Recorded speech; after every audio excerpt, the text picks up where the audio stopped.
Good morning, good afternoon, good evening. I'm sorry I'm late again. Didn't show up yesterday. My sister's in the hospital and I decided to go out of town to visit her. If you don't care, we could tap to 10,000 in 10 minutes, please. Hey, Barbara. Hey, Mel. Sharon. I'm sorry I'm late, you guys. Yesterday I went to Bowling Green to see my sister in the hospital, and today I'm just running late. I came home yesterday, did some laundry and some designs, and sat down and went to sleep about 7:30. Hey, Arlene. And didn't wake up until like 7 this morning. That's why I look like this. I haven't even gotten ready yet, and the time got away from me this morning. Jonathan, welcome. I was catching up on the Brianna Aguilera. Thank you for the hot chocolate. My heart, me, Arlie.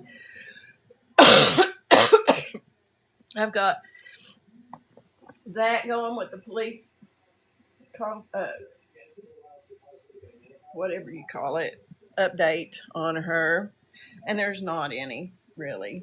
Same one is here. Hey, Jonathan. I'm good today. How are you? Have you tapped the screen? Let me see. Nope. Can you tap the screen? That's how I know you're real. Merry Christmas to all, he says. Hey, Sharon, thank you for tapping the screen. So y'all know Sharon's real. She's a retired nurse practitioner.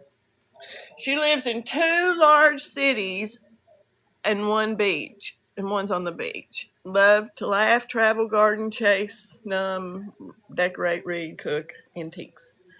Love you too, girl. Let me go get my book. I forgot to get the book. I've got the Gary Wayne Sutton. We're working on the Gary Wayne Sutton case to bring visibility to it and see if we can't get him at least a new trial. Innocent man proclaims his innocence since the day that he was arrested. He's been in prison for 35 years. Didn't want to bug you about the mag. I forgot about them. I'm glad you said something. I didn't write them down. Hang on a minute.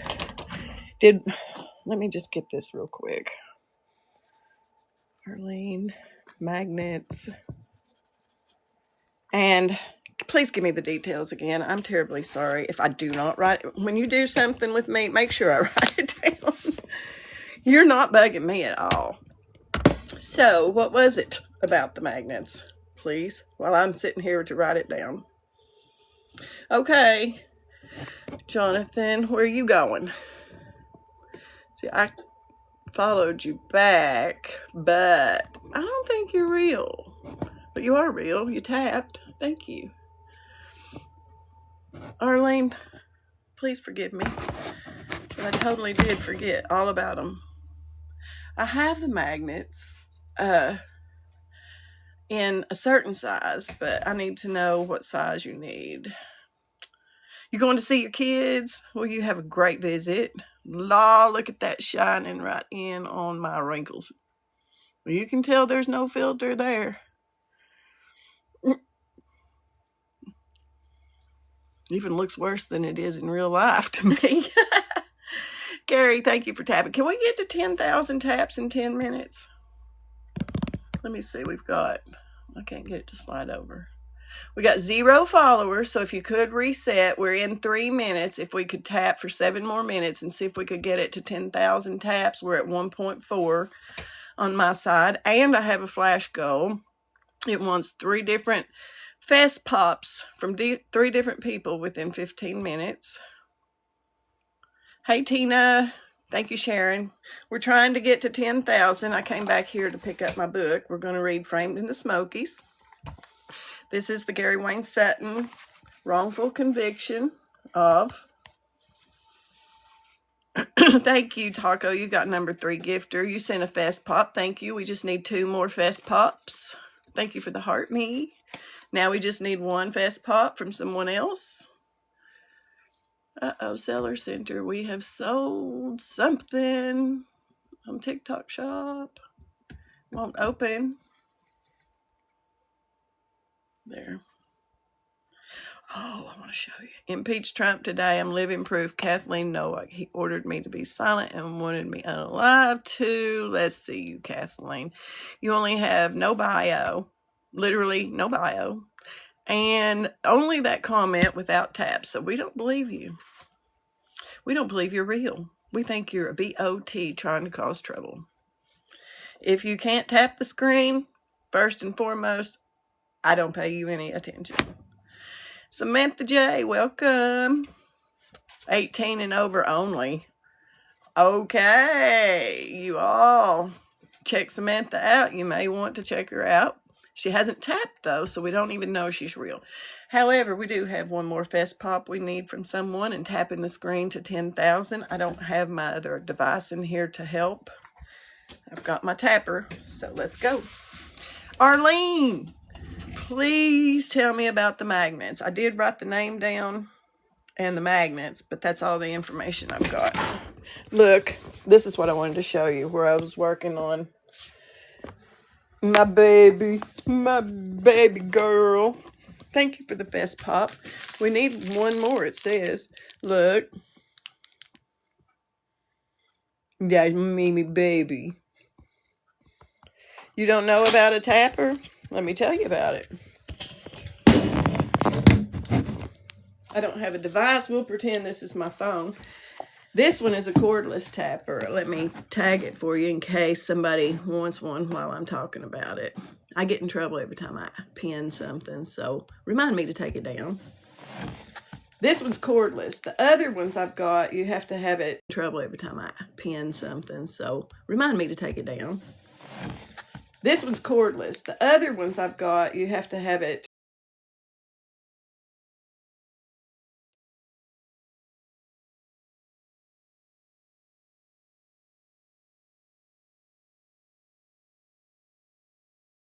Hello. Hi, this is Brittany with Focus Ability and Carol. Do you need focus? I was looking for Eddie. I can help you. It's Cheryl. Okay, can you just verify his date of birth for me? 2864. Perfect. I was calling to let you guys know that I have his appointment moved up to see Dr. Nance, the pulmonologist. Okay. They're going to see him next week, the 16th at 9:30 at the hospital here in Albany. Thank you. 9:30. Got it.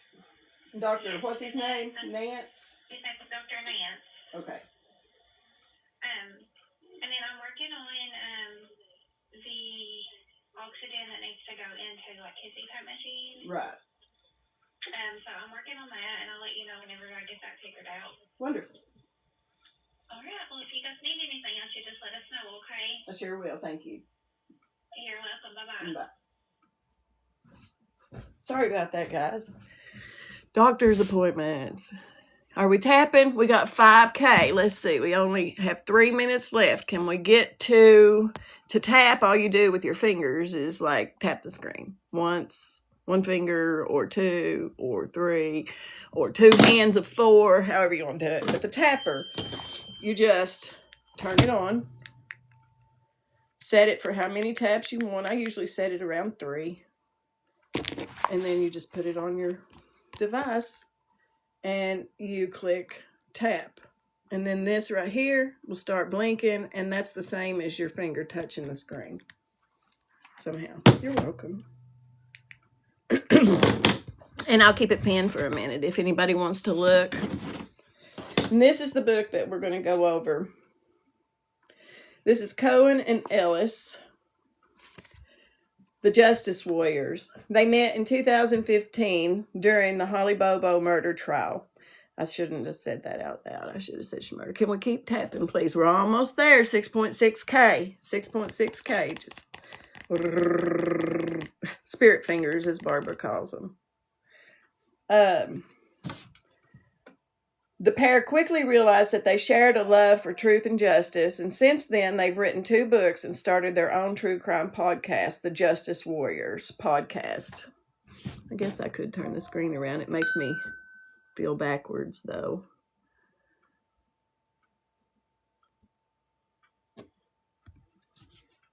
The shocking murder of siblings Tommy Griffith.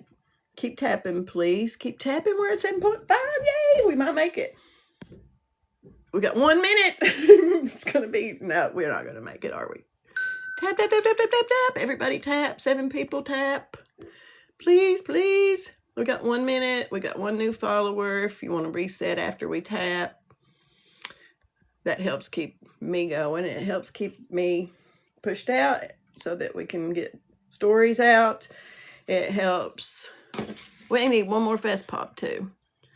This is your pen. I did that.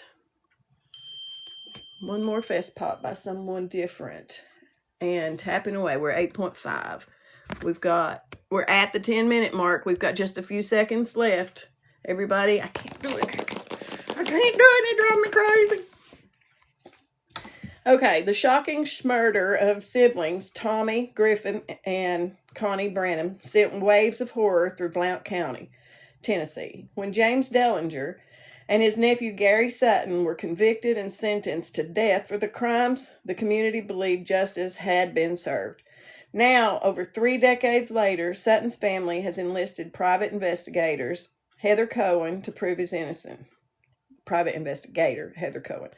The evidence she has uncovered is strikingly compelling. Could it be that the state made a grave mistake? Let's dive deep into Cohen's investigation and you decide. Thank you, Tina. We didn't make it. We're at 9.6 and it's 11 minutes now. Damn it, that was so close. I couldn't get my tapper going. That's what happened. And I haven't shared it out either. That might have helped. Let me add to story. If you don't care to repost, add to your story. I'm going to share out a mass share before I turn on Techfinity. This is slow. I'm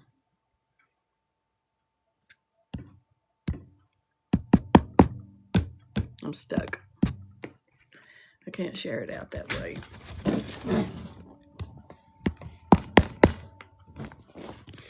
Well, it says I'm stuck on this page.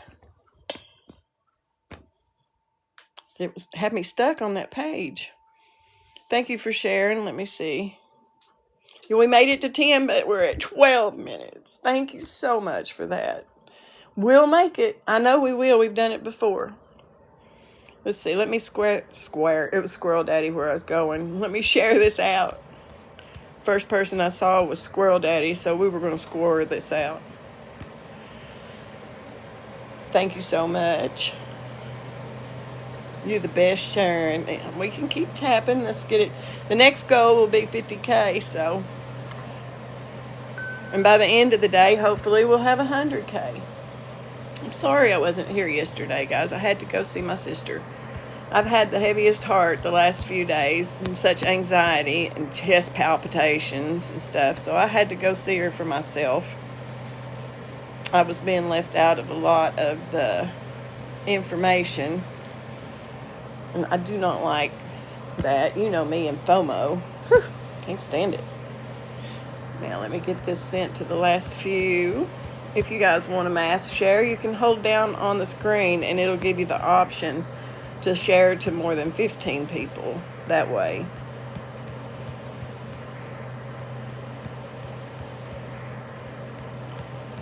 We're going to read the Gary Wayne Sutton, Framed in the Smokies.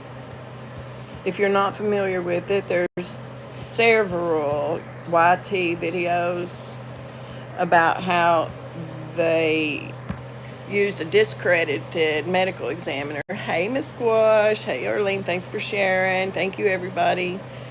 So it'll be Framed in the Smokies, the wrongful conviction of Gary Wayne Sutton. And I don't know if you all have been in here, but Carolyn's been in here before explaining the case, explaining how there was no evidence against Gary. There was no evidence. Let's see, mirror. Close a book in the middle of reading a chapter and say that that's closed and it's over. That's not how it works. You can't. Breaking news. Okay. Thank you for the reset, Ellen. We need one more Fest Pop from someone new, and we need 3 more new followers. If you want to reset, all you have to do is unfollow me and then refollow me. And then reset your notifications, because that will reset it back to default. Now I can tap for a minute till I need to look something up. That's what I usually do, is stick a tapper on my other device. And let's find the live.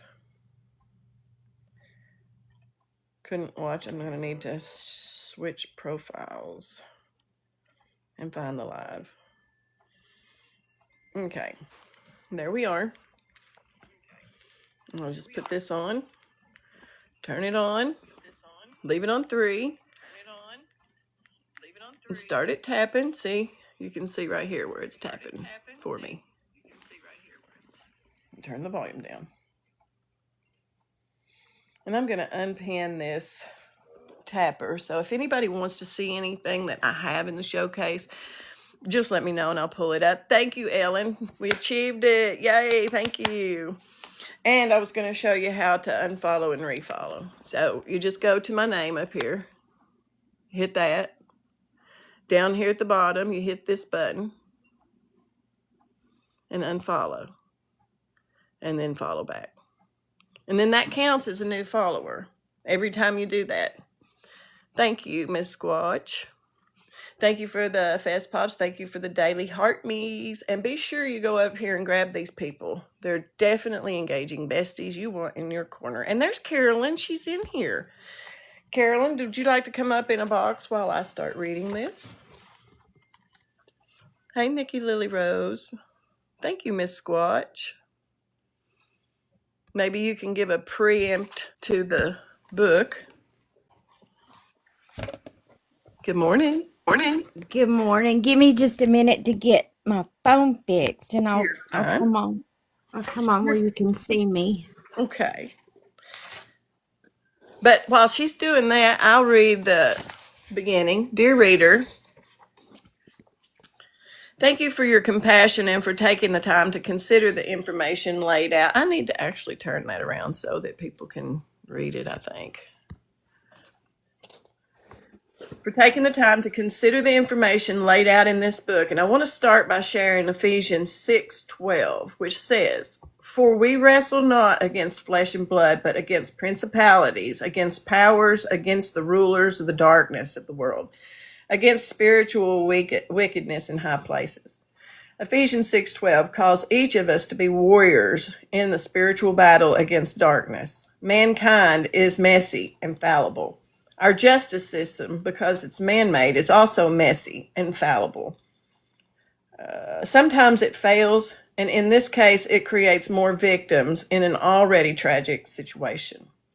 Gary Sutton is innocent. His freedom was taken away from him for a crime that he did not commit.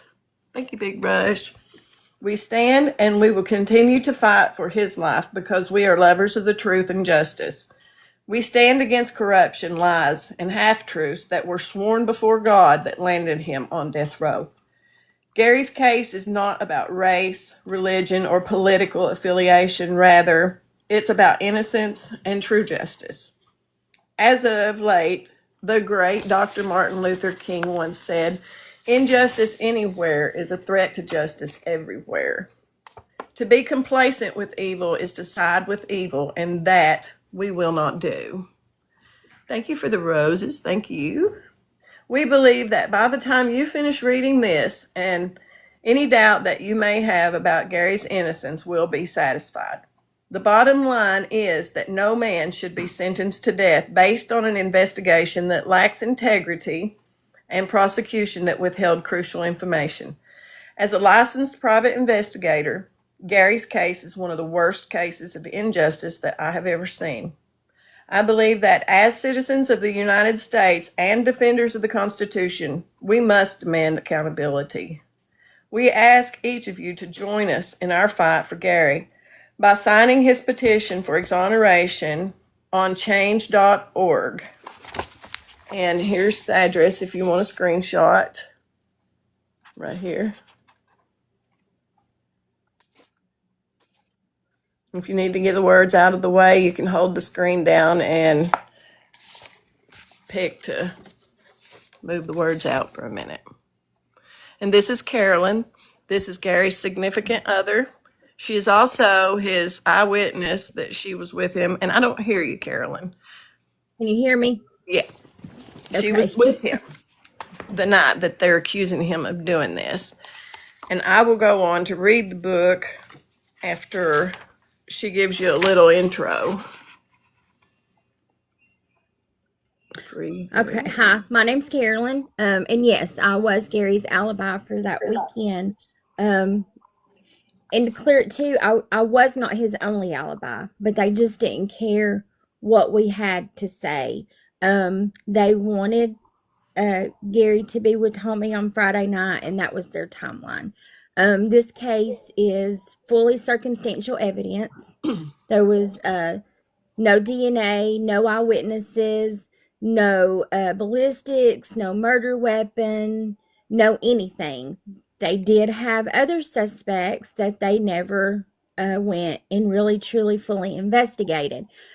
So we're at the point now, Gary does have an execution date for December the 3rd, 2026. So the only thing that can happen at this point, which we hope that nothing, hope that something can get through the court, but at this point it doesn't look like it. Our only hope now is Governor Lee. Governor Lee is the person that we have to push to. We have to get him to listen, and it's hard because we've been doing it for the last 3 years, and he still hasn't listened to us. This book, Framed in the Smokies, is actually the whole investigation of the PI that we hired. I had been gone out of Gary's life for 26 years. And when I came back in and reconnected with him, I knew that I had to do something because they were going to unalive an innocent man. So I talked to some lawyers that was out of the state of Tennessee, and they told me that at this point, all we could do was new evidence. We needed new evidence. So that's where Heather came in, and I hired her, and she came in, and she'll tell you today that she wished she could say that she was the best PI in the states because all she had to do was come in and knock on some doors. If his public defender had done her job all these years ago and go talk to these people, Gary would be home because she would have had a way to. They just came forth that what they said happened didn't happen. 3 eyewitnesses, you'll read about those in this book. The possible suspect, you'll read about him in the book. This book right here, just everything that's happened for the past 35 years is in this book.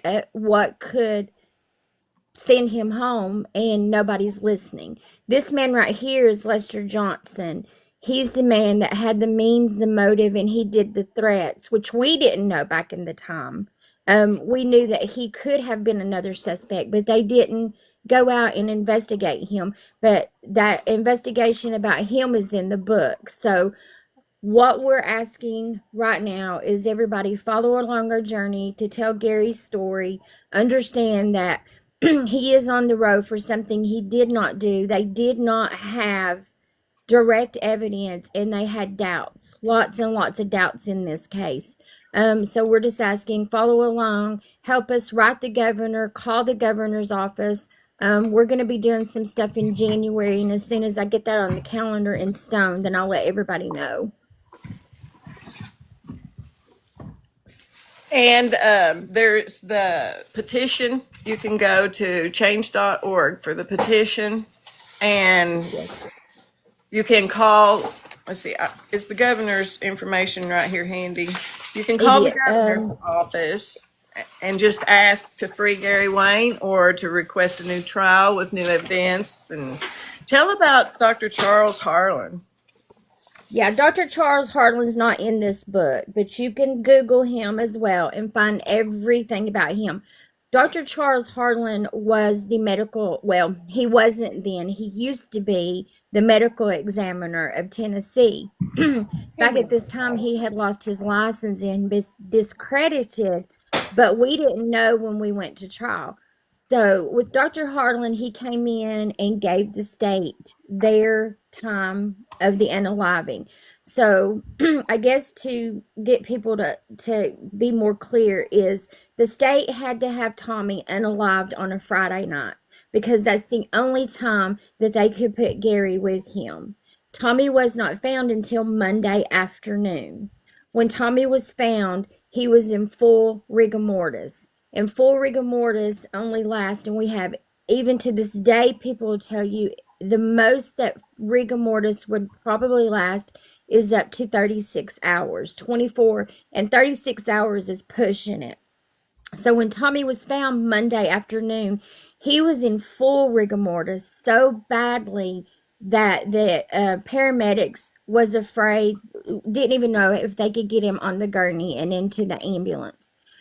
So we had the state's doctors, we had other medical examiners that came in that said that there was no way he was unalived on a Friday night. So we went through court, and we knew he was coming home because they absolutely had nothing tying Gary to this. And they said Saturday morning, on the record. they said that he was tried with his uncle, so he had to sit alongside his uncle. They were tried together with the same jury, same everything. They were not separated. So when we tried to ask for the separation, the DA said that they could not be separated because if they did, then they would have to let Sutton walk because they absolutely had nothing on him. The only thing they had on him is that he ran around with his uncle some. That was it, and it was his uncle. So, but we went to court. It was a 2-week trial. 2 weeks we went, and so Saturday morning we went back to court. Went back, and we thought, well, they're going to send him home today. Today he's going to say, we don't have nothing on this man. We're going to acquit him, and we were going home. But we came in and they had a surprise witness, and it was Charles Harlan. They called him medical examiner of Tennessee, Dr. Charles Harlan. They never let any of us know, nor the juries, that he was under investigation, that he had already lost his license because he had falsified autopsies in the past on other people, and he got stripped of it. I don't know any autopsy that the man did correctly, but he was our state medical examiner. So there's other people in the past that he gave misinformation on that spent over 25, 30 years in prison that finally got exonerated. And one of them, he got exonerated, but he'd already passed away. There was a man that almost got put in prison because of Dr. Charles Harlan, but he said that he was fortunate enough to have the money to get him a good lawyer, or he would have been in prison. So with Dr. Charles Harlan, that whole half of Saturday morning, they told the jury how great he was, all these licenses he had and everything. And Dr. Charles Harlan told them that he was unalived on Friday night, and he got his information. This was 5 years after the fact.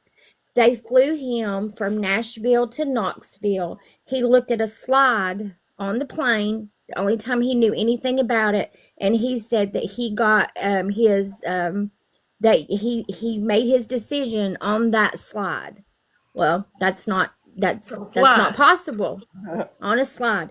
Well, he doesn't remember. 2020 did that episode on him back in 2010. Dr. Charles Harlan doesn't remember the case. He doesn't have any idea what they're talking about. But even though they said these men's lives were on the line, he goes, I have no recollection of that. So he made the jury. Dog ate body parts. Oh yeah, that's even a whole new different thing. Yeah, people that said that when he was doing autopsies, he would take his dog with him, and his dog ate someone's spleen. Ate the spleen, ate liver. So pretty much he was getting body parts and feeding to his dog. Back when he sold his house, the lady that was selling the house, the stipulations was that she had to go in and clean the house out. She went into the basement, and when she went to the basement, she started pulling out boxes, and it was boxes of autopsies. It was boxes of slides. She found body parts in jars and cleaned all this out. This man he was a psychopath is what he was, but he worked for the state. He wasn't working to get people, do the right thing. There's nothing, if you look him up, I don't know of anything that he did correct. Can y'all keep tapping, please?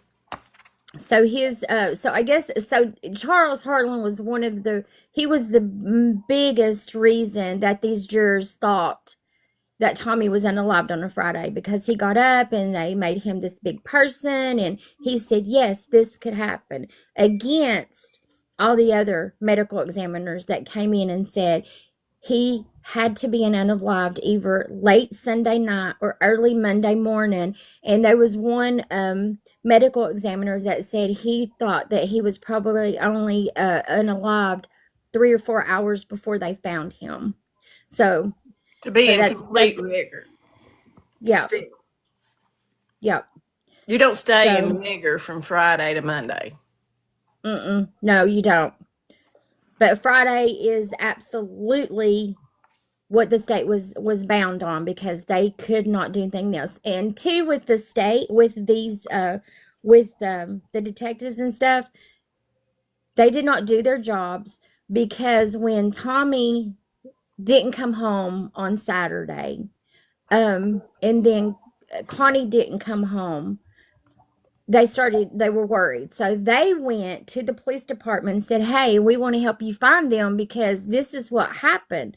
That's how they got their timeline. They would have never known where they were that weekend, what they did that day. And so that was Friday and then Saturday. But me and Gary was over in another county, 45 minutes away from Sevier County and Blount County, and they wouldn't go and talk to the clerk there to verify that that's where we were. They wouldn't go verify anything. Gary kept asking them to go look at cameras at the jail, cameras at the store, Anywhere. anywhere. But for whatever reason, no cameras were anywhere were working that weekend. Hang on just a minute. She was asking for the right reason, to see if we could get eyes on it, and was wondering if Biden or Trump had been contacted. And in answer to that, Trump can't exonerate him because it's not federal. Right. Biden didn't know about it either because it's not federal. No, because I just came back in on this. I've just been full force on it again about the last 4 years tops, and I have wrote everybody in Washington. I've been to see everybody at the Capitol. I've wrote anybody and everybody I can think of. I've tried to get in contact and tried to write. But the thing of it is, as soon as they hear that someone's on the row, they don't want to do anything. Nobody wants to do anything. They don't think they could possibly be on the row if they didn't have evidence or something, probably. Correct. Even and they though don't when you right, they don't want involved.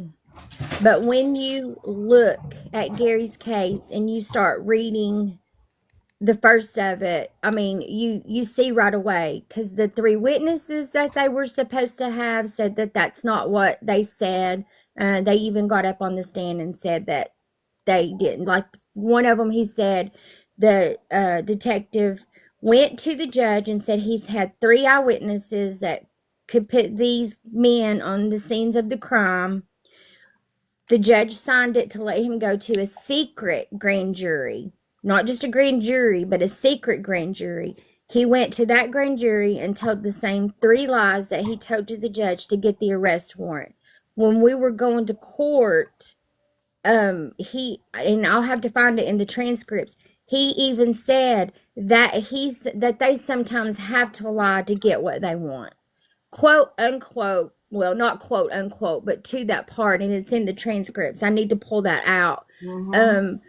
But it was and then of course the TBI agent that got up and said that he had a statement from Gary, but yet Gary didn't sign that statement, and then he had forged another detective's name on it. That detective came up on stand and said he didn't sign that, and the fact that the judge told him Sutton was only out of his cell for 3 minutes. How did you get that statement? Have your altercation with them? How did you get that statement in that short of time? And then he said, well, I went back to my office and wrote down what I could remember he said, but yet Gary hadn't sat down and talked to him.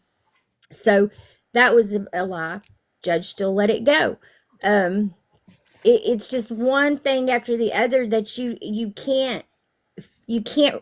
I still can't wrap my head around it. Not to mention, Tommy and Gary were best friends. Yes, they were best friends. That's why they wanted Gary. That's why they zoned in on Gary as well, because they were always together.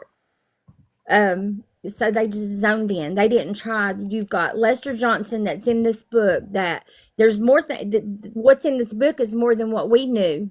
Lester Johnson, the two that are unalived, that Gary is accused of unaliving, were to appear as witnesses against the other guy for something. Yes, and I to this day I'm not sure what it is, but this guy he was in jail for a lady's throat, and they were supposed to go. I'm not sure what they were supposed to be a witness for against Lester Johnson. But before this trial happened, and this was over in North Carolina, Lester Johnson had threatened everybody that was any involvement of that trial. He even threatened the prosecutor, because in this book you'll see where she says that she'd never been threatened before, but he threatened to unalive all of them. Tommy and Connie was supposed to be there, and they didn't show. Nobody showed up at that court that was supposed to come against that man, and he walked that day.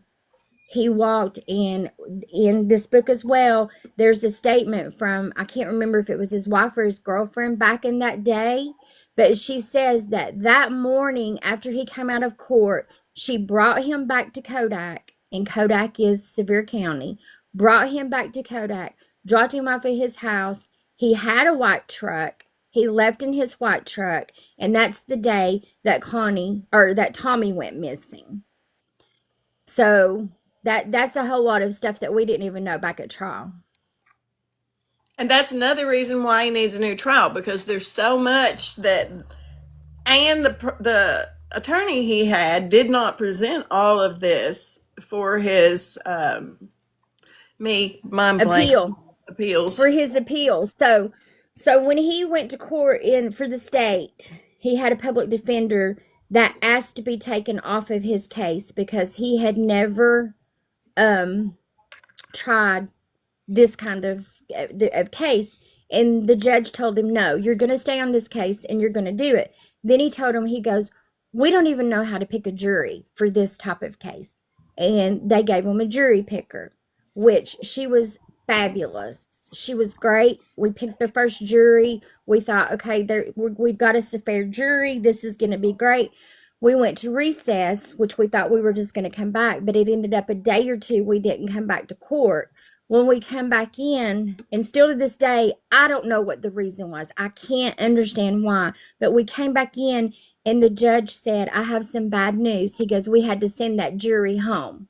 So now, all this time we took picking this jury, we had to start all over. And then he said, I've got some more bad news. You've had enough time to know how to pick a jury. We sent your jury picker home. So they didn't get to use her. So then we started up picking the jury again, and they were taking too long. The judge stopped them and said, we've been here trying to pick this jury for so many days, and you all are just taking too long. I'm going to pick the jury for you.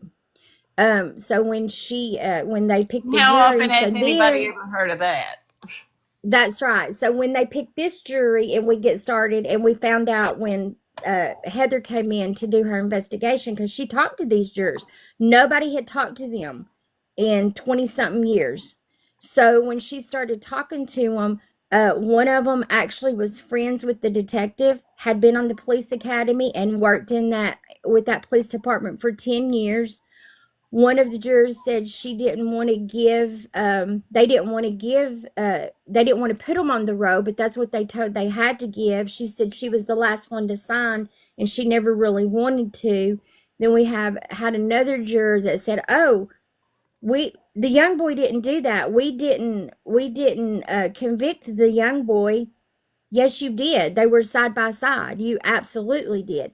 And then, and that's in this book. There's affidavits of them in that. And when she asked these jurors what they thought, they all said they didn't have effective counsel.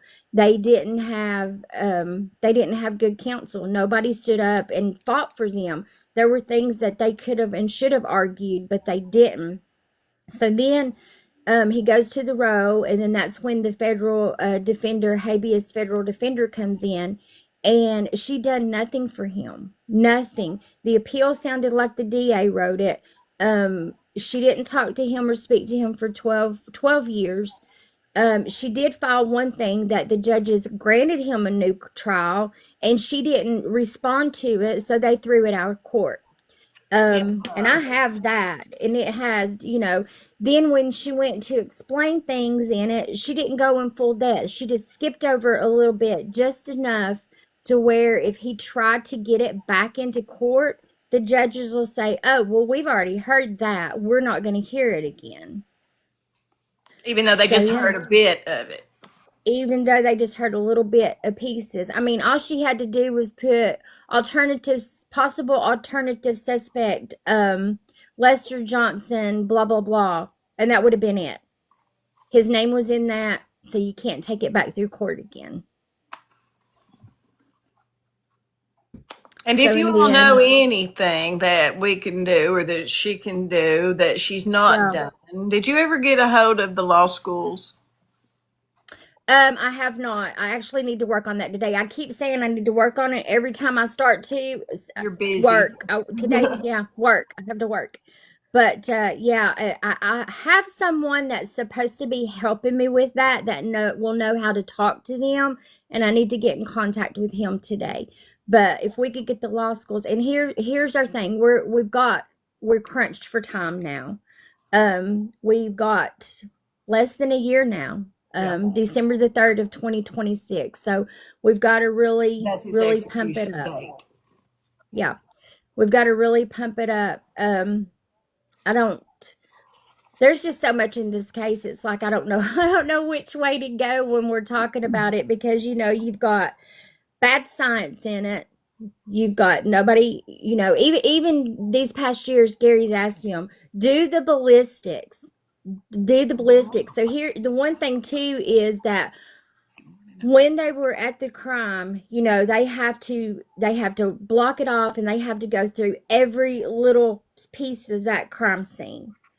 Well, they did all that and didn't find anything. So then they got an invalid and illegal search warrant for his uncle's house, which the judge said it was invalid, but he was going to let it go because they needed it. They needed it, and that's how he said it. That's how the judge said it. But she'd be thrown out with it being invalid. It should have been thrown out. Everything. We went, asked for anything acquittal they after got after acquittal. should have been thrown out. So when they went to his uncle's house, this is in the holler in the country, so you could practice all day long in your yard. So that's what they did. They all went there and they practiced. And so there was shells everywhere. That's what we do. Yeah, so there were everywhere in the yard. There were some in a burn barrel. They were just everywhere. So they went in on this property and no one there. His wife pulled up and they were already out in the yard kicking stuff over. They wasn't supposed to be doing anything because no one gave them said they could do it, or no one allowed them on the property. Well, after they did all that and they scooped up bags and they went in and they found a pew in the house, which let me tell you wasn't any weapon because they never had one. So then the detective said 2 days later, he goes, something just told me I needed to go back and search again, that we might have missed something. And in this book, you'll see it as well. He went back and lo and behold, he found 2 shells laying side by side. They are side by side in the picture. After it already been combed. The whole place had been combed. after the whole place had been combed over, after he went and searched his uncles, and here we go. We have two, I think it's holes, what they call them, that they dismissed the first time, and they were laying side by side. And this is in the book. So we've got that. We've Do you all got, shoot a shot pew pew and know how it ejects, the casings? yeah, It yeah, never puts them side by side on the ground, ever. If you've ever shot no, one, you know. no, it's impossible. It's impossible. And then you've got the night that all this was happening, you had a witness that said, okay, so you're in a holler, trees everywhere, pitch black. She's 150 yards from his uncle's house, pitch black, trees, 150 yards from it. She said that she saw his uncle putting something that looked like a pew pew wrapped up in a sheet. She said sheet, and put it in the trunk of the car. Okay, we didn't know this back then either, and it just came out here a couple of years ago because somebody was looking at it, and he said, you need to dig a little deeper. And there's no Just a security little light bit out deeper. there. I could see No, there's 150 feet with my security yeah, light, but I couldn't see if you can't. someone, who it was or what they were carrying, No, even with because when you walk security light. yeah, you can hardly see your hand in front of your face when it's like that. So she says that, but then we got to digging in it.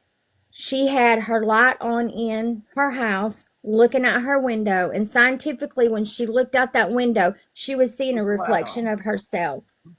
Yeah, so she didn't see that, and I don't want to badmouth her because she was the daughter of one of the victims, but they took her statement as the truth, and it wasn't. And it And would have been so provable that it wasn't. if it would have been provable. Well, so we went 5 years later, we went back, and then that's when they went and took pictures of where she was seeing, but they cut the trees down then. So, but still, even if the trees were there still, but they were trees, but they had cut the trees down, then took the picture. We didn't know that, but we had an anonymous tip that he said dig a little deeper. And so our TBI or our PI, she dug just a little deeper, and she found this statement where it was not possible for her to have seen what she saw, but nobody brought that to light. They buried it. They Purpose. hid that. Yeah, yeah. So Because that they was know it's the one, and case. yeah. And then they wanted everybody to think, so that everything you hear, they'll say Sutton lived with Dillinger. So he did not live with him. We lived over in Kodak, which was 45 minutes away.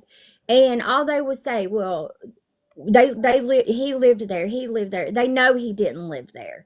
But that was all over the papers because all we had was a local paper. And for a year, they sat in the county jail. And for a year, that paper put all this false stuff on the front page. So the trial was Lied tainted. by the Yeah, yeah. So media. the trial was tainted before we even went to trial.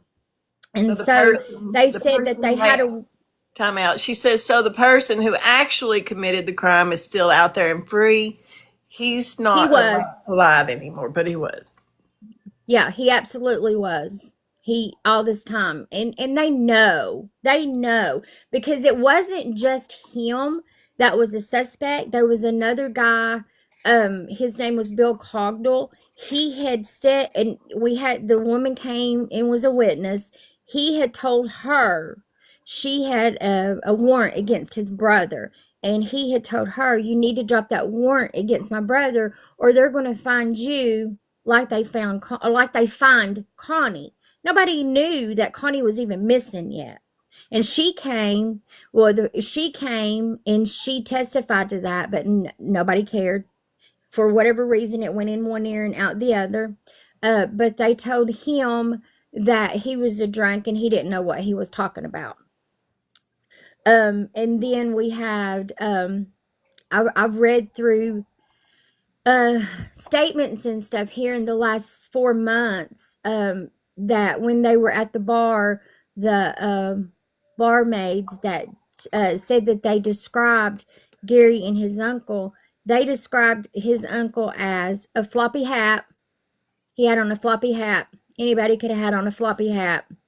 And described Gary as no facial hair and a scar down the side of his face. Gary's always had a close cut facial hair, and he has no scar down the side of his face. So it didn't even match an appearance. No. And then we come to the statement about the lady saying that she saw a white truck leave the scene of the accident that morning. We also found out too, there's no way that she saw what she said she saw. And then she'll even tell you today she didn't. Okay, so I think Heather has got these two trucks mixed up on that. The top one, the top truck, is like the truck that Lester Johnson drove. The bottom truck is Dillinger's truck. So when the lady said that she saw this white truck coming out, she said it looked like it had motor tires on it. So James's truck, those tires are bigger. Bigger than those. So the bottom one there, they had tire tracks that was behind her car, and they did the casting of the tire tracks, but they did not match any vehicle that Gary had, any vehicle that his uncle had, and we still to this day have never been told what tire tracks they matched, what tire that those tracks matched. And they've got a casting still. See, that itself needs to be looked at. Yeah, if you can find it, because we tried to get other people. I think all the evidence is gone. Now, it's such. Why would they get rid of it before his unaliving? Because I don't know. That's right. Because I feel so. What things that I did get, I had to call Knoxville Appeals Court, and the lady that was in that office, she was super, because Gary's lawyer public defender kept telling me, well, we can't, all those are in the archives in Nashville, blah, blah, blah. I said, well, I'll go to the archives in Nashville and pull them all. Right. And she goes, well, I just, just kept putting me off and putting me off. So my daughter called the appeals court in Knoxville and talked to a clerk there, and she was awesome. She goes, honey, I can get them to send anything you want from Nashville to here. So she got them to send all these boxes, and we went and looked through all these boxes. Evidence is there, but it's all in black and white. But I found no tire track castings, none whatsoever. In court. Is there a mention? I'm sorry? Is there a mention of the tire tracks in any of the papers? They're not in the papers, but there is in the transcripts. But they just blow right through that. Because Gary's lawyer asked, because they had beer cans that they took fingerprints off of. And no fingerprints matched Gary or his uncle. But we never know who those fingerprints were. And all they say is, the tire tracks that were taken are not of any of the defendants. There's Harlan. Charles Harlan. That was 18 in. Yeah, and there's more than that now since 2005, and there's more than that now. And the casings, I just saw those. I was going to show you how close that. Is there 3 or 2? I thought there was 2, but this looks like 3. 2. There's 2. I think they might have picked up 3, but the 2 were, I don't even really know because it's so hard to see, and that's the only picture that we have. The black and white. It must have been in the front. Let me see. I haven't got to read this yet, so you're all here with me at the same time. Right here's where it mentions the casings. The casings are on page 11.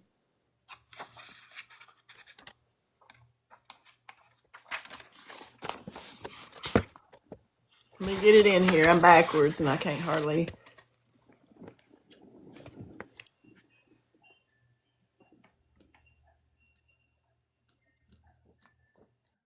I can't tell what's what there. But I know that's one. Is that 2 or is that the one? The 2 is side by side right there. There and there. Those 2, yeah. And when we were in court too, and we can't find these pictures, Gary said they were like a 3x4 pictures. They had two of them.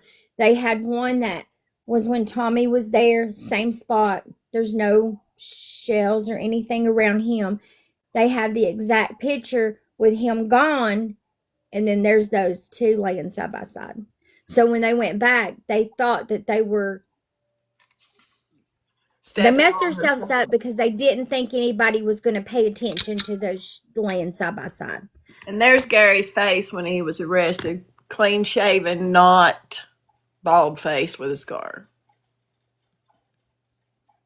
I mean, stubble shave. I mean, not clean, but not clean shaven. Yeah. Get it out. Yeah. And he's 27. He was 27 years old. So that was another factor. They got in there and just.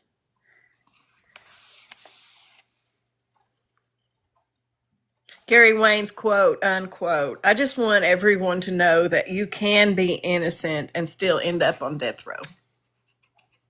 It's so sad. Here's Connie's car.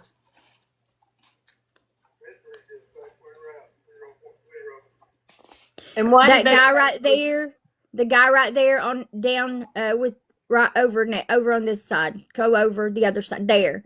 That is Dr. William Bass. He is a world renowned. He owns the UT Body Farm in Knoxville. Oh, that's him.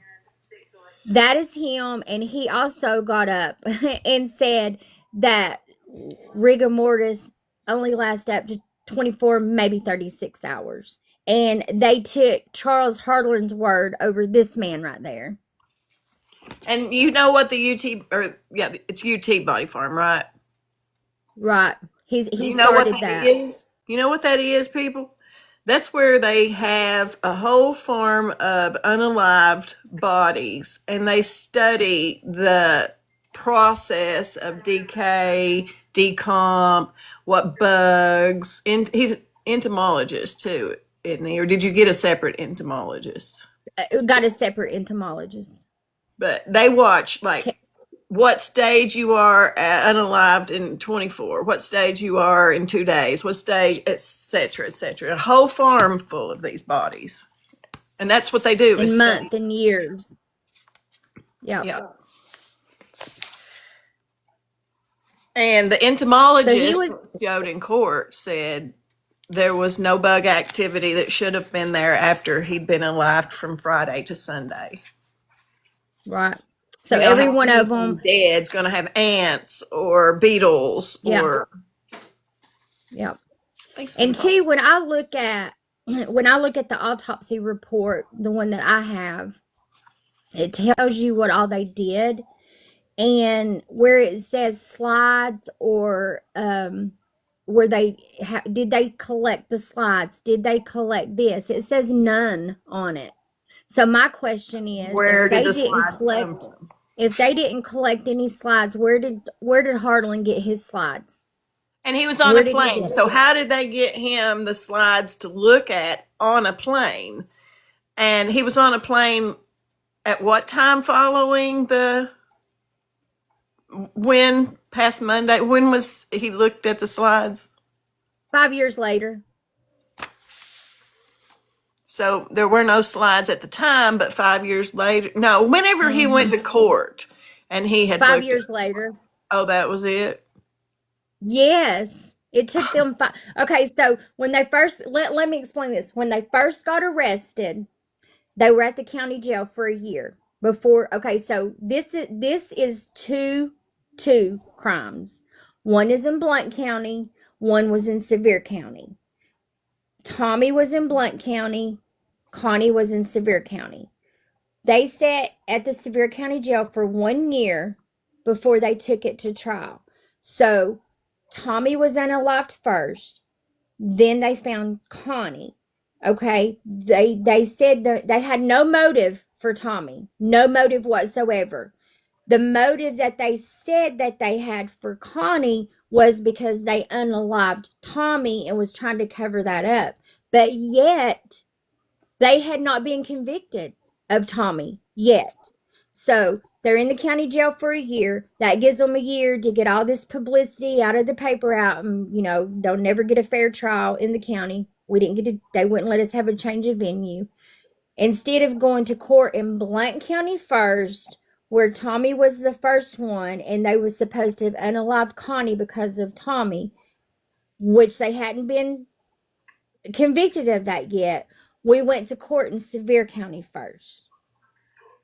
They had not been convicted in Blount County. So their only motive they had for Connie was to cover up Tommy. Okay, so that was backwards. So a year in And the how jail. can they do that if there's not been Exactly. a conviction on Tommy? Right. So a year in the county jail, Sevier County, motive unaliving Tommy. 4 years later, they go to court in Blount County. They asked for the death penalty because they had a previous. Because they had him convicted on Connie. Yeah, so you see how they maneuvered that all around. So we tried, why wouldn't that be double jeopardy? But apparently that's not double jeopardy. Because it's the same case by extension. Yes. And so when we went to Blount County, they brought everything of Sevier County over to Blount County, which they were not supposed to. It was court granted that they were to bring nothing from Sevier County over to Blount County. Everything from Sevier County was in Blount County. This is the other person of interest. This is who, let's see, where is that Mary Ann Husky declaration. Okay, she's the one that brought Lester Johnson in on that day. The Lester Johnson. And she tells about, this is the one that's before, let's see, James Dillinger petition versus Roland Colson, warden at Riverbend Maximum Security Institution, with the declaration of Mary Ann Husky. She says, in 91, 92, I was in a romantic relationship with Lester Johnson. I attended a biker rally in Cherokee, North Carolina, September of 91. Lester Johnson attended the rally, as did Tina Hartman. One night at a biker rally, Tina was trying to get Valium from Lester. She was wearing a slutty, I can't hardly read that, looking shirt that had slits all over and barely covered her. She did not have any money, so she offered to give him a you-know-what for the you-know-whats. I told Lester that he better not do that in front of me or in my tent. Tina and Lester went to the bathroom, and soon after that, Tina came out of the bathroom screaming that Lester had cut her. She kept screaming over and over again that he had cut her. She had her hand covering her neck, so I could not see. I didn't understand what was happening. Tina ran to the payphone and called my cousin Rico. He refused to come and get her, so she had to call several other people. The police eventually showed up, and that's when it all hit me that she had been really hurt. The police arrived and arrested Lester. He remained in jail through his jury trial in 1992, and Lester's trial lasted for a week. I testified on his behalf. Some of his family and friends were at the trial. How did she testify on his behalf, but they wouldn't let you on Gary? I have no idea. Well, because she was testifying for him. They didn't want there's some other connection there with him and law enforcement. I don't know what it is. I could probably dive deep and figure it out, but he had his connection with law enforcement. It says Lester had been locked up since the incident at the biker rally and was released the minute he was found not guilty. We left immediately to go home to Kodak. I drove Lester from the trial in Silva, North Carolina, back to Kodak, Tennessee. In my car, it is no more than a 2-hour drive. I remember we got home before it was dark. And there's an attachment. It keeps going. Before it was dark outside. Lester told me that he did cut Tina's throat, I was shocked. He told me the reason Tina is even still alive was because she told me what I wanted to know about Mike Vaughn. It all hit me, and I remember thinking, my God, he really did this, until Lester Johnson told me he had cut Tina's throat. I had believed he was innocent. Lester was very close to his cousin, Mike Vaughn. Mike had been run over and left for dead, and his injuries left him a paraplegic. Mike came to mine and Lester's house often, and Lester would carry Mike to the bathroom and stuff. What happened to Mike really bothered Lester. He hated seeing his cousin like that. Thank you, Tabby.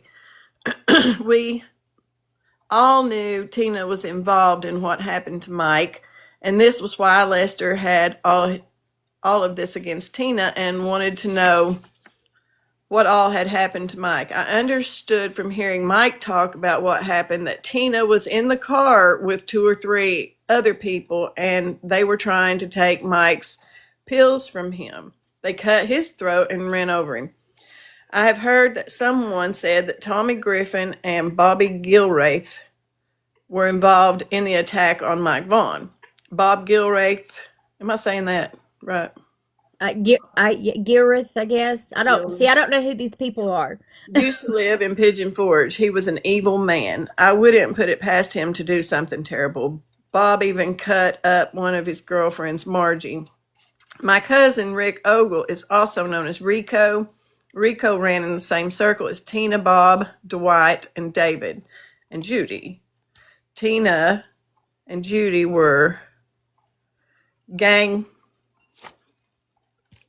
bang by these guys all the time. I remember Rico telling me how he ganged Tina in her own home. Tina's husband had been passed out on the couch, and their baby girl was lying on the floor while this was all happening. This was the type of person Tina was. I, Mary Ann Husky, declare under penalty of perjury of the laws of the United States of America that the foregoing is true and correct. So this is the suspect that probably, in my humble opinion, did this, because these people were supposed to appear in court. Tommy and his sister were supposed to appear in court against him. And this is what he does. This is an example. Yeah. Yeah. And that's the Declaration of Mary. Let's see. Final order. Unraveling the investigation and trial. Final order. What's that? In the matter of Charles Harlan before the Board of Medical Examiners. This matter came, it's so little I can't hardly see it. I know, I can't, it's hard. I had to get a magnifying glass to read it. What page are you on? 16, Chapter 3, Unraveling the Investigation and Trial. I haven't even started reading it. Just going through Let's see. First, let's start. For anybody new, we're going over the book, Framed in the Smokies, The Wrongful Conviction of Gary Wayne Sutton. This is Carolyn. This was his significant other back when this happened and now. But in the middle, she went on with her life, but she's been back on his case for over 5 years now, right? Yeah, over 4. Over 4, going on 5. This is chapter 1. This is Gary Wayne Sutton as a child. Look how pretty his eyelashes are with my filter. Gary Wayne Sutton was born in Sevierville, Tennessee in 1965, so he's my age. And to James and Ann Dellinger Sutton. Gary and his older brother Jimmy were left to be raised by their father. And when Gary was 9, his father's new girlfriend moved into the home. She did not care for the boys. Gary was forced to leave the house in the morning when his father left for work and would often spend time in the dog house just to keep warm. James Dellinger, the boy's uncle, recognized that Gary was not being cared for and started picking Gary up and taking him with him during the day. When Gary was about 14, he went to Georgia with Dellinger to work in construction. While they were in Georgia, hey, Lolly, thank you, Tabby. Oh, you're getting gifted, girl, Carolyn. Oh, thank you. When Gary was about 14, he went to Georgia to work in construction. While they were in Georgia, Gary got picked up by law enforcement for fighting and was sent to juvenile detention. Sutton eventually returned to Tennessee, where he remained until his arrest and conviction for the murders of Tommy Griffin and Connie Branham. Gary's friends and family describe him as the kind of guy who would do anything to help, even if it meant giving the shirt off of his back. Gary's just a good old country boy. He's been described as a hard worker, charming when it comes to the ladies, generous and kind, and a bit rowdy when he was drinking with his buddies. Tommy Griffin was Gary's best friend, and this is the one who was unalived. And Gary looked out for him. Gary has maintained his innocence since the day of his arrest, and he just wants to know, everybody, that you can be innocent and end up on death row. That's chapter 1. Chapter 2, the arrest and conviction. Detectives immediately suspected Dellinger and Sutton. Why did they immediately suspect them when, in fact, they were to testify against this Lester Johnson? Why wouldn't they immediately suspect foul play there? They just never, I don't know. That's why they never brought Lester Johnson up. Yeah, I don't know. I can't answer it because we don't know. Right. It doesn't make sense. Gary didn't. Yeah, because Gary didn't know Lester Johnson. I didn't know him. We didn't even know Tina Hartman, and she came forth, and she's the one, she talked to Heather actually, and we didn't even know about her. But she said that back in the day though, she had went and talked to the DA and all of them, and she would have been an alibi for us as well, being at the restaurant at the time that they say. I can't remember, being at the restaurant at the time that they say Tommy was unalived. But they told her to get out of the office. They didn't want anything. She didn't have anything in this, and they didn't want to hear anything from her. So, but yeah, but they zoned in on Gary and his uncle because they're the only ones that was ever with Tommy. And it was mostly Gary was always with Tommy. So the detectives immediately suspected them. Both Sutton and Dellinger told the investigators that Griffin left the jail with the same woman he left with earlier that night in a black Ford. What they believed to be a Falcon, Blount County investigator James Widener provided an affidavit stating that he had 3 eyewitnesses placing Dellinger and Sutton at the crime scene, which was grounds for the arrest. And after their arrest, Widener obtained a search warrant for Dellinger's property based on that allegation. Investigators seized 1 rifle, ammunition, and spent shells from the home. The following day, the investigators returned to the crime scene, discovering spent shells that they had previously, quote, missed, lying perfectly parallel and bunched together, which is virtually impossible. Dellinger and Sutton were appointed defense counsel. Their attorneys requested their trial be separated. However, District Attorney Mike Flynn told the judge in open court that they would have to let Sutton walk, unquote, if they separated the trial, because they had nothing directly tying him to the crime. Both attorneys knew they were over their heads and asked to be released from the case. Neither had experience trying capital murder cases and admittedly lacked the knowledge and expertise to defend their clients. The court denied their request and provided them with a jury selection expert to help with their voir dire. And that's what Carolyn was talking about a while ago. Subsequently, the court rejected the selected jury and chose a new jury for the trial. Detective Widener and the judge, in the finality of it, is the one who chose the jury. Detective Widener admitted having lied about the 3 witnesses placing Sutton and Dellinger in the crime scene.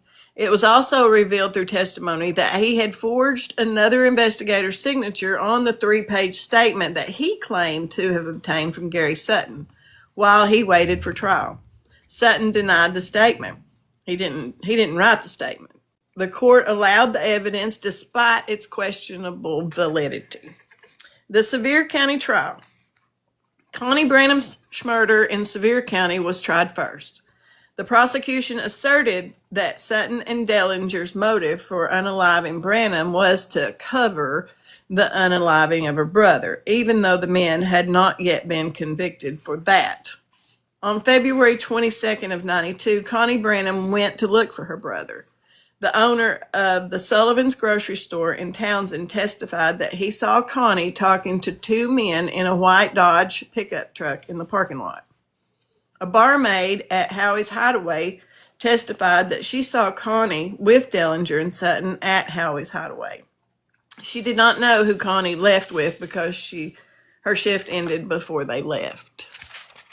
Key witnesses Barbara Gordon testified she saw a white Dodge truck matching James Dellinger's leaving the crime scene. Her son testified that his mother couldn't have seen what she claimed to have seen from where she was standing. The Blount County trial.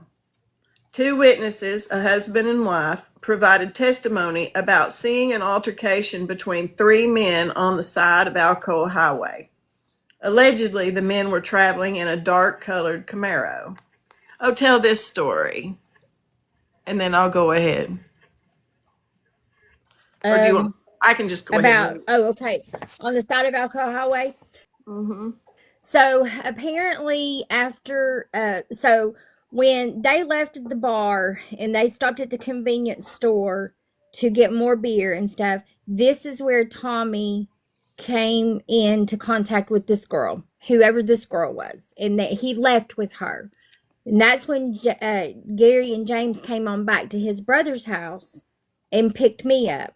Well, from sometime between the store and when Tommy went to jail, they claimed that they seen three men on the side of Alcoa Highway, and one witness said it was a Camaro, an old Camaro. One witness said she didn't really know what kind of vehicle it was, but they couldn't identify anybody.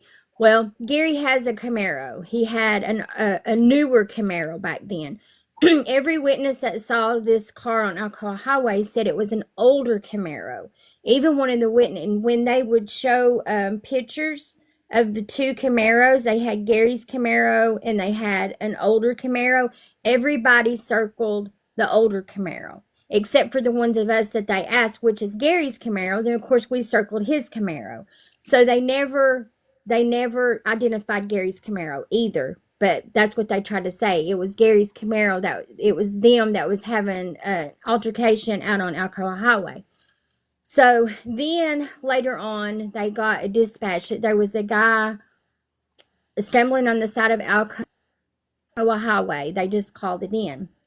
So at some point, there was a police officer that was on down the road, and he had some girls pulled over in a car that was going the wrong way. They were pulled over in the median of Alcoa Highway. Alcoa Highway has the median down the middle of it. So they were going the wrong way. So the police officer had stopped to see what was wrong with them, but he also seen a truck up ahead of them flashing their lights. That's what got his attention. But the other police officer had already headed there, so he left those girls, got no description of the car, no license plate, no, don't even know who these girls were, but he saw the headlights flashing. So he was going to see what was happening up the highway while the other police officer was showing up. Tommy was on the tailgate of a truck with two other men in a truck, a light colored truck. They never said it was light blue, light green, yellow, white, whatever. They just said light colored truck. They never got the name of these two men. They never got the license plate of this truck. So we have two vehicles where Tommy would be, and nobody got anything. So that's when they took Tommy to jail. That's when we were back at Gary's uncle's house, and we started getting a call from Connie. She said Tommy called, it was collect, because back then, one county over was long distance. You had to call collect. So, I mean, I'm in Seymour. If I wanted to call Blount County, which was just 30 minutes away, I would have to call collect or call where it would charge. So he called collect. So then we were all like, okay, we got to find him, got to find him. So then he called back, and that's when we found out. So from Alcoa Highway, where these witnesses say they saw whatever it was they saw, Tommy went to jail. So we don't know. We don't know who he was in a fight with. They never identified a vehicle. They just tried to say it was a Camaro because Gary had a Camaro. We don't know who the girls were that was in the car. We don't know who the men with in the truck that Tommy was with. And then he went to jail. Or any information on the truck with a tag or anything.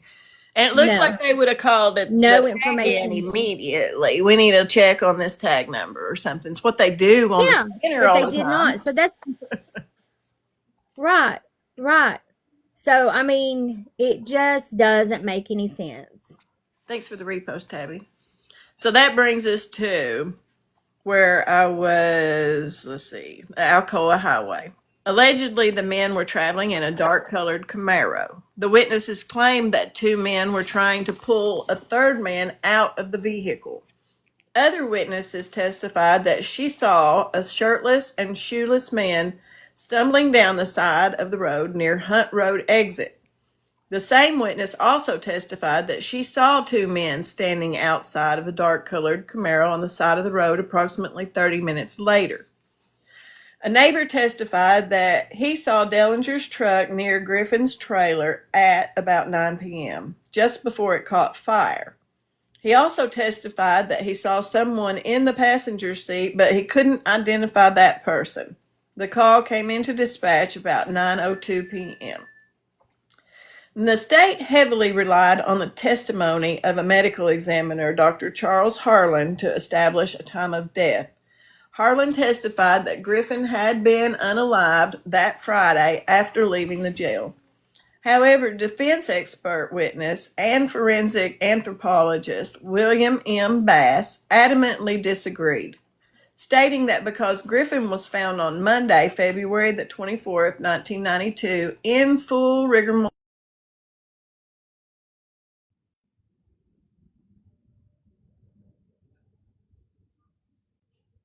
of Tommy and Connie's, Jennifer Branham testified that she ran to Dillinger's trailer when she learned that Tommy's trailer was on fire. She claimed that both Dellinger and Sutton wore jackets and their jeans were wet up to their knees. She claimed Sutton told her Tommy left with a girl and that Dellinger told her they were already in enough trouble. When she asked him to accompany her to the trailer. Go ahead and read that, and I will tell you that I was there. This whole statement was false. This is I was there when this happened. Okay, the relative, Jennifer, testified Dellinger's trailer and saw Tommy and Dellinger wet up to the knees. And they said they were in enough trouble when she asked them to accompany her to the trailer. Branham further stated that she saw Dellinger remove an object wrapped in the sheet from his truck. She testified that he put it into the back of his wife's car after 10 p.m. and that she saw him remove it from the car on February the 22nd and place it under his trailer. Sutton and Dellinger bonded Griffin out of bail. Okay, that's where that is. So Sutton and Dellinger bonded him out. Yeah, so when Tommy's trailer was on fire, me and Gary was in the living room, sitting on the couch. They did not have their jackets on, and they were not wet up to their knees. Why would they be wet? Well, because there is a creek that ran behind James's trailer down the hill and behind Tommy's trailer. So I guess they wanted to say, well, that they went down the creek way and caught his trailer on fire and came back. Well, it wasn't true either because there wasn't even any water in that creek then either. So that right there alone, when I heard this in court, I was like, what? That didn't happen. Me and Gary was sitting on the couch. James and his wife was in the kitchen part, and when she came beating on the door, James's wife answered the door, and James was behind her, and she was like, is Tommy with you all? Where is Tommy? And they did tell her, Tommy is with some girl over in Blount County. That was it. She goes, his trailer's on fire, his trailer's on fire. And they were like, calm down, he's not there, he's not in it. Well, there wasn't. We looked, and there was already, the fire department there, the police and everything. Tommy's family was gathering around down there. And James Dillinger and James Griffin, which was Tommy's brother, they had a dispute. It didn't have anything to do with Tommy. It didn't have anything to do with Connie. And it didn't have anything to do with Gary. But because he was down there, James didn't feel like that we needed to go down there and them not getting along and have more trouble, have any trouble. So that's where that came from. Yeah, so that's where that came from. And the fact that she supposedly seen him move that object after 10 o'clock at night in a hauler from the window with the light on in the back and trees in her way. So that whole statement. And that is also Connie's daughter. And she was 14 years old.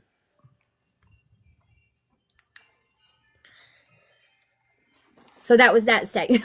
That was that statement. There was that. Disproved. Sutton and Dellinger bonded Griffin out of the jail at 11:25 p.m. Key witness Jason McDonald testified about hearing gunshots from his home around 11:55 p.m. In 1993, Sutton and Dellinger were found guilty on all charges and sentenced to unaliving in 1996 by a Blount County jury. Chapter 3, Unraveling Investigation in the Trial. I read you that a minute ago on the final order, right? Let's see. The matter came before the Tennessee Board of Medical Examiners on Dr. Charles Harlan on May 19th of 2003, May 20th, May 21st, June 18th, July 15th, July 16th, July 17th, July 18th, 29th, 30th, 19th of August, 20th of August, 21st of August, December 11th, May 26th of 2024, July 15th, 16th, August 2nd of 2004, August 3rd, 4th, 30th, 31st, October 18th, 19th, March the 14th of 2005, the 15th, April the 18th, April the 19th, April the 20th, and 21st of 2005. Pursuant to the notice of charges filed by the Tennessee Department of Health, the panel of board members hearing this matter consisted of Nina Yelzer, Chair Sam Barnes, MD, and Alan Edmondson, MD. Presiding in the hearing was the Honorable Tim Stovall, Administrative Law Judge assigned by the Secretary of State. The Department of Health was represented by Robert O'Connell, Assistant General Counsel, and Laurie Lee Doty, Deputy General Counsel. After consideration of the notice of charges, testimony of witnesses, arguments of counsel, and the record as a whole, the board finds as follows. That's where that ends. And then it says, issues in Gary's trial began to surface in May of 2005 when the state of Tennessee permanently stripped Dr. Charles Harlan of his medical license, citing 20 counts of misconduct. Harlan's testimony had been relied upon for the conviction of dozens of cases. This caused the state a great deal of grief, as several cases were overturned because of this, and dozens more would be reviewed to the point of exhuming the bodies of victims that had been examined. However, Sutton and Dellinger's case was not considered for review. And right here's the news article. State finds 18 instances of sloppy work by Harlan, and that's at 2005. More since then. Nearly 3 decades. The 4 years since I've been back, they have resumed bodies because of Dr. Charles Harlan, and found that what he said happened to them did not. There was I want to say 4 little boys, but it might have been just 2 that he said that they drowned. they resumed their bodies about 3, maybe 4 years ago to the conclusion that they were unalived. And I think right now, if I'm not mistaken, right now they're resuming a body of a lady that he said that it was natural causes for her, but they're not believing it, and they're resuming her body and going over that right now as And we there was speak. some SIDS cases he ruled too, right? He ruled Yeah, it SIDS. I think he ruled it SIDS, but then it came back that the baby was unalived by a parent actually, and then there was one that he said that I think this one was 10 years old, and he was emaciated. If I'm saying that right, he was starved to death and said it was SIDS, and came back that he had rugs in his system. That's just So yeah, it's just cray to me. Nearly 3 decades has passed since the gruesome murders of Tommy Griffin and Connie Brennan. Sutton had almost given up hope, but then something happened that would reignite that fire. Carolyn Weaver Miller, who is this lady, Sutton's girlfriend at the and time of it's conviction. Weaver because I dropped I No. dropped and went back to just my maiden name. And she was also his girlfriend at the time, was his alibi Yes. in a motel because it was his birthday and giving him his present, I'm sure.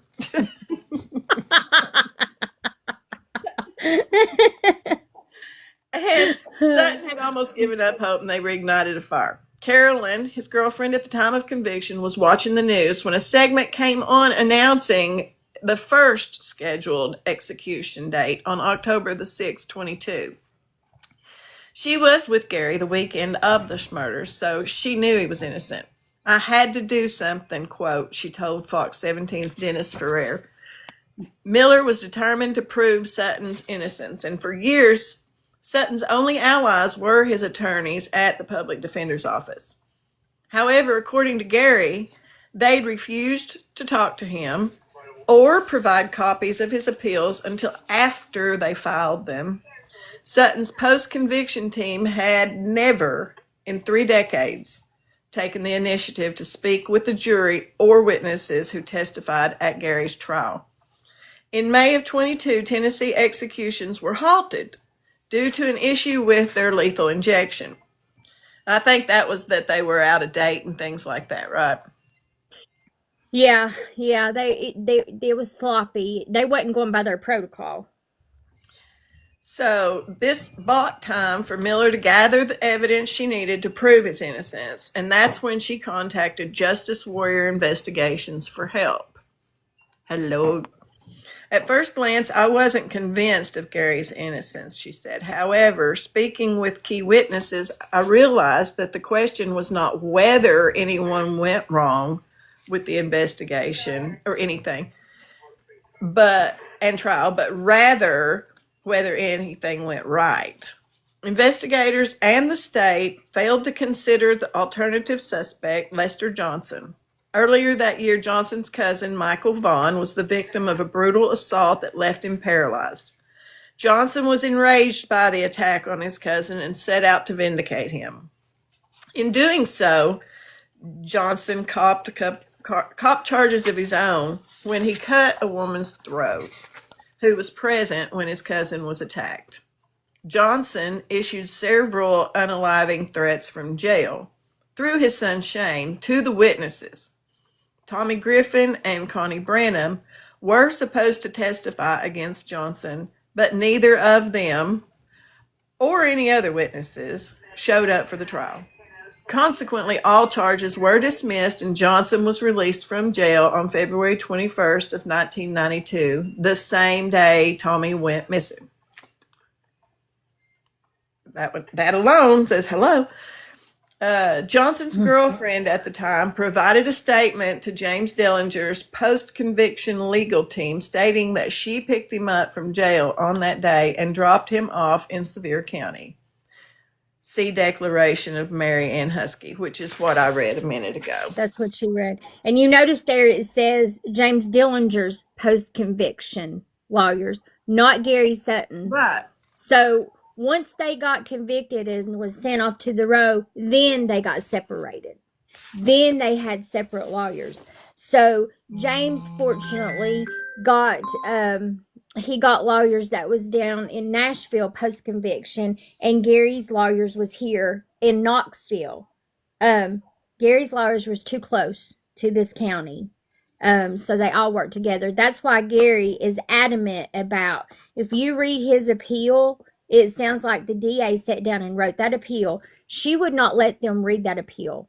She would not let him or talk to him about that appeal, nor let his brother see it before she filed it.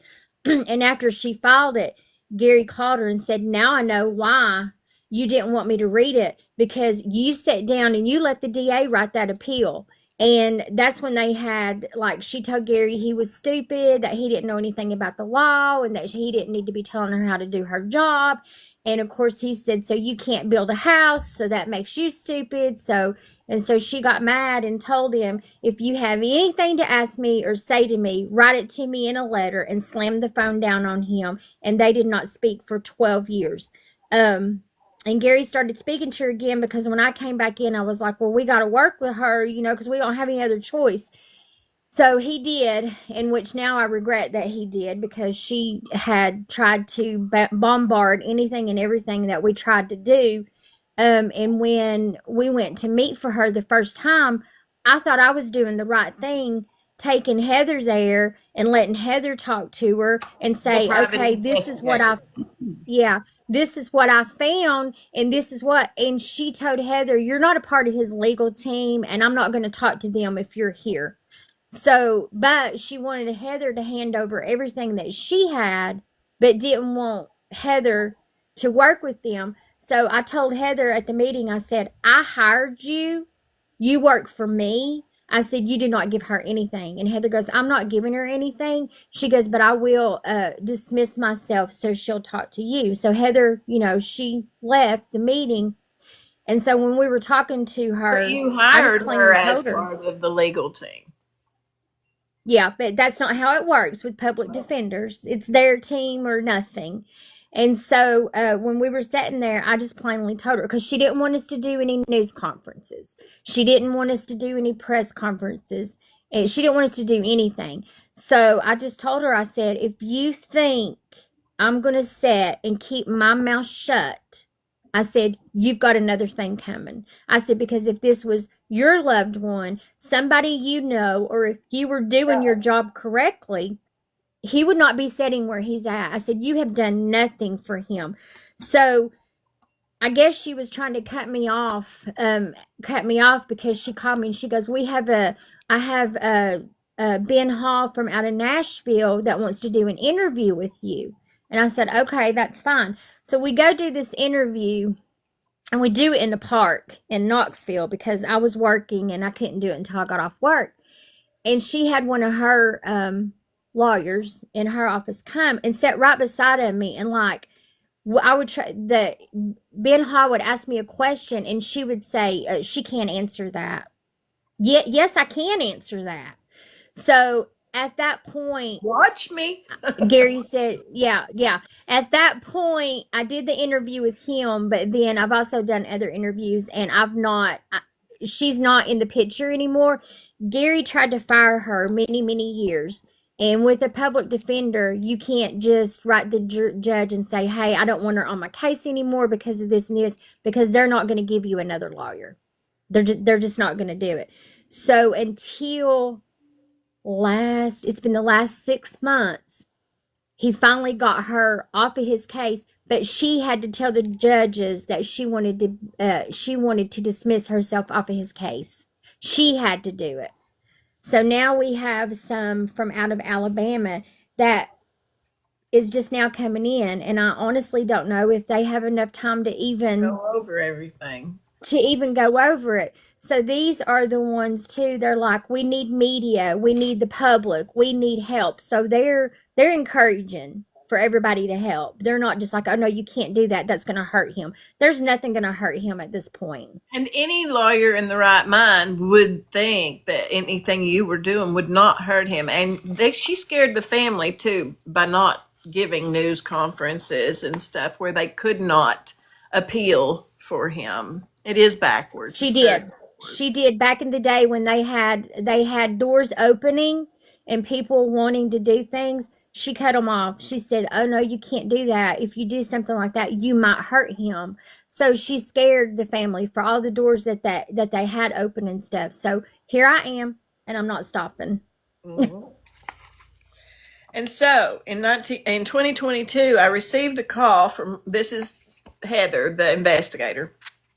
I received a call from one of the investigators on James Dellinger's post-conviction legal team. And at that time, the investigator could not share Dellinger's legal file for ethical reasons, conflict of interest. However, they had heard about the work I was doing for Gary's case, and they wanted to show support.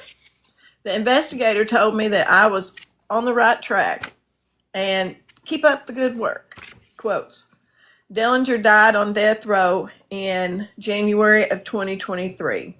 I immediately contacted the investigator to see if his death allowed her to share his legal files. We met a week later. I was amazed at how much work they had done that Gary's team had not. The Nashville office had obtained statements from Tina Hartman, Marianne Husky, and Lester Johnson's son Shane. They had letters that Shane had given them from Johnson in which he was threatening to kill witnesses. Further, the prosecutor in Johnson's case in North Carolina provided a statement about her experience with Johnson. General Clapsaddle, oh my gosh, General Clapsaddle referred to Johnson as one of the most dangerous criminals she had ever tried to prosecute. Clapsaddle had also received death threats leading up to the trial date.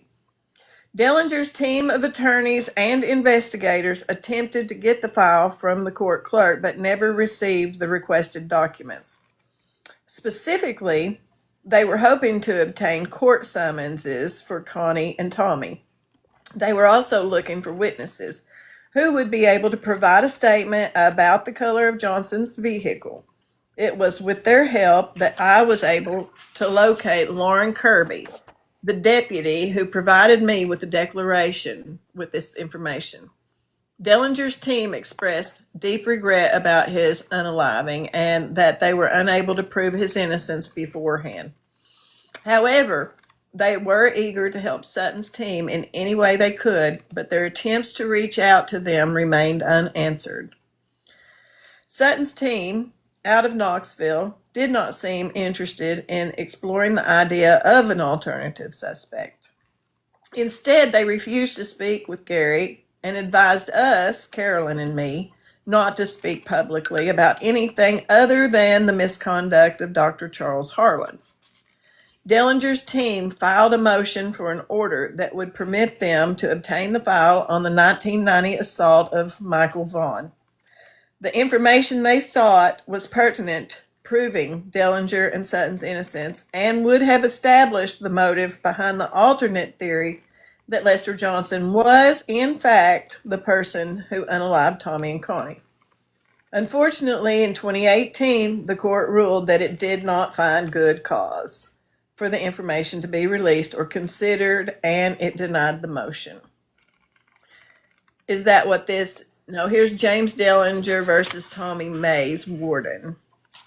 This is the memorandum opinion and order. This case is before the court upon amended. Thank you for the follow, Catnip.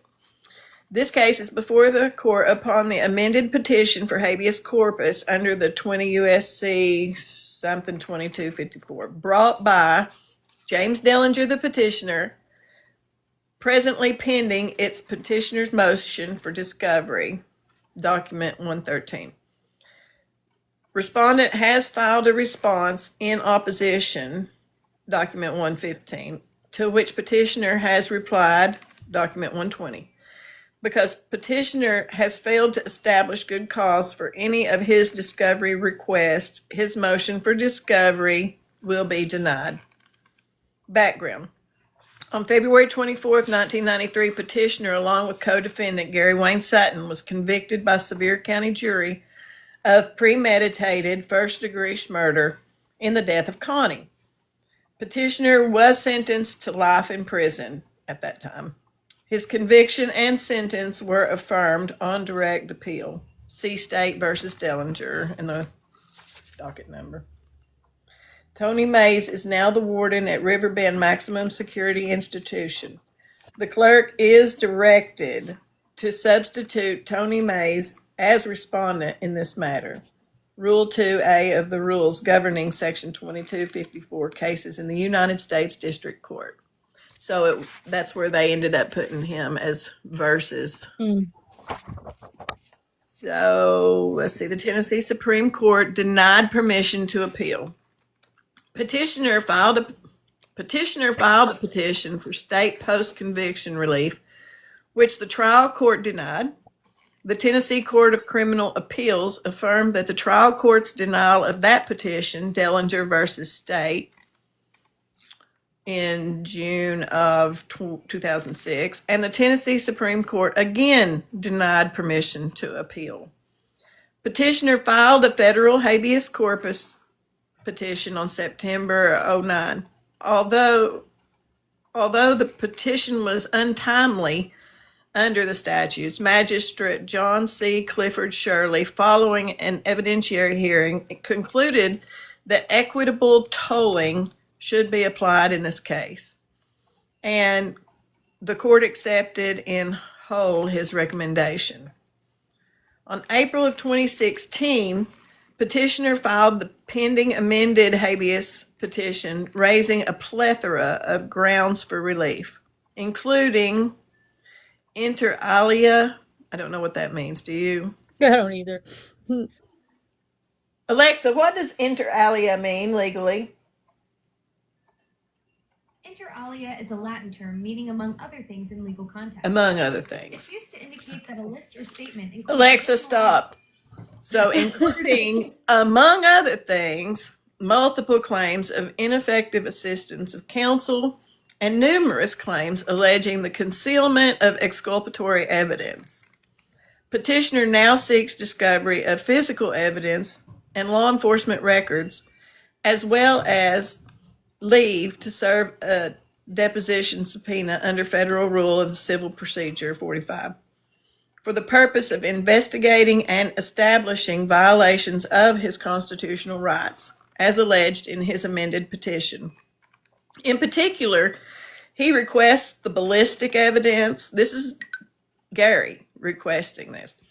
He requests ballistic evidence and the tire tread impressions, records from the various law enforcement agencies involving investigations into the 1990 assault on Mike Vaughn, a retaliatory attack committed by Lester Johnson, and any records indicating Branham was cooperating with law enforcement, and finally, leave to take the deposition of Billy Griffin. Respondent opposes the motion. As an initial matter, respondent contends discovery should not be permitted in an attempt to develop facts related to any claims that were adjudicated on the merits in state court, because the court's review of such claims will be confirmed to the state court record. Although respondent has raised a credible argument on this point, the court need not wade into these procedural waters at this time, because substantively, petitioner has failed to establish good cause for the request of the information. Applicable law. Unlike a normal civil case, there is no entitlement to discovery in habeas proceedings as a matter of ordinary cause. Bracey versus Gramley, they used as a reference. Rather, a district court has discretion to grant discovery in a habeas case upon a fact-specific showing of good cause under Rule 6 of the Rules Governing Section. Rule 6A of the Rules Governing Section 2254 case provides a judge may, for good cause, authorize a party to conduct discovery under the federal rules of civil procedure and may limit the extent of the discovery. A party requesting discovery must provide reasons for the request and must specify any requested documents. Rule number 6B, blah, blah, blah. A Supreme Court has held that good cause under Rule 6A is met where specific allegations before the court show reasons to believe that the petitioner may, if the facts are fully developed, be able to demonstrate that he is entitled to relief, according to the Bracey verse, blah, blah, blah. The burden of demonstrating the materiality of information requested under Rule 6A is on the moving party. See Stanford, blah, blah. Before addressing whether petitioner is entitled to discovery under Rule 6, the court first must identify the essential elements of the claim he hopes to be able to establish if the facts are fully developed. Again, see Bracey. The court then must determine whether the facts alleged, if proven, may be the basis for relief. If so, discovery should be granted under Rule 6A. Conversely, discovery requests based on allegations that would not develop facts that may entitle a petitioner to relief, even if the facts would be found in his favor, should not be granted. And requests that amount to be a fishing expedition masquerading as discovery also should not be granted. Analysis of physical evidence. Petitioner has requested discovery of the following physical evidence: the rifle shell casings found at the crime scene in Sevier County, along with the petitioner's rifle, tire tread impressions and photographs of petitioner's truck and tires, and the two 12-gauge shotgun holes found at the crime scene in Blount County. Petitioner avers generally that the physical evidence is related to his constitutional claims of ineffective assistance of counsel for failure to investigate, and that it also may provide a factual basis to excuse any procedural default on these claims. And the shell casings and the rifle. Petitioner first seeks access to the 303 or 303? 303. Yeah, 303 Rifle shell casing found in the Sevier County crime scene, along with the petitioner's rifle, in order to conduct ballistics testing to prove that the shell had not been fired from that rifle. He contends that the ballistics testing is necessary to support his claim that counsel was ineffective for failing to obtain an independent ballistics expert and for failing to challenge the ballistics testimony presented by the state at trial. He further alleges that the testing may develop proof of his actual innocence by ruling him out as Branham's killer, which would excuse any procedural default of his ineffective assistance of counsel claim. The court concludes that petitioner has not established good cause for discovery of the shell and rifle. Petitioner has set forth nothing but conclusionary allegation that new ballistics testing will prove that the shell did not come from the petitioner's rifle. In fact, he has provided no factual allegations which would provide any reason to believe that it will. A ballistics test was already conducted, the results of which led the state's expert to conclude that the shell did come from the rifle. Petitioner had made no specific allegation that the state's expert manipulated the ballistics test results or testified falsely. Instead, he merely speculates that the retesting will yield a different result. Petitioner's conclusory allegation that new testing definitively will show that the shell did not come from the rifle, without more specific factual allegations to lend credence to that speculation, it is insufficient to establish good cause under Rule 6. Conclusionary allegations are not enough to warrant discovery under Rule 6, and the petitioner must set forth specific allegations of fact. It says citation omitted.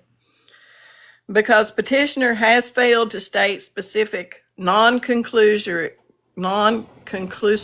allegations which would create any reason to believe that through access of the shells and rifle from the Sevier County crime scene, petitioner may be able to develop sufficient evidence to entitle him to relief, either on his ineffective assistance of counsel claim or his claim of actual innocence as a ground to excuse procedural default. This discovery request was denied. Hey, Wicked Rose, thanks for the heart me. The tire treads. Petitioner next seeks the tire tread impressions that law enforcement collected at the Sevier County crime scene and detailed photographs taken of the petitioner's truck and tires.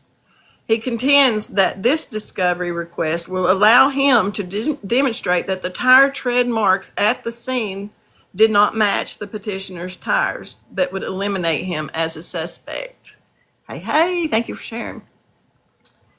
That would eliminate him as a suspect in Branham's murder. He further alleges that the testing may develop proof of his actual innocence by ruling him out as Branham's killer, which would excuse any procedural default of his ineffective assistance of counsel claim. Again, petitioner has set forth nothing but conclusory allegations that the tire tread marks at the scene did not match his truck, and such a result would eliminate him as a suspect in Branham's murder. At trial, Detective Larry McMahon testified that the 2 tire tracks that were lifted at the crime scene did not reveal enough to identify the make or the model of the vehicle. Petitioner offers nothing but mere speculation that another investigation of the tread impressions will result in a more conclusive result. Again, he offers no suggestion that the prior testing was insufficient or otherwise flawed, nor that Detective McMahon was untruthful in his testimony. Petitioner's conclusory allegation that new testing definitively will show that the tire tracks lifted from the scene do not match the tires of his truck, without more specific factual allegations to lend credence to that speculation, is insufficient to establish good cause under Rule 6. Because petitioner has failed to state specific non-conclusory allegations which would create any reason to believe that through access to the tire tread impressions and photographs of the truck and tires, petitioner may be able to develop sufficient evidence to entitle him to relief, either on his ineffective assistance of counsel claim or his claim of actual innocence as a ground to excuse procedural default, this discovery request will be denied. So the shotgun holes. Thanks for reposting, Carolyn. Petitioner I think this one is James's, because this is James's truck and James's house and stuff. So they never put any of this through Gary's appeal. The shotgun shells. Petitioner also seeks access to shotgun holes found at Blount County crime scene in order to conduct ballistics testing to rule out petitioner as the person who killed Tommy Griffin. He contends that ballistics testing is necessary to support his claim that the ballistics evidence presented at trial was false, and that the counsel was ineffective in failing to investigate and properly cross-examine prosecution's witness about the origin of the holes. He further alleges that the testing may provide a factual basis to excuse any procedural default. This request falls for the same reasons as the previous 2, as petitioner again has set forth nothing but conclusory allegations that the results of previous ballistics testings were false, and new testing will rule him out as a suspect in Tommy Griffin's murder. He has not provided any reason to believe that the result of retesting will be different. Rather, he merely speculates that they will be. Such speculative allegations are insufficient to establish good cause. Because petitioner has failed to state specific non-conclusory allegations which would create any reason to believe that through additional ballistics testings of the shotgun holes recovered from Blount County crime scene, petitioner may be able to develop sufficient evidence to entitle him to relief, either on his ineffective assistance of counsel claim or his actual innocence as grounds to excuse procedural default, this discovery request will be denied. Documents. Petitioner also seeks discovery of records from various law enforcement agencies involving investigations into the 1990 assault on Mike Vaughn, a retaliatory attack committed by Lester Ray Johnson, and any records indicating Branham was cooperating with law enforcement. In his amended petition, petitioner has raised claims alleging that the state denied him of his right to a fair trial and due process for actively concealing information to which he was entitled, and that the prosecution withheld exculpatory evidence and information regarding other suspects in violation of Brady versus Maryland and their progeny. Through discovery of these records, petitioner hopes to develop facts in support of his theory that Branham was unalived by someone else, either in connection with the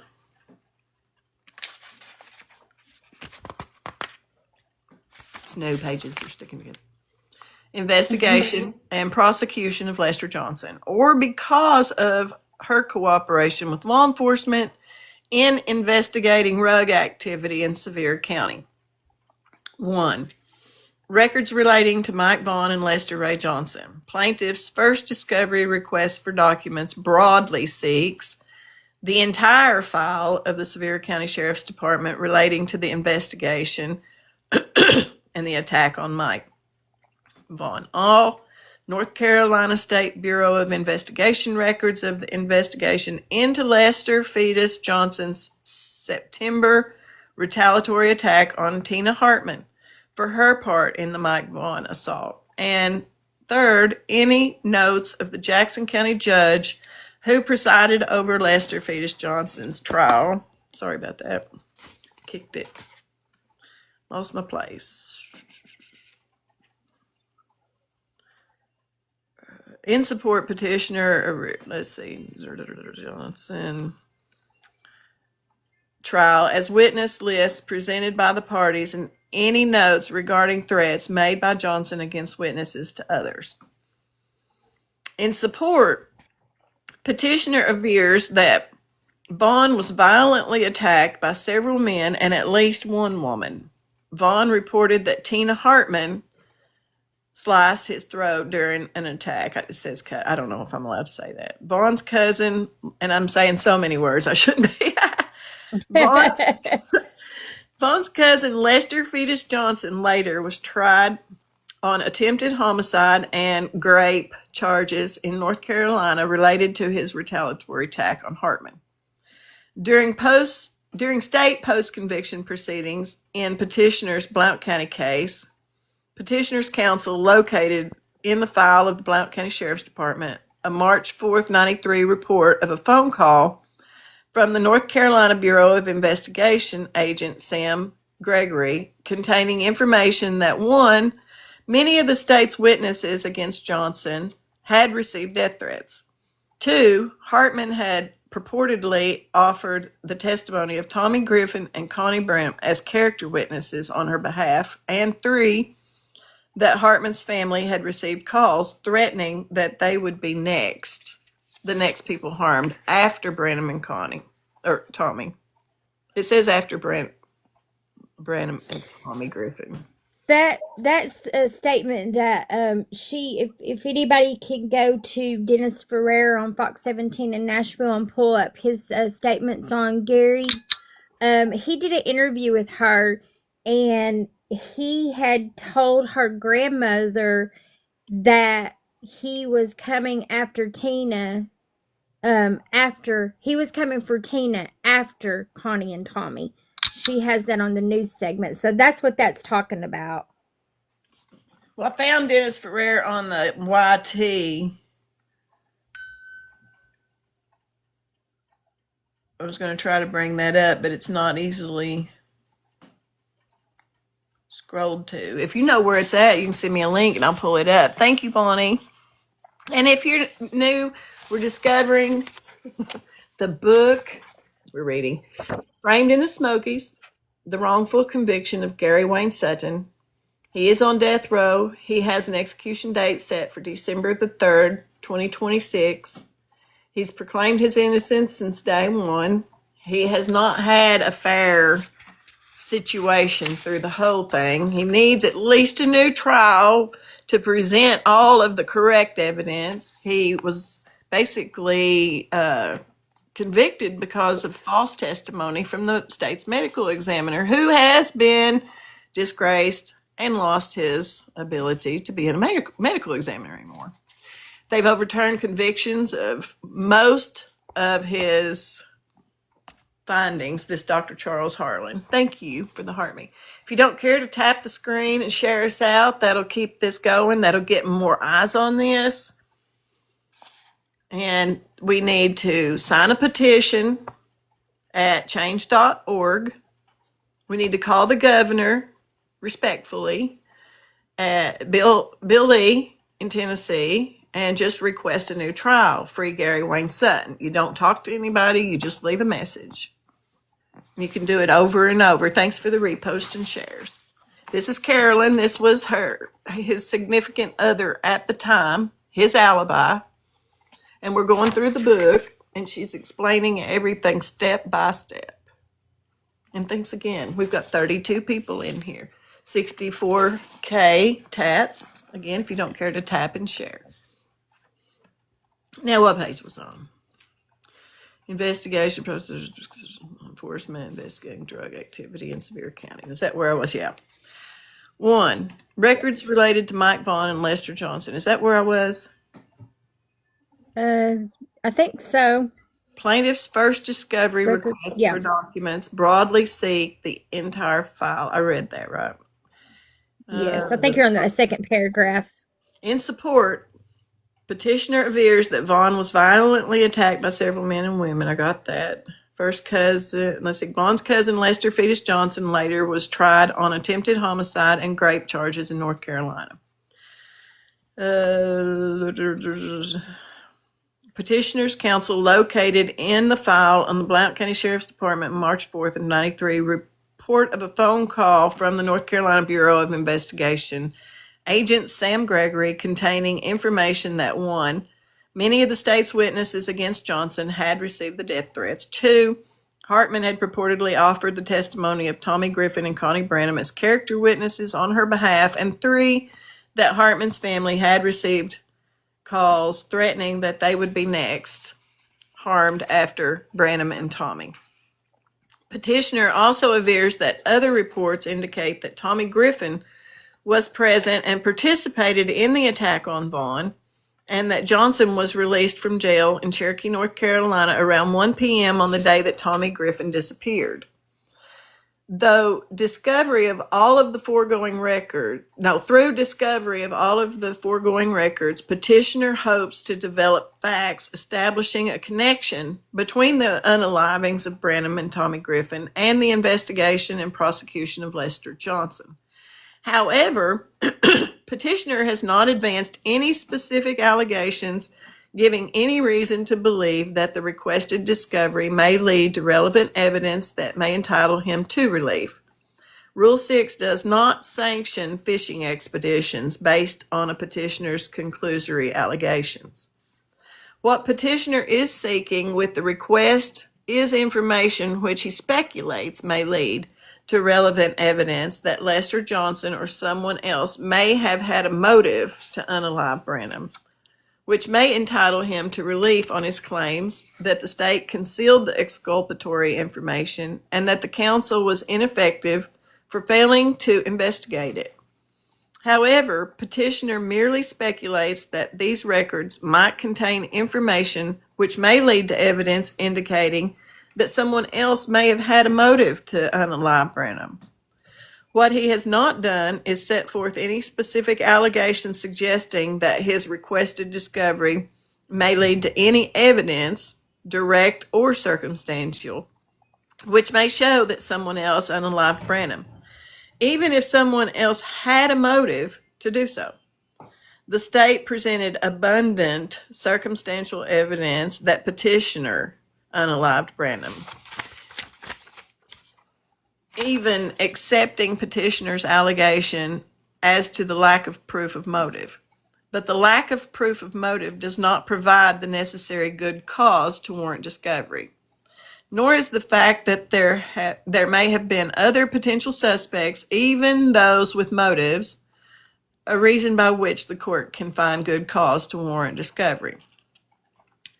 What petitioner is seeking from this discovery request is a wholesale combing of law enforcement records to see if there might be any potentially exculpatory evidence in any of those files. The textbook example of fishing expedition will not be abided. According to this discovery request, accordingly, this discovery request will be denied. 2. Records related to Branham's cooperation with law enforcement. Petitioner also seeks discovery of all records, reports, or memorandum by the Sevier County Sheriff's Department, the Blount County Sheriff's Department, the 4th Judicial District Drug Task Force, that's a mouthful, the 5th Judicial District Drug Task Force, or the TBI, that Branham provided information to law enforcement or otherwise cooperated with law enforcement in an attempt to aid in the apprehension of people involved in rug-related activities. The only supporting allegation for this request is Sevier County Sheriff's deputies' notes of the interviews with witnesses, which reveal that Branham was known to have set up Jack Sutton and perhaps others on rug charges. Once again, petitioner is seeking to rummage through law enforcement files in well, of course we are. We want to run through the files. Heck yeah. I think all these courts know how to do is deny, deny, deny. I don't think they even read. They just deny. Once again, petitioner is seeking to rummage through law enforcement files in an attempt to find information which might suggest that someone else may have had a motive to unalive Branham. Again, however, there is no specific factual allegation justifying this request. Petitioner has not alleged that anyone previously had exhibited violence toward Branham or threatened her, nor has petitioner directed the court's attention to anything from which it can infer that Branham may have been murdered by someone involved in a rug-related activity. He has not demonstrated that discovery of these records would contain any information that may entitle him to relief. Petitioner's request for these records is merely another fishing expedition masquerading as discovery. Accordingly, because petitioner has failed to show good cause, this discovery request will be denied. C. Deposition of Billy Griffith.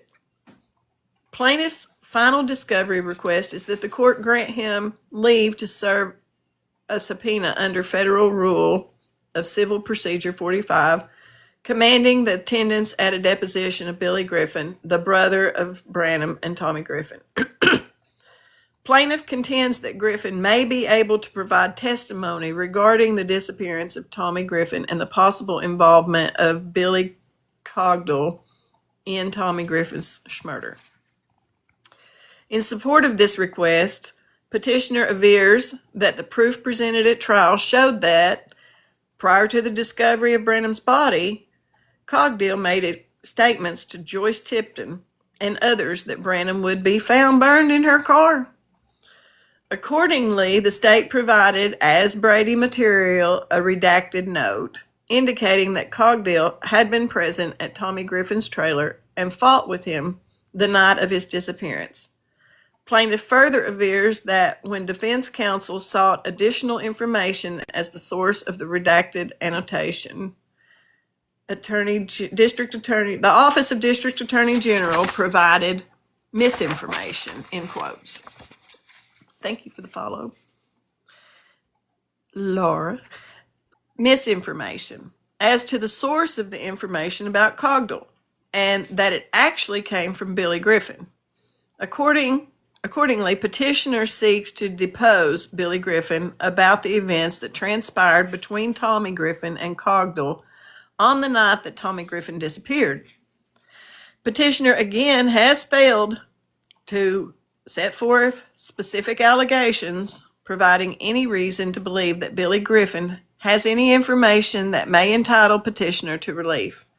Instead, he can only speculate that Griffin had any additional information beyond what defense counsel learned prior to trial. For example, that Cogdell went to Tommy Griffin's trailer and fought with him in the night of Tommy Griffin's disappearance. Captain Larry McMahon testified at Blount County trial that Cogsdale was investigated as a potential suspect. State versus Dellinger. Billy Griffin was interviewed by Deputy Arthur Harmon in 1992, and the unredacted notes of that interview do not contain any other potentially exculpatory information other than the information turned over to defense prior to trial, and thus do not provide a specific factual basis by which the court could infer that Billy Griffin has any other information about the night in question and the altercation between Tommy Griffin and Cogdell that may entitle petitioner to relief. And because petitioner has failed to state specific non-conclusory allegations which would create any reason to believe that through deposing Billy Griffin, he might be able to develop sufficient evidence to entitle him to relief, this discovery request will be denied. So in conclusion, accordingly, upon due consideration of petitioner's motion for discovery and accompanying exhibits, the court concludes that petitioner has failed to show good cause for the requested discovery in this case. Accordingly, for the reasons set forth herein, petitioner's motion for discovery is denied and ordered by Thomas A. Varlin, Chief United States District Judge. A comprehensive report on Johnson showed that he was driving a Dodge D100 at the time of the murders. Oh, and again, Carolyn said all of this was just on, this wasn't on Gary Wayne. This was on Dellinger, his uncle. This is all the things that they tried to do. And Tommy didn't get any of this. No, no, he didn't. This was the things that James's lawyers was working on, to where Gary's lawyers wasn't even trying to do any of this. And Gary's uncle just went blank again. Dellinger. James. Yeah. They wouldn't give, I forgot let's see. They wouldn't give Tommy any of this either, but I forgot what I was going to say about James. Well, everything that we just read, I feel like, which I've read this before, but I've really not, I think just sitting here and going over it with you brings more stuff back. He asked for them to look into this stuff, and they're saying he didn't have the proof or whatever for them to even look at it. But how was he going to get it if they wasn't going to open up and let them go get it? I mean, it just doesn't make any sense. Right. Yeah. He had to prove that there would be evidence in that before they would open it, according to what I... Right, and how do you do that? How do you do that when you're sitting behind bars and you can't physically go do anything? It's up to your public defender to do that. And we've said it time and time again. It feels like that James's lawyers was on it and getting stuff done, but Gary's lawyers simply wasn't doing anything. And I know when I say that, people are like, well, you're just saying that. But I have this is another statement that I have that they put in for Gary. And at the end of it, they gave her 60 days to put in the things so Gary could get a new trial. She didn't do it. she didn't do anything. And so in those 60 days, when those 60 days were up, like right here on this one, it says, for good cause shown in pursuant to authority of the undersigned to enter a final deposition on this matter, the parties are instructed to adhere to the deadline set forth to this court prior to docket 146, and that petitioner shall notify the court within 60 days after the close of discovery, in this case upon receipt, to be filed a detailed herein. So it said, is hereby granted. So he was granted, and then they had 60 days to file it, and she didn't do it. So then they just kicked it out of court. They just dismissed it because she did not file it. She didn't follow up on it. So they gave Gary, they granted him the ability to do it, and his lawyers just didn't do it. Slept on it. Yep. Okay, let's see. Now back to who's requesting. Oh, I didn't mean to. That's me, little butterfly. Whoops. No, I don't want to come up there. Let's see. Now, a comprehensive report on Johnson showed that he was driving the Dodge D100 at the time of the murders, and unfortunately, it didn't specify the color. So I began, this is back to the private investigator. So I began questioning people who knew Johnson and found a former sheriff's deputy who was able to provide that vital piece of information. Kirby stated that Johnson's vehicle was in fact white, and that's where we show this. She's got them backwards, she thinks. This one was. Yeah, no, she does. She has them backwards. The D100. The Dodge D100 should be on top, and the Dodge Ram should be on the bottom. This was what Lester was driving. Then it goes to a declaration of Lauren Kirby. State of Tennessee, County of Sevier. Lauren Kirby, an adult resident of Sevier County, Tennessee, declares as follows. I am of sound mind and have firsthand knowledge of the information provided herein. That I served as Chief Deputy at the Sevier County Sheriff Department for 12 years, and I know Lester Johnson well. And that as a law enforcement officer, I was tasked with the duty of transporting Lester Johnson to the penitentiary on habitual driving offenses. Third, that during my time as a deputy sheriff, I witnessed Mr. Johnson driving a white Dodge truck on multiple occasions. 4, that on January the 28th of 1992, I spoke with, I guess, Service Officer K.R. West and informed him of my past encounters with Lester Johnson. 5, that the first time that anyone from Gary Sutton's legal team came to talk to me was on February the 22nd of 2023, when the private investigator, Heather Cohen, met with me at my house prior to that. Time to take your 11:30 meds. Prior to that. Oh, let's see. Prior to that, no investigator, no attorney, or anyone else representing Gary Sutton had made any attempt to contact me. If they had, I would have provided the information set forth in this declaration. I, Lorraine Kirby, declare under penalty of perjury of the law of the United States of America that the foregoing is true and correct. And that was in February 22nd, 2023. In a conversation with Barbara Gordon, she said that she had a lot of regret over her testimony. Hey, John B., thank you.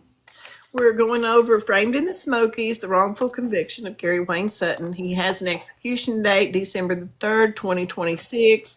He is in need of exoneration or at least a new trial where all the facts can actually be presented. He was convicted by the testimony of a disgraced medical examiner, lost his license, many things with him.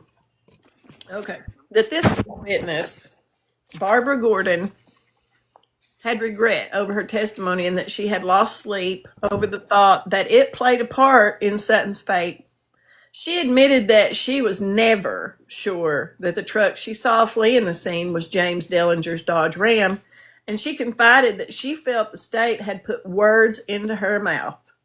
When I showed her a picture of the white Dodge Ram and the white Dodge D100, she said she wasn't sure which truck she saw fleeing the scene on that fateful day. And her affidavit reads as, after being duly sworn, the undersigned, Barbara Gordon, did solemnly affirm under oath, 1, that I was a key witness for the prosecution in the state of Tennessee versus Gary Sutton. 2, that I testified that I saw a white truck.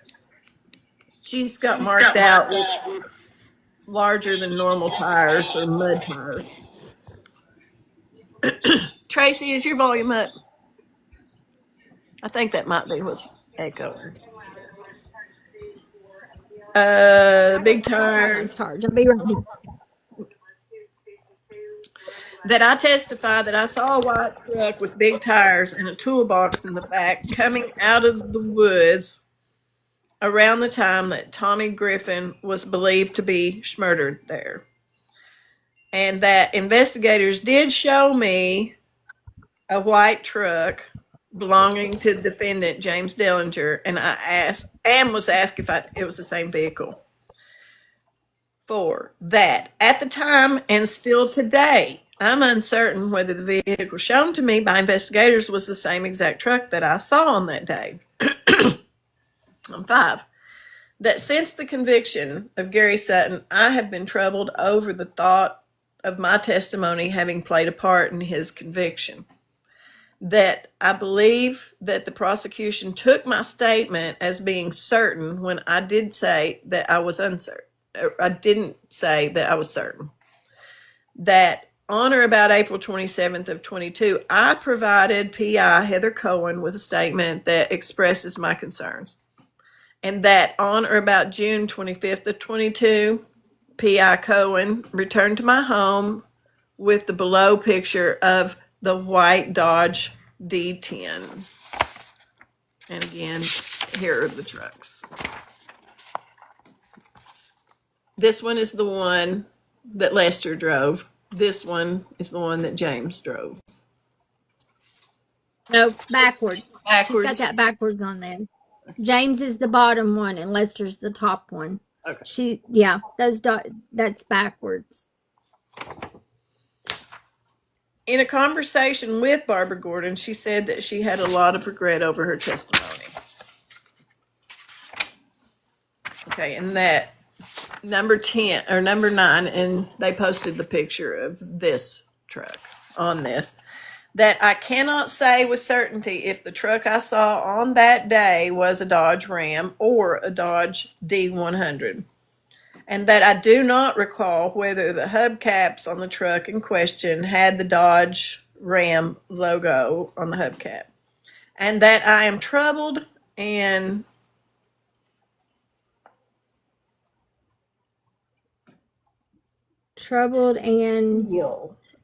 feel that it is unfair that Gary Sutton be executed based on my description of a white truck that may or may not have been the truck owned by James Dellinger, dated July 29, 22. When I spoke with, this is back to the PI. When I spoke, thank you all for the follow and the shares and everything. Taps, thank you for the taps, we're at 71K. When I spoke with key witness Jason McDonald, who testified about hearing pew-pew shots near his home on the night of February 21st of 92, he expressed concern over the fact that a vital piece of his testimony had been omitted. McDonald claimed that he told the investigators he saw a black boxy vehicle flee the scene.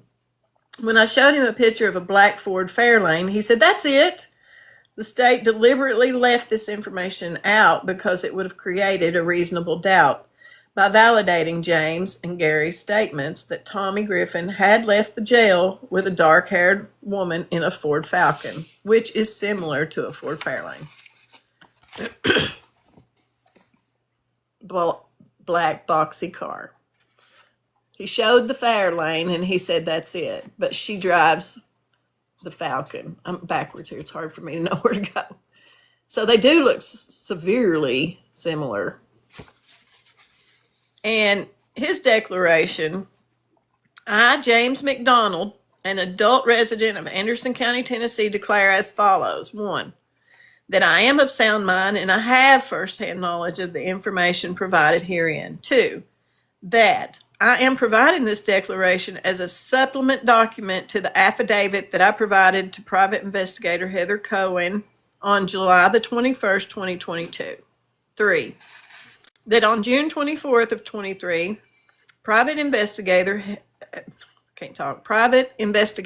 Heather Cohen sent a picture to my cell phone via text of a black Ford Fairlane.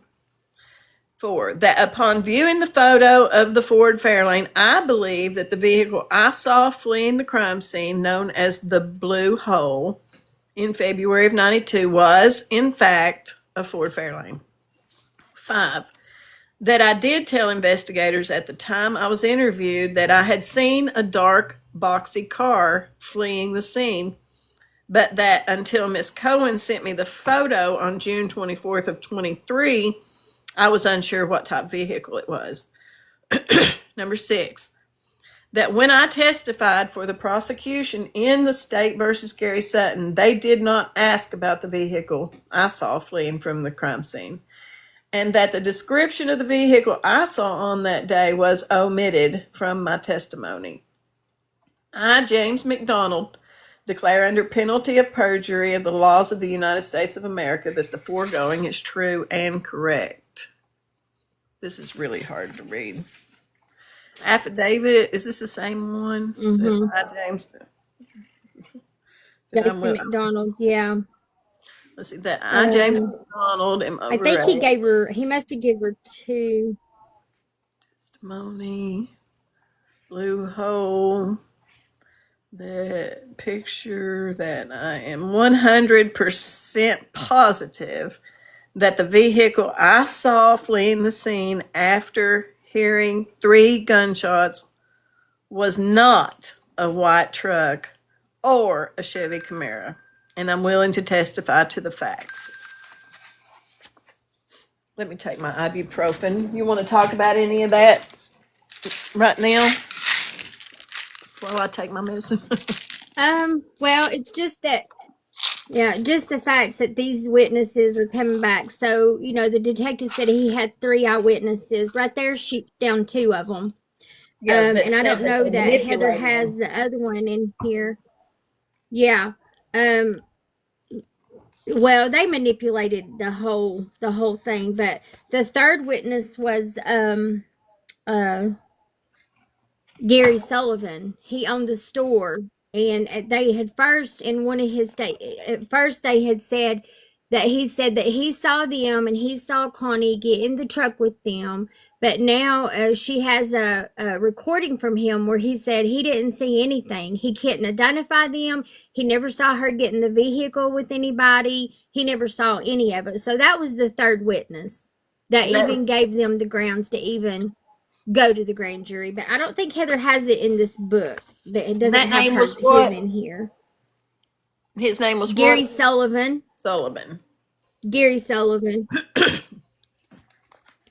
So we're up to chapter 4. Anybody have any questions or anything they want to ask Carolyn? Feel free to put it in the comments. Tracy, she helped Heather with this book. Do you have any input?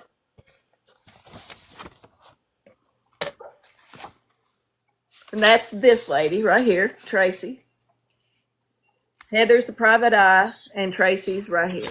That was Tracy 25,000 years ago. Before all the cases. We were actually isn't it? Yeah, we were actually in Kentucky doing the Crystal Rogers case on that shot, if you've ever heard of that case. But that was taken at the Crystal Rogers. However, Carolyn, please, Heather is going in and changing things. re-upping, fixing the book. Please keep track of anything that needs to be added or changed, Okay. and let her Yeah, know. that so far Like what you yeah, said, you so didn't even far think it's the about. trucks are backwards. Right. That's big, and to add that other man in there. Yeah, the one you just Yeah, said, Gary the Sullivan. third. Yeah. Yeah. Yeah. So that's all I have as far as that goes. And then we're at chapter 4, problems with the jury. As previously mentioned, Sutton and Dellinger's trial attorneys were assigned an expert to assist them with jury selection. I'm trying to get there we go. To assist them with jury selection. However, the selected jury was rejected and the new one was assigned. It was later discovered that one of the jurors selected, Gary Keys, was a former deputy who worked closely with Detective James Widener. Jurors from a Sevier County trial reported being driven by the crime scene, which was not on the route from the hotel they were staying at the courthouse during the trial. To the courthouse during the trial, they were driven by. It was also reported that the Griffin Branham family had been talking to the jury during the trial. The issue was addressed by the judge, who did not see the harm. Jury tampering, perhaps? Harm? Okay. The information presented by the court supported the narrative that James Dellinger was criminally responsible for the murders of Tommy and Connie.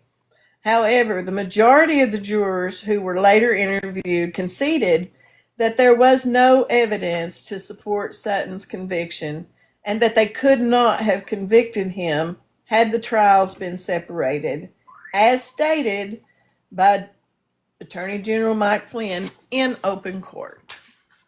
On the record, one cannot help but wonder how differently things would have gone if the trials had been separated and if the jury had been provided with the information withheld by the prosecution.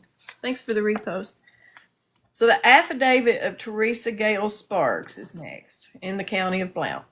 After being duly sworn, the undersigned, Teresa Gale Sparks, did solemnly affirm under oath to the following: that I was one of the 12 jurors. Hang on a minute. Alexa, turn the living room light on. I'm sorry if this is going to be too bright.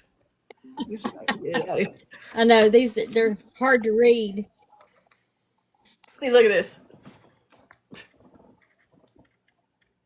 That actually looks bigger than it is. That I was one of the 12 jurors that sat in the state of Tennessee versus Gary Sutton. That I feel it would have been more appropriate to have sentenced Gary to life in prison than the death penalty. That I felt pressured by another juror to sign the death sentence verdict form. That during the jury trial, we were sequestered at a motel, but that the sheriff's department drove us past the crime scene on the way to and from court each day. That it was my understanding and belief that James Dellinger unalived Tommy Griffin, and that I am troubled and I feel that it's unfair that Gary Sutton received an execution date when the evidence I was presented with as a juror showed that James was the one who unalived him. Signed July 29th of 2022 by Teresa Gale Sparks. And here is the jurate with affidavit statement. And it says, State of Tennessee, County of Blount. My name is Gary Franklin Keys, and I am over the age of 18 and of sound mind. I was a juror on the state versus Gary Sutton.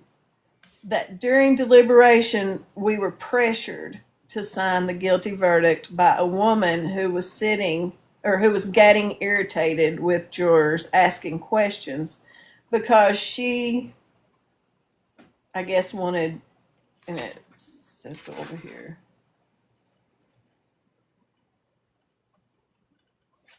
Okay.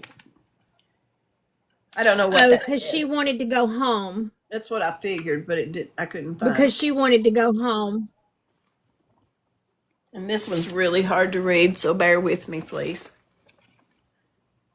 I am Gary Ray and am an adult citizen of Knox County, Tennessee, but lived in Blount County, Tennessee at the time of the James Dellinger Gary Sutton murder trial many years ago. I was a juror to that case. We were a thoughtful jury. I had gone through the police academy with Detective Widener and worked for Blount County Sheriff's Department with him for about 10 years. We something together, Roomed. roomed together, They roomed together at the academy. and I knew Detective Widener was a straight up kind of person. I also knew, yeah, maybe brighter writing in these if she can enhance the writing on Yeah. that too. Yeah. For about 10 years, we wrote Room Together at the Academy. I knew him as a straight up kind of person. I also knew the jailer at Blount County, Ray Heron, and I knew he would be accurate on his recall. He was conscientious, and what he remembered supported the timeline presented by the prosecutor. I thought it was odd that the bailiff drove us to Townsend to stay because we drove by the scene where the body was found by the river by the man with his children fishing. I knew how far that was from Blount County Jail. One juror wanted to drive by another location on the timeline. The judge said they could not allow it. Later, they took us to something Eat. to eat at a restaurant. Yeah, near to eat at a restaurant near that location, and we drove right by it. We couldn't help but notice the time sequence involved, which supported the DA's timeline. I told the other jurors what consecutive and concurrent sentences mean, and we asked the judge about it. However, he didn't give us an answer. It was interesting to serve on the jury. I would have considered any evidence of brain damage or mental impairment at the time of sentencing. I think some of the other jurors might have been swayed to stay with the life sentence. You could tell the older man, Mr. Dellinger, wasn't all there. I declare under penalty of perjury that the foregoing is true and correct. And again, that's Lester Johnson, the other possible suspect, and we've gone over why. Born August the 1st, Lester Fetus Ray Johnson was a habitual offender. From 1977 until his death in February of 2003, he had been in and out of jail for drugs, DUI, attempted rape, harassment, assault, and arson. It has been said that Johnson was a member of the One Percenter Motorcycle Club based out of North Carolina. However, that's not been confirmed by a credible source.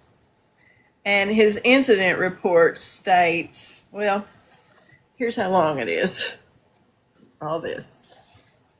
This is 98 was placed in segregation after being caught with a lighter. Let's go back Okay, yeah, 98, dates in custody. Another 98, attempted to place Johnson in population, but he refused to be moved from the holding cell, stating that no matter where he went, there would be trouble. April of 98, was placed in segregation again, causing a disturbance in the dorm, cursing and threatening the officer. Another April of 98, was moved from M1 to maximum security after complaints from other inmates. Another April, was removed from visitation after violating the rules.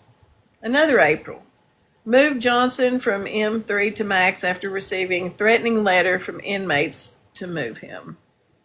Another April, after being given property that was left by his father, Johnson threw it down at the officer's feet, saying that he didn't want the shit. Then in June, he was sent to the ER after apparently falling in his dorm and complaining of a back injury. Was taken to the ER by ambulance, returned 4 hours later with no apparent pain or injury. So from 9/24/98 to 12/22/98, we've got, 12 of 98. During cell search, a shampoo bottle with unknown pills, what appears to be marijuana and marijuana seeds in a deodorant container found in his bunk. Also was taken to the ER after taking some unknown substance. Also, he was charged with introduction of contraband into jail after finding the marijuana concealed in his shoes. Another, on November of 2000, was placed in a holding cell after fighting with another inmate. March the 20th of 2000 to present. In April of 2000, while in the processing room, Johnson was observed taking several items from a desk and placing them in the waistband of his pants. Recovered were several papers, a warrant, and a minimus. Is that a minimus? Did that say minimus? Minimus, yeah, I don't know what that means. Alexa, what is a minimus? Minimus can mean a few It says things. minimus. It's Latin for smallest and can refer to the little finger or toe. It's also used in some legal terms and as the name of a popular Latin textbook series for kids. Alexa, what is an MITTIMUS? Are you asking about MIT, the Massachusetts Institute of Technology? No. Hey Siri, what is a mitimus? Oops, wrong assistant. Though I have to say, And it went to all excellent litmus. safety voice assistants. So we'll have to look that up ourselves. Heather is here. Where are you, Heather? Let's see. Oh, Heather, come on. Yeah, where are you? Justice, there you are. Come on up. This is the private eye and the other author of this book. All of our Alexas are talking now. I'm sorry. You think it's a court document of some kind? Maybe Heather knows. I invited her. If you want to come on up, Heather. Let me make sure. Hey, Jeremiah, thank you. Let's see, Justice Warrior. It didn't send, huh? Now it did. Sometimes it doesn't feel my fingers. Now I know I was at Minimus. Where's that at? Okay. And next, he received letters from inmates in M2 asking that Johnson be removed from the dorm. Also in April of 2000, while being served breakfast, he threw his tray on the floor near an officer that was serving breakfast. Also in April of 2000, after being served breakfast, there was a liquid that spilled from Johnson's plate onto the officer's hand. Johnson said that he had pissed on the plate, but later changed his mind, saying that he had poured his coffee in the plate. In April of 2000... She said that she tried to accept.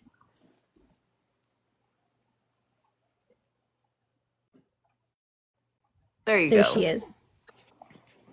Wonder what's going on. Thanks for coming up, Heather. Can you hear me? I can. Oh, good. Okay, and what is a minimus? Emitimus? Was that in one of the documents? It's in his incident report. Let me find it. I don't know. Let me find it again. I need to redo that manuscript because some of those documents are so small you need magnifying glass to read them. Oh, here it is. While in processing room, Johnson was observed taking several items from a desk and placing them in his waistband of his pants. Recovered were several papers, a warrant, and a minimus. It's a document, probably. Yeah. And then received letters from inmates asking to be moved, the breakfast, the pissing.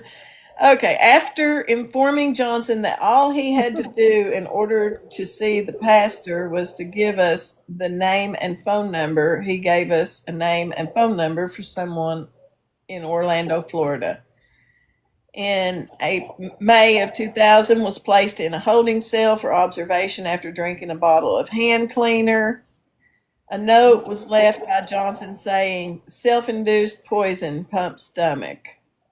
Gosh. June of 2000, after being let out of his cell to use the phone, Johnson refused to return to his cell when his time was up. After cursing the officer, he went back into his cell, slamming the door, still cursing the officers. Later, he sent out a letter saying, you need to send your inbred, illiterate, stupid, ucking jailers back to school. They can't read a ucking clock. Fix phone privilege, dumb bastards. Wow. Johnson was asked if he could. Johnson was asked if he could move to the medium from the max. He refused, saying that there was an inmate that he didn't get along with. Johnson urinated through the tray port in his cell door after he had stopped up his toilet. While in segregation, was found in a semi-conscious state after taking an unknown substance. He refused to let medical staff examine him. He received a message from Lester, they received a message from Lester Johnson to come and get his television or he was going to hang himself with a cord. This was after a homemade wire antenna was removed from his cell. And last on this list, the nurse received a note from him saying that he had drank half a bottle of aloe vera gel in protest to unanswered questions. Well, that was good for him. A minimus is the court order for a person to be taken into custody. Okay, thank you. And here we have the state warrant with waiver, trial, justice court, state of Tennessee, Sevier County. That's this one. Personally appeared before me the undersigned judge for said county and undersigned affiant and made oath in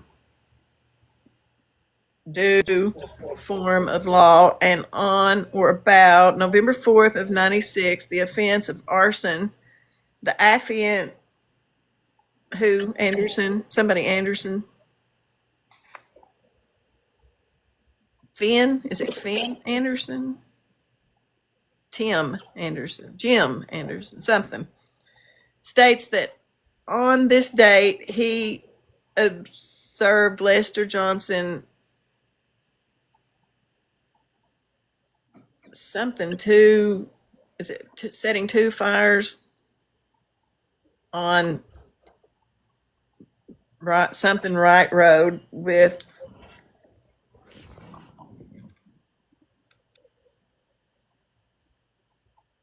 I don't know what that's. Somebody, Lee, was called to the scene. Johnson was arrested and brought to Sevier County Jail. And then the state of Tennessee, for arson. That's what it said. I can't read some of that, though. Lester Johnson starting 2 fires on Right Road or something in the Kodak community. Deputy Beryl Lee was called to the scene and Johnson was arrested and brought to Sevier County Jail.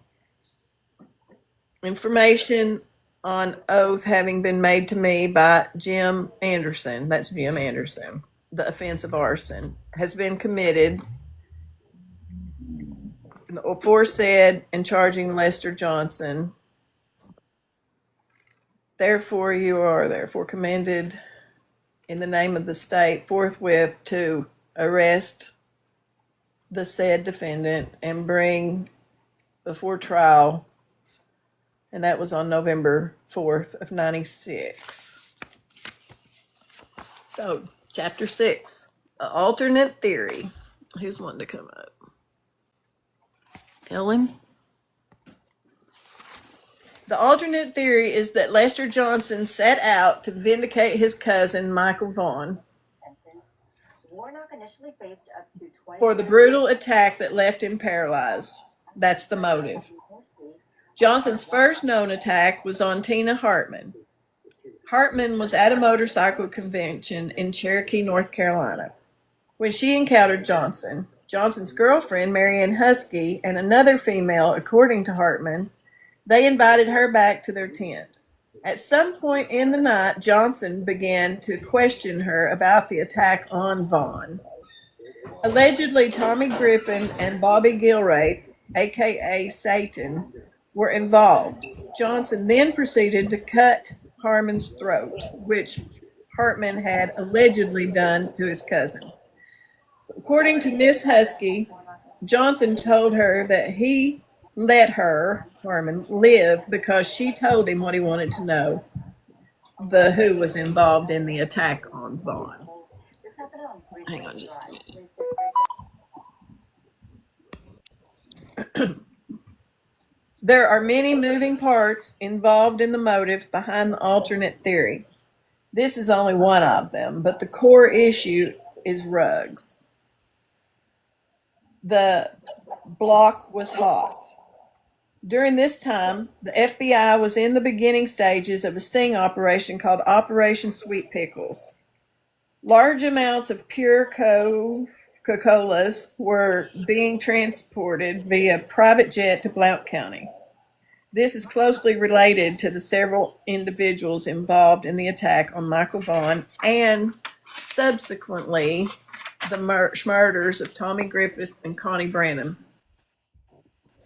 An informant wore a wire during a rug deal with Bobby Floyd. Tommy Griffin was present. Griffin was not the informant who was wired during the exchange.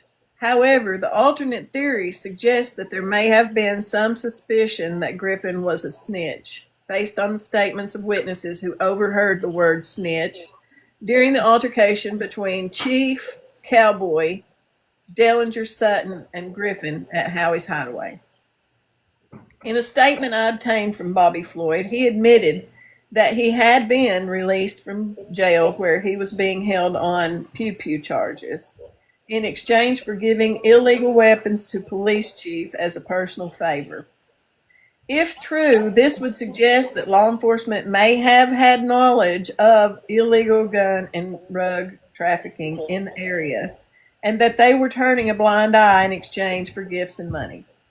It might also suggest that because of personal involvement in criminal activities, there may have been certain people in law enforcement who would not want to implicate themselves somehow by investigating the same person or people from whom they had accepted favors in exchange for immunity. After Sutton and Dellinger were arrested, both Sevier County prosecutor and the Blount County prosecutor visited Floyd while he was in jail to ask him if he would testify against Sutton and Dellinger. Floyd refused because he did not have direct knowledge of the subject. Similar to a warrant. Okay. Johnson was being held in North Carolina for charges related to the assault on Tina Hartman. He issued several threats on witnesses from jail through his son Shane. None of the witnesses showed up in court, and he was released on February 21st of 92, the same day Tommy Griffin went missing. Husky's statement to Dellinger post-conviction team was that she dropped him off in Sevier County before sundown on the same day. We also know that he drove a white Dodge truck. Johnson may not have been the top dog in the rug world, but he had a reputation for being violent. All he had to do was put the word out on the streets that Griffin was a snitch. This caused everyone to turn on Griffin. Dellinger likely knew that Johnson was looking for Griffin, but did not discuss it with Sutton due to Sutton's close relationship with Griffin. Further, Dellinger likely knew it was a no-win situation because of Johnson's ties with the pew-pew and rug trafficking ring and their relationship with the local law enforcement. Witnesses testify that Sutton and Dellinger were seen putting Griffin out of the car on the side of the road. Later, Griffin was arrested for public intoxication, and the arresting officer mentioned two older gentlemen, in quotes, older, in dark-colored truck. Griffin seemed scared. I propose that these men seen with Griffin were the same men from the bar that the barmaid heard about the word snitch. I would also propose that these men and dark-haired women in the black boxy vehicle were associates of Lester Johnson's. The dark-haired woman was likely planted to lure Griffin into a trap. Every witness who testified about seeing Dellinger's white truck was likely confused, and what they actually witnessed was Johnson's white truck. After Gary Sutton and James Dellinger bailed Tommy out of jail, Griffin left with a dark-haired woman in a black Ford Fairlane. The woman was waiting there for him under the instruction of Johnson and took him to an unknown location where Johnson was waiting. And next is the declaration of Bobby Floyd. I, Bobby Floyd, an adult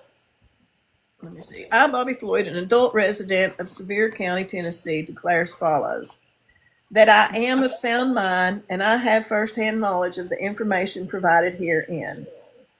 That in or around 1992, Mike Flynn and Al Schmutzer came to visit me at FCI, Ashland, Kentucky. That Flynn, who was a prosecutor in Blount County, and Schmutzer, who was a prosecutor in Sevier County, asked me to testify against Gary and James, and that they proposed a deal on my charges in exchange for my cooperation. That because I did not have any knowledge of the murders or who committed them, I told Flynn and Schmutzer that I didn't want any part of it. And that I do, however, have firsthand information pertaining to corruption in Sevier County. And that around 1990, I was arrested on pew-pew and rogue charges, and that Captain Preston Ramirez came to my cell and pulled me out.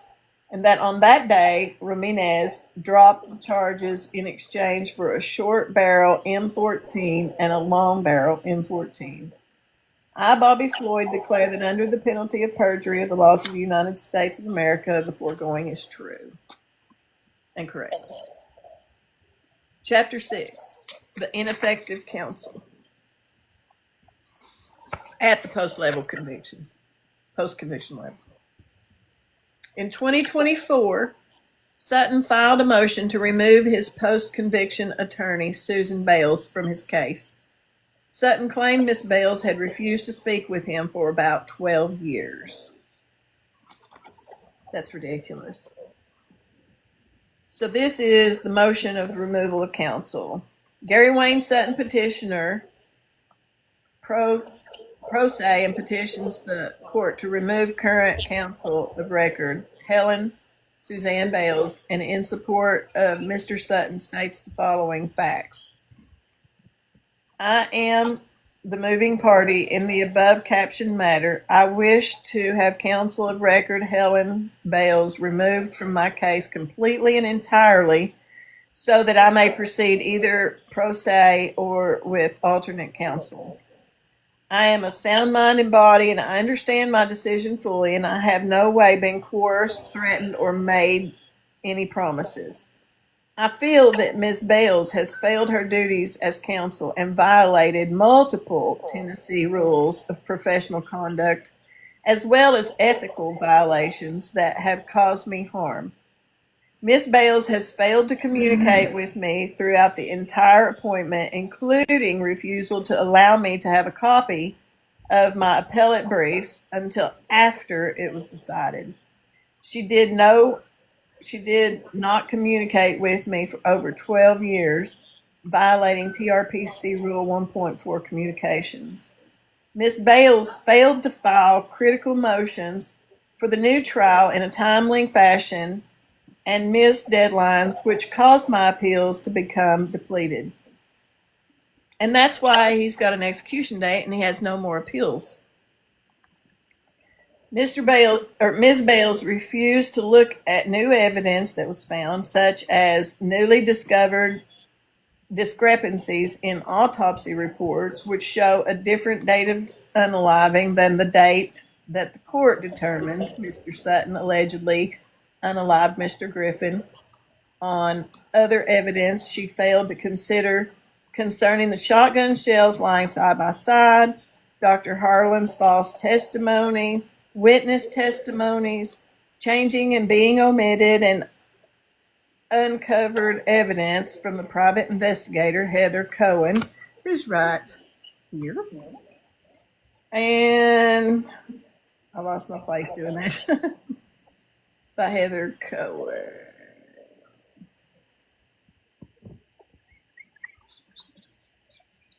Dr. Harlan's testimony uncovered by Heather Cohen, whom was hired for me by a friend. Additionally, Dellinger's attorneys have allegedly tried to provide information to Ms. Bales, but she would not return their calls.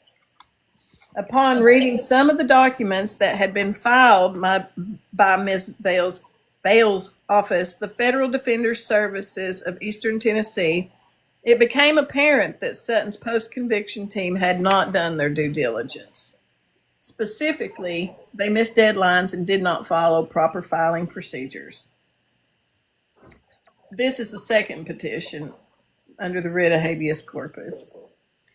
And then there's the table of contents.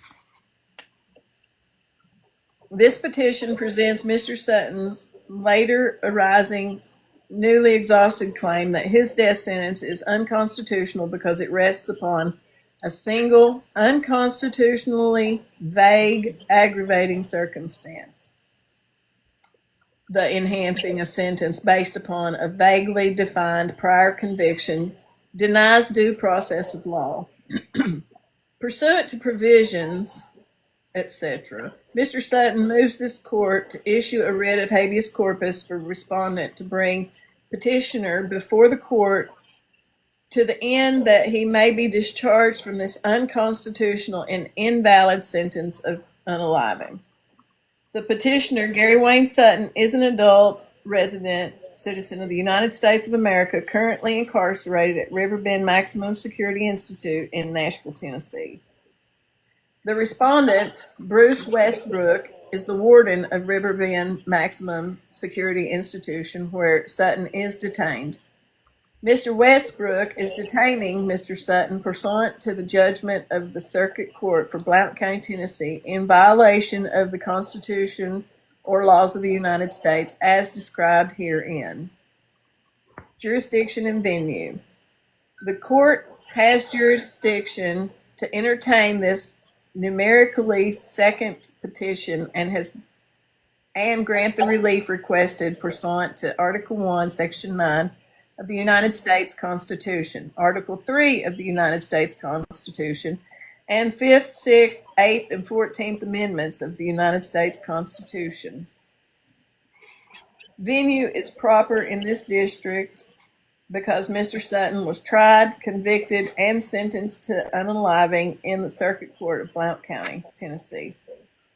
Statement of the case: Mr. Sutton was convicted of first-degree murder and was sentenced to death, supporting the death sentence in the prior violent felony statutory aggravating circumstance. The defendant was previously convicted of one or more felonies other than the present charge, whose statutory elements involve the use of violence to a person. The Tennessee Supreme Court upheld Mr. Sutton's conviction and unalivened sentence, State versus Sutton. The state courts denied post-conviction relief. Appeal was denied on October 2nd of 2006. The federal courts denied habeas corpus relief.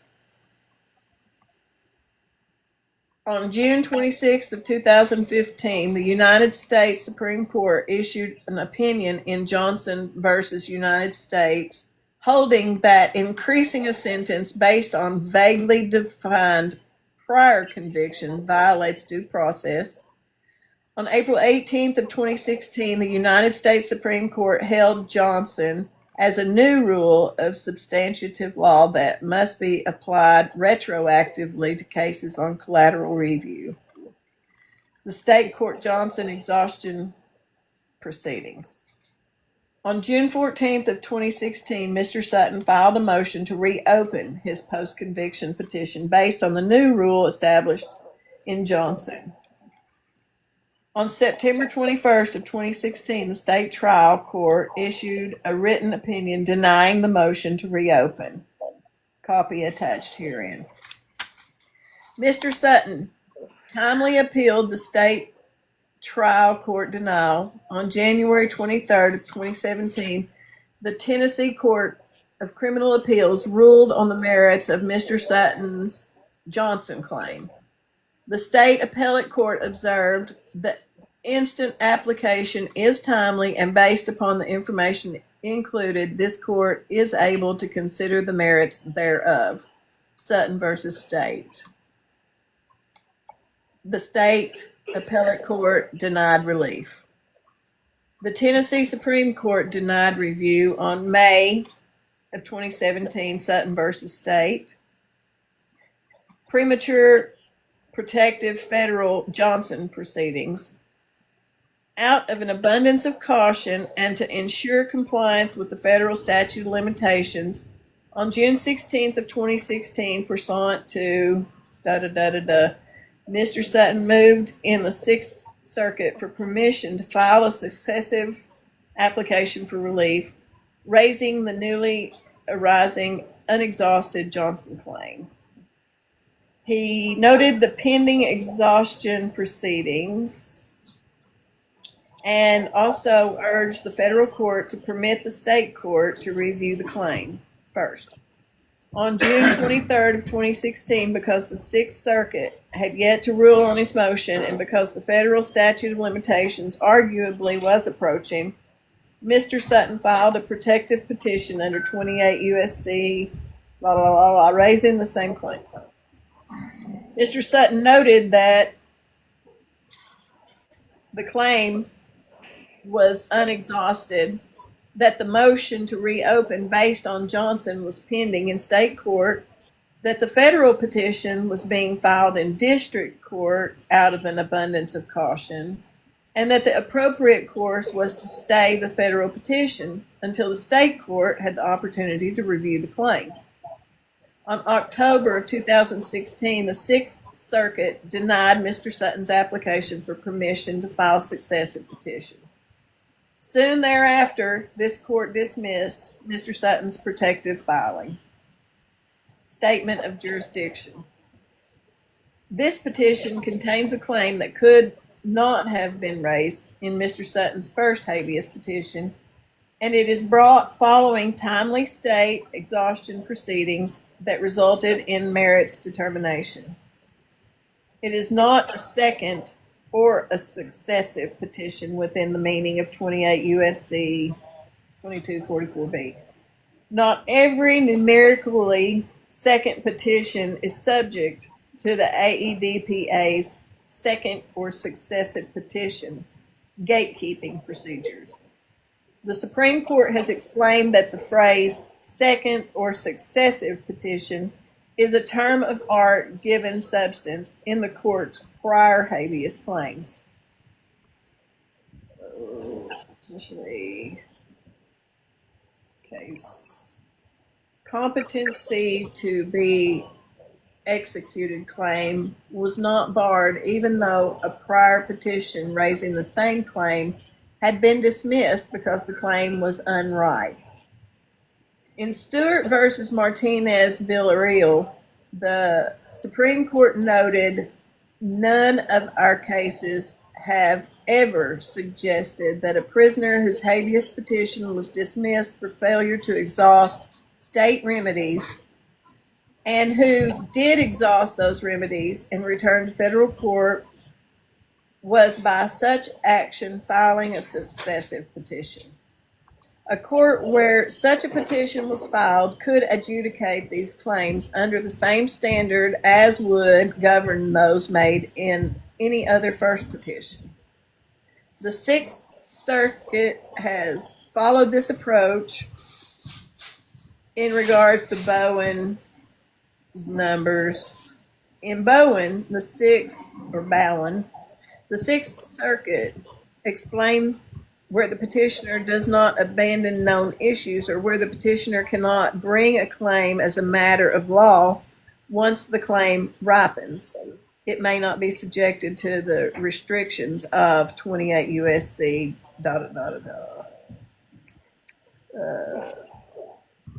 Codified the abuse of the writ doctrine under which the claims that could have been raised but were not may not later be presented. And Carolyn, isn't that something to the effect that where she just barely glazed over something, it was brought up and could not be resubmitted? Correct. Yes. Nor should Mr. Sutton's prior federal protective filings be dispositive. The appeals court decision as to whether to grant permission to file a second or successive petition is a jurisdictional prerequisite to merits review of a claim brought in a second or successive petition. Because the Sixth Circuit did not authorize the filing of the petition containing the Johnson claim, there has not been an adjudication on the merits of the claim.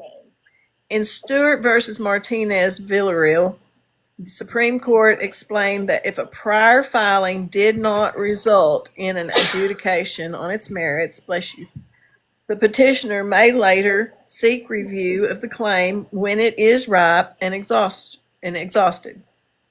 Here, Mr. Sutton's Johnson claim did not exist when his first habeas petition was adjudicated in 2011. Thus, he did not have fair opportunity to raise it at that time. He timely sought review in state court, and his constitutional claim is now exhausted. Now that Mr. Sutton's claim has been fully exhausted, he timely presents the claim to this court pursuant to 28 U.S.C. 2254. Claim for relief. The unaliving sentence should be vacated because it is supported by an unconstitutionally vague aggravating circumstance. The sole aggravating circumstance supporting his unaliving sentence is this: the defendant was previously convicted of one or more felonies other than the present charge, whose statutory elements involve the use of violence to the person. Will you go? Hey. Just a minute. I forgot about you. Just a minute, sorry. He's got a work call and somewhere else. Okay, I might be able to get to it. The sole aggravating circumstance supporting Mr. Sutton's unaliving sentence is this: the defendant was previously convicted of one or more felonies other than the present charge, whose statutory elements involve the use of violence to a person. Yeah, I'll give you a jingle back. Aggravated circumstances is vague and cannot support the unaliving sentence. Further, the state court's resolution of this claim is an unreasonable application of or contrary to the rule announced in Johnson. The 5th and 14th Amendments provide that no person shall be deprived of life, liberty, or property without due process of law. This guarantee is violated when the state takes away someone's life, liberty, or property under a criminal law so vague that it fails to give ordinary people notice of the conduct it punishes, or so standardless that it invites arbitrary enforcement, such as Callender versus Lawson. Does it need water? That's it. Will you put some water in it, please? Well, Thank you.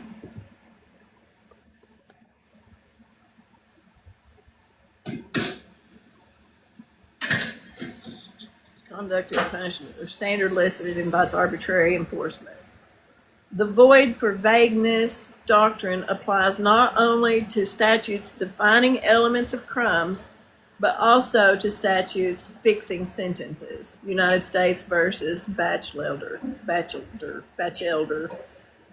Such vagueness in the death penalty context violates not only the 5th and 14th Amendments, but also the 8th Amendment, Maynard versus Cartwright.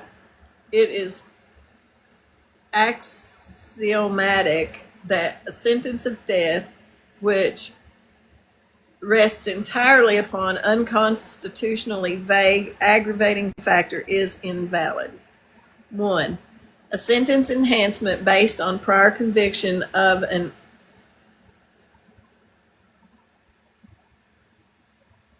unenumerated violent felony is unconstitutionally vague.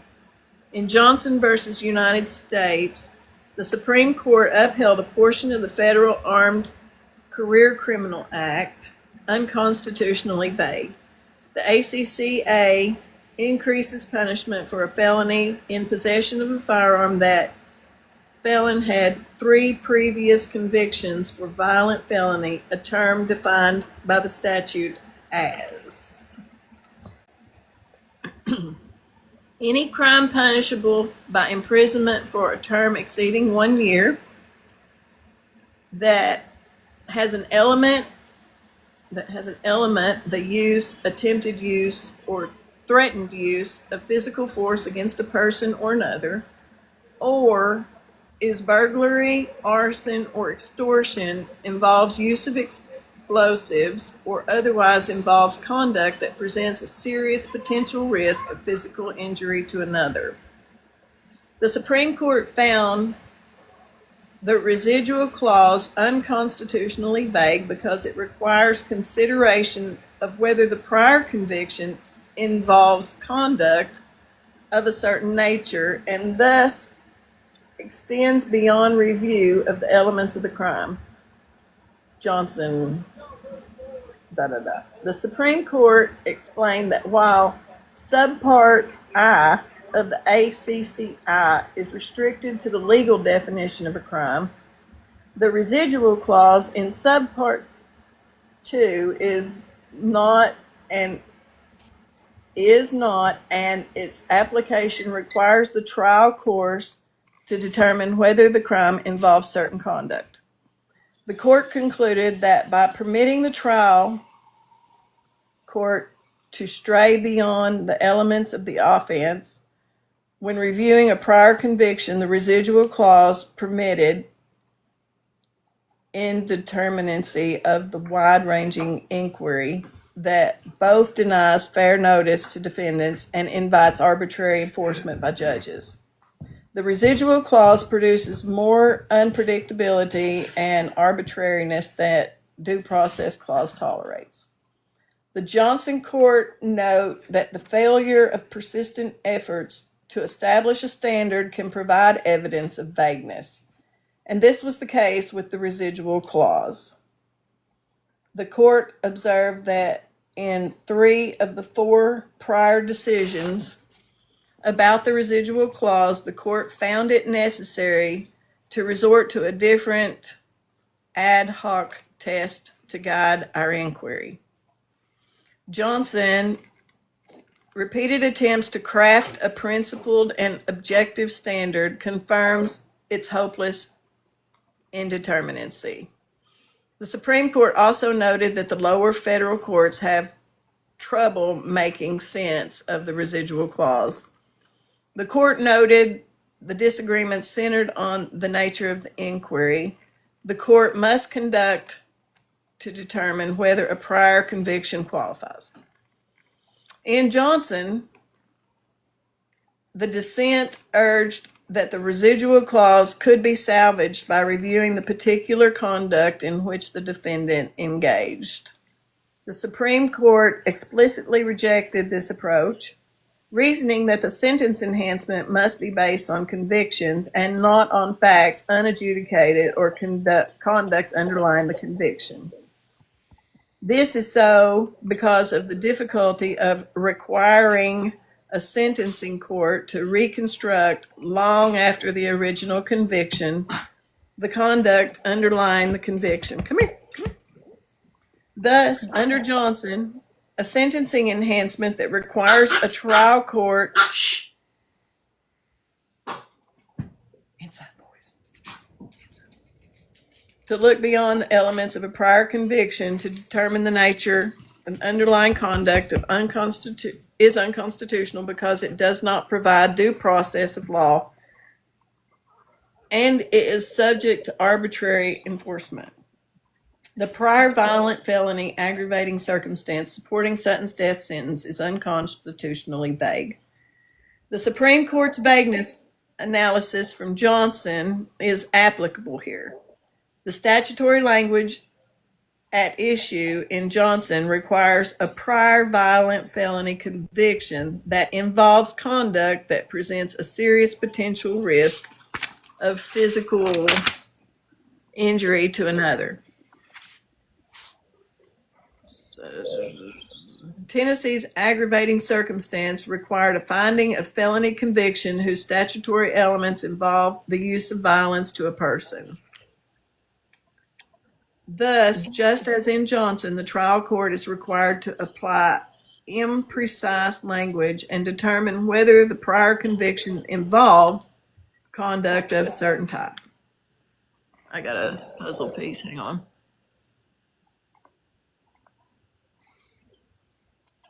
Sorry, you're back.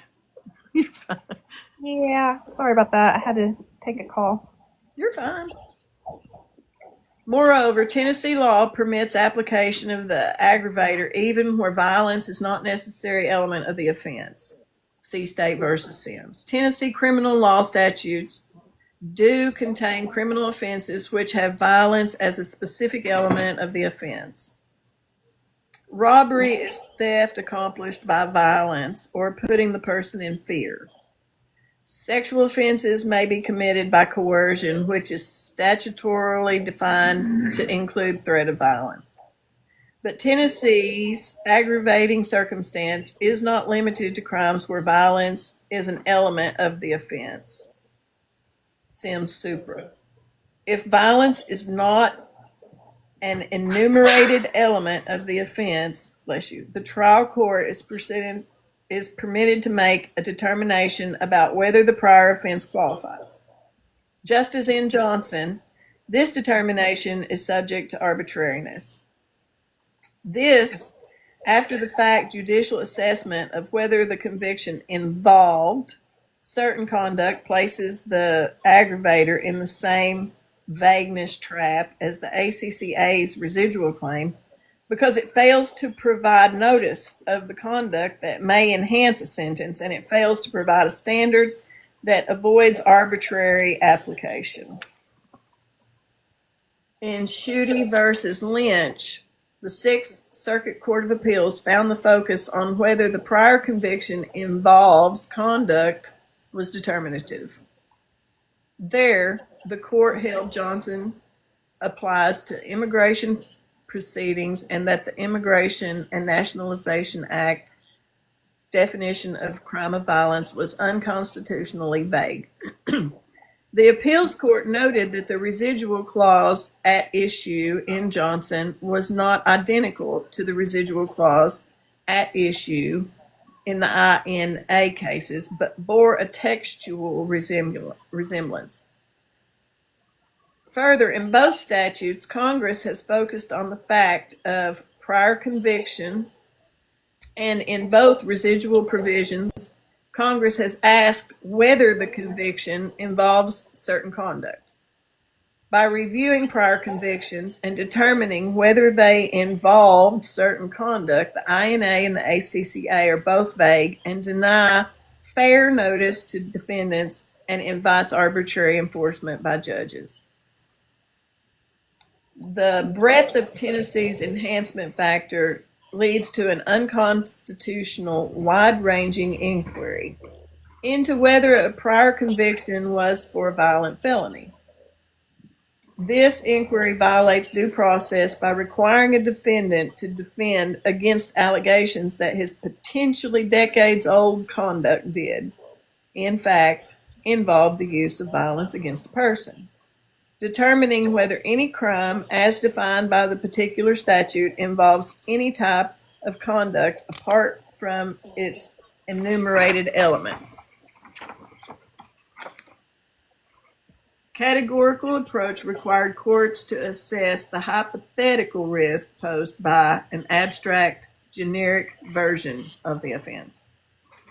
The plain language of the I-2 aggravating circumstance resembles that of the ACCA held to be valid. In order to qualify as an aggravating circumstance in Tennessee, a conviction for a prior felony must be one whose statutory elements involve the use of violence. Whether the statutory elements of an offense include the use of violence to a person is a question of law for the trial court. However, whether the state has proven the defendant has a prior conviction for the offense pursuant to the aggravating circumstances remains a matter for the trier of fact.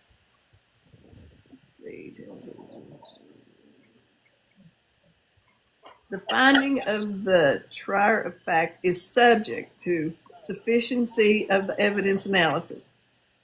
In its analysis in Johnson, the Supreme Court explained that a court assesses whether a crime qualifies as a violent felony in terms of how the law defines the offense and not in terms of how an individual offender might have committed it on a particular occasion. Because the ACCA refers to a person who has previous convictions instead of a person who committed previous offenses, the Supreme Court's opined that Congress intended the sentencing court to look only to the fact that the defendant had been convicted of crimes falling within certain categories and not the facts underlying prior convictions. The appellate's argument in the case at hand is therefore misplaced. Sutton versus State. The state court unreasonably applied the holding in Johnson when it focused exclusively on whether Tennessee's aggravating circumstances contained the word elements, in quotes. By focusing solely on the word elements, the state court overlooked the ways in which Tennessee's statute is more similar to the residual clause. While it is true that the Supreme Court upheld the portion of the ACCA that contains the word element, it is also true that the Supreme Court struck the petition of the ACCA that contains the word involves.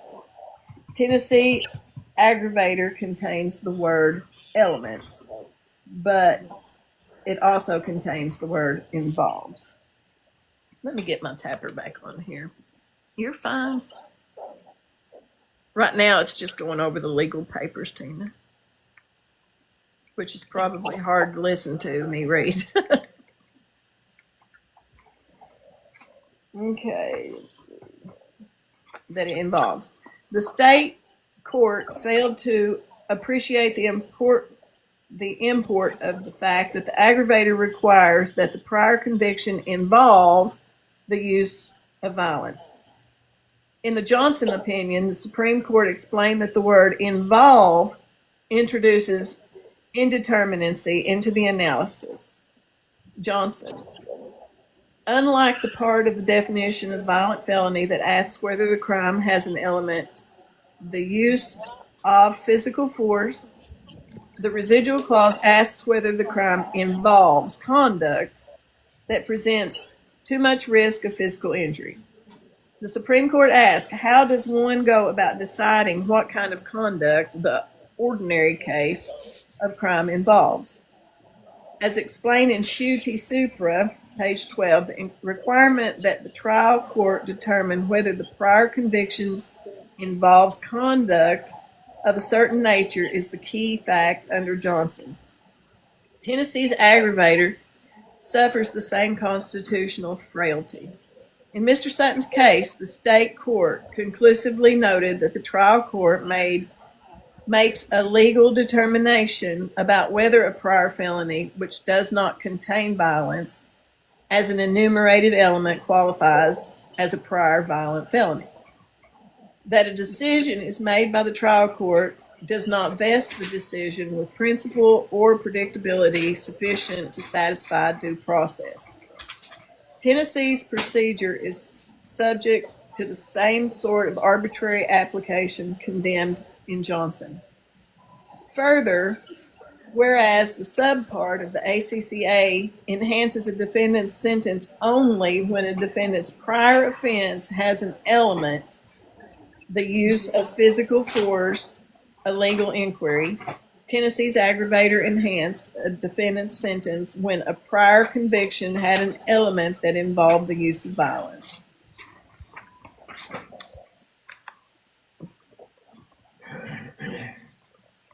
Trace here, okay. So, put another way, subpart I relies upon the elements of the prior conviction, whereas the prior violent felony aggravator applied in Sutton's case did not. In Tennessee, the prior conviction need not contain an element of violence.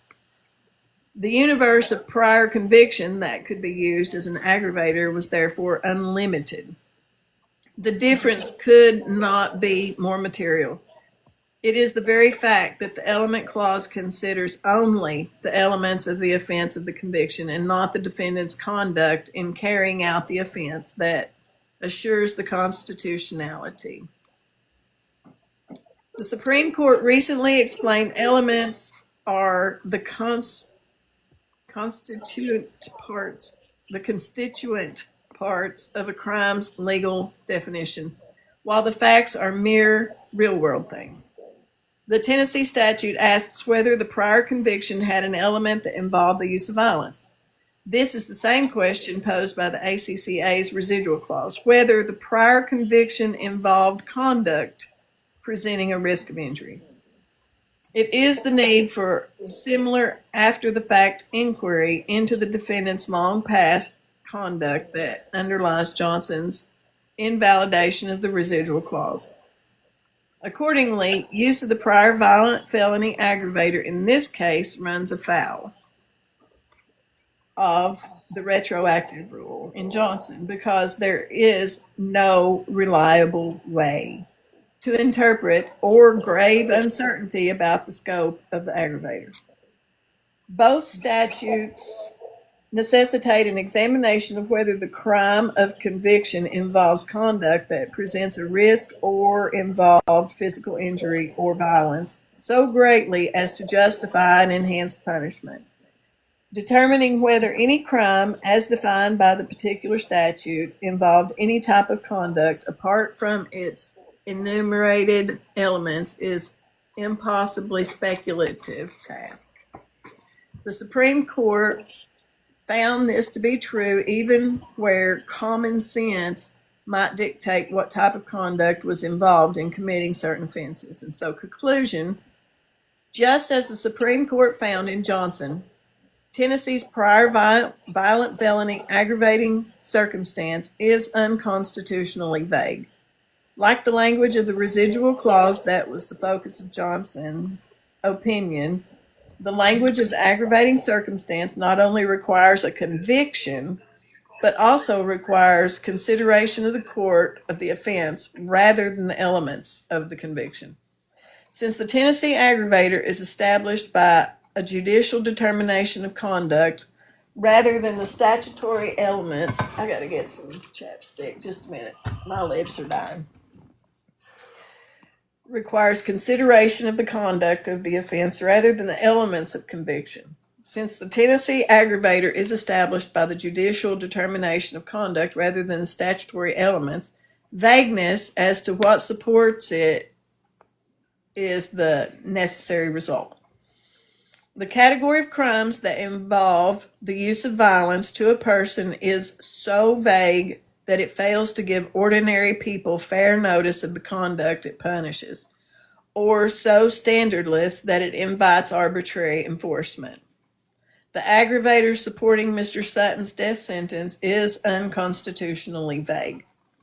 The relief requested for the above stated reasons, Sutton respectfully requests that respondent be required to answer the allegations of this petition and or amend the petition, and the petitioner be granted the opportunity to file a reply to the answer and to expand the record as may be appropriate. That the court hear oral arguments on the petitioner's claim, that after such a hearing, the court vacate the unconstitutional death sentence, that should this court conclude this filing is barred by 28 U.S.C. 244b3, the court transfer it to the Sixth Circuit, and that the court grant all other relief as it may be appropriate under the facts and circumstances as developed in this proceeding. And that's the certificate of service, verification of counsel. Okay, United States Court of Appeals for the 6th District order.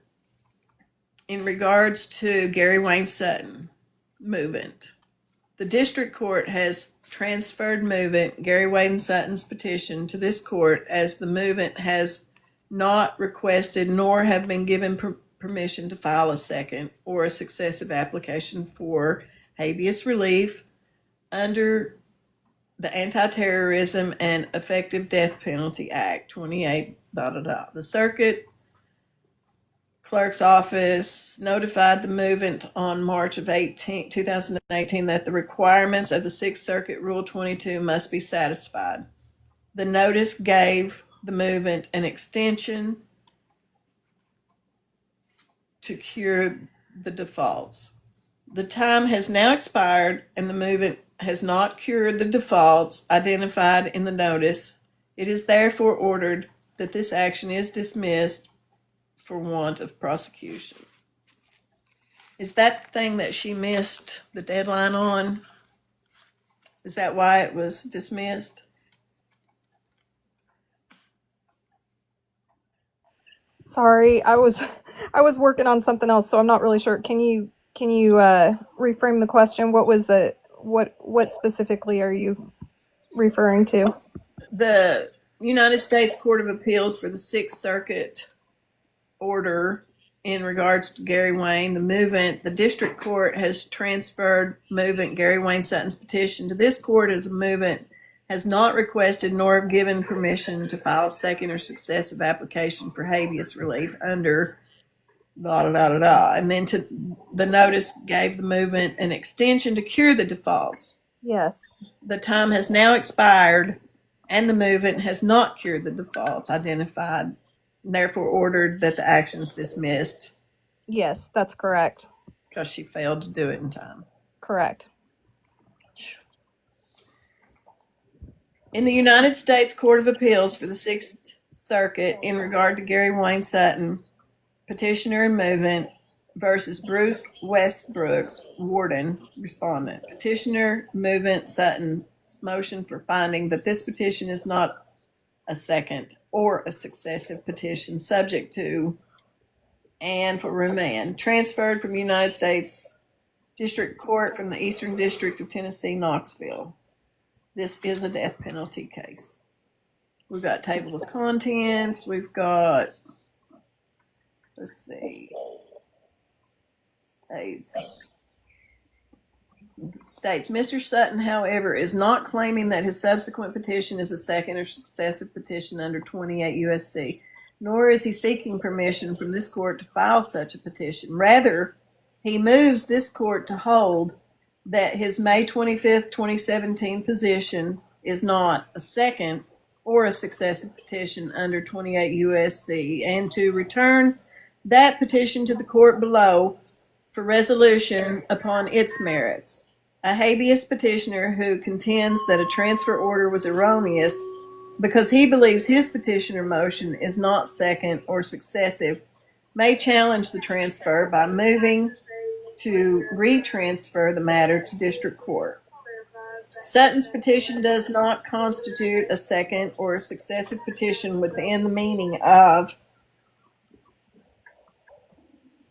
because an essential factual element of his claim, for example, the state court judgment he alleges to be unreasonable application of controlling Supreme Court precedent, was not in existence until after he filed his first time petition, and the legal basis for his claim was not available, as the term available is defined under the prior abuse of the writ case law, until after he filed his first in-time petition.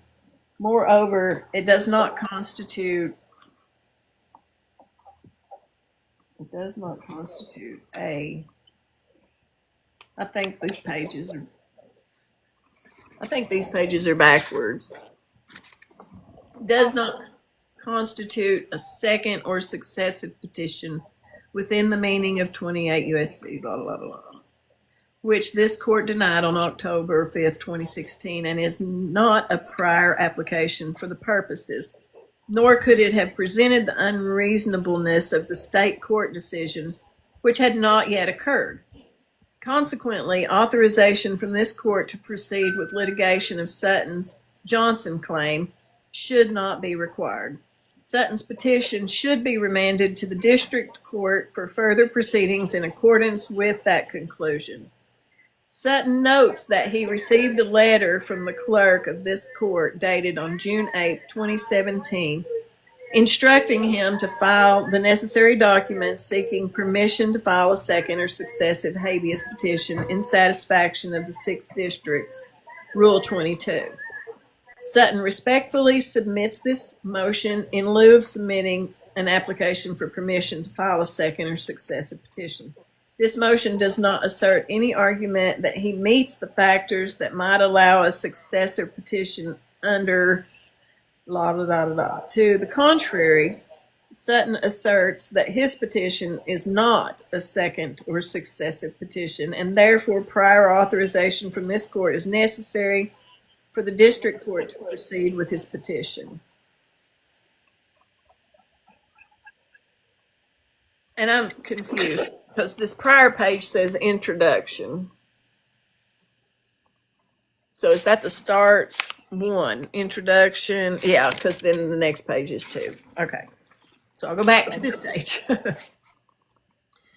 At present, the only issue before this court is whether Mr. Sutton's May 25th, 2017 second petition for his writ of habeas corpus should be remanded to the district court for consideration without the need for this court's prior authorization.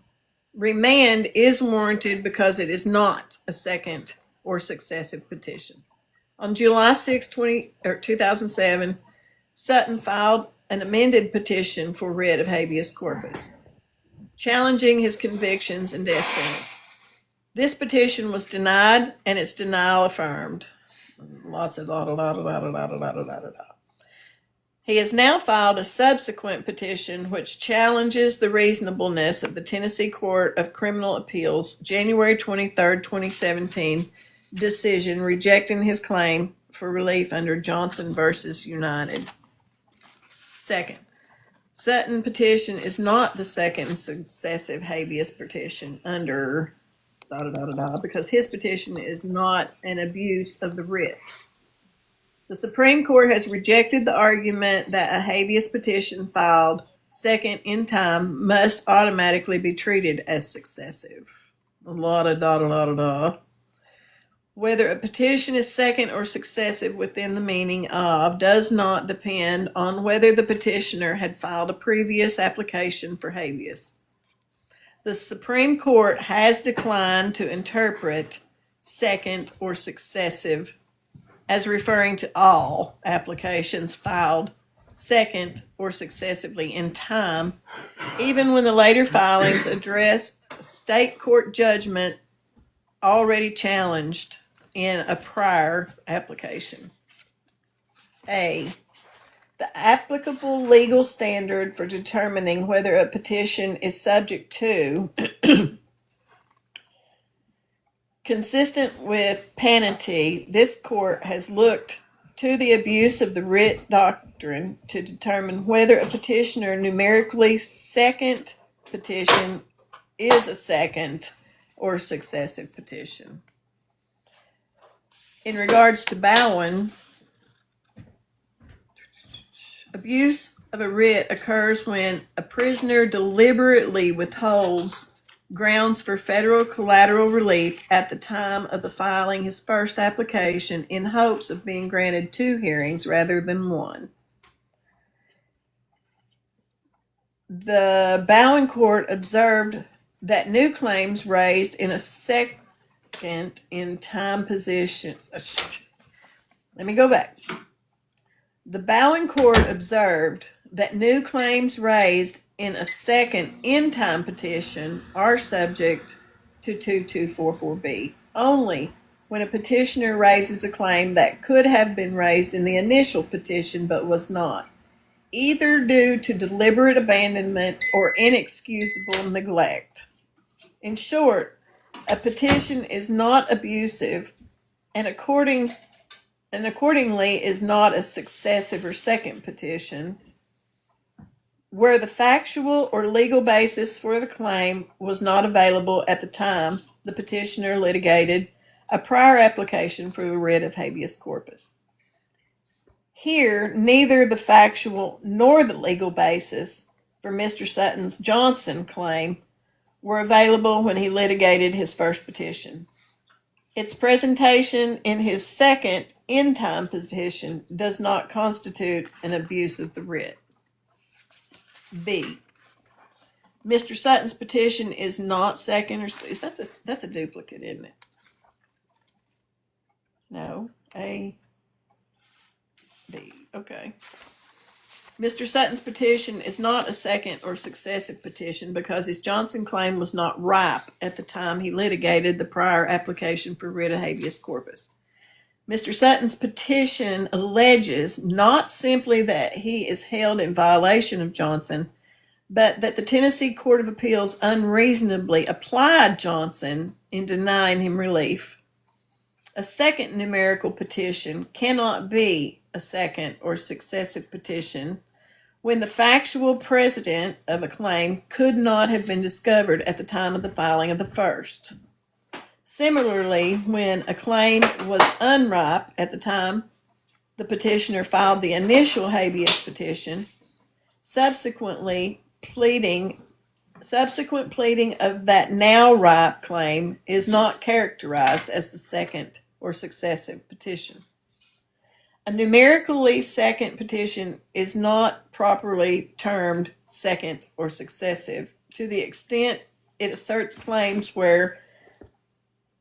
whose predicates arose after the filing of the original.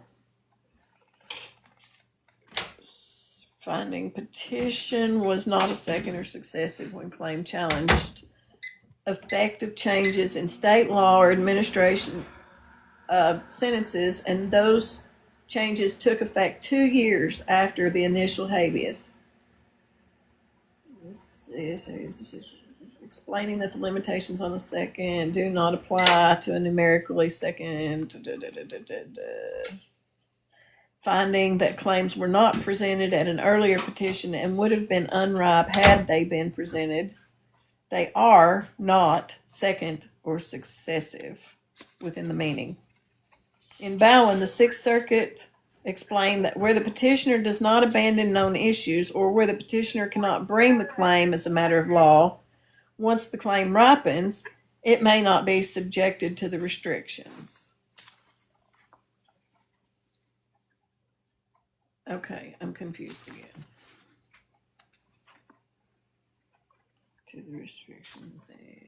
Application containing a claim that the petitioner had no fair opportunity to raise in his first habeas petition is not a second or successive application.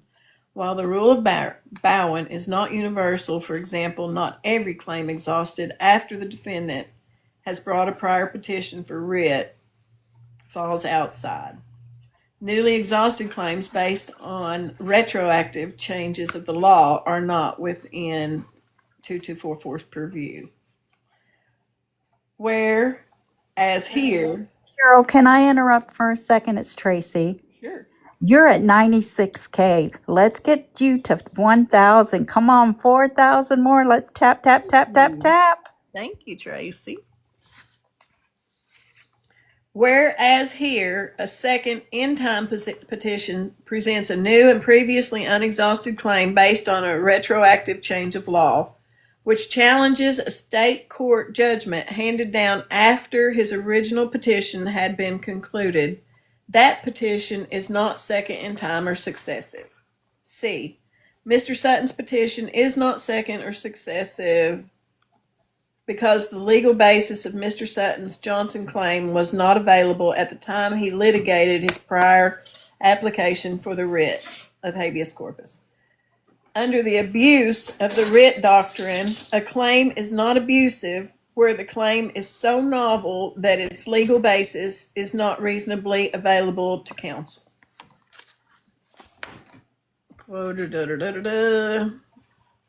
Internal quotation marks omitted. Let's see. The Supreme Court's decision in Johnson that is the basis for Sutton's second in-time habeas corpus application represents a radical departure from existing precedent. Indeed, it reverses long-standing adverse controlling precedent.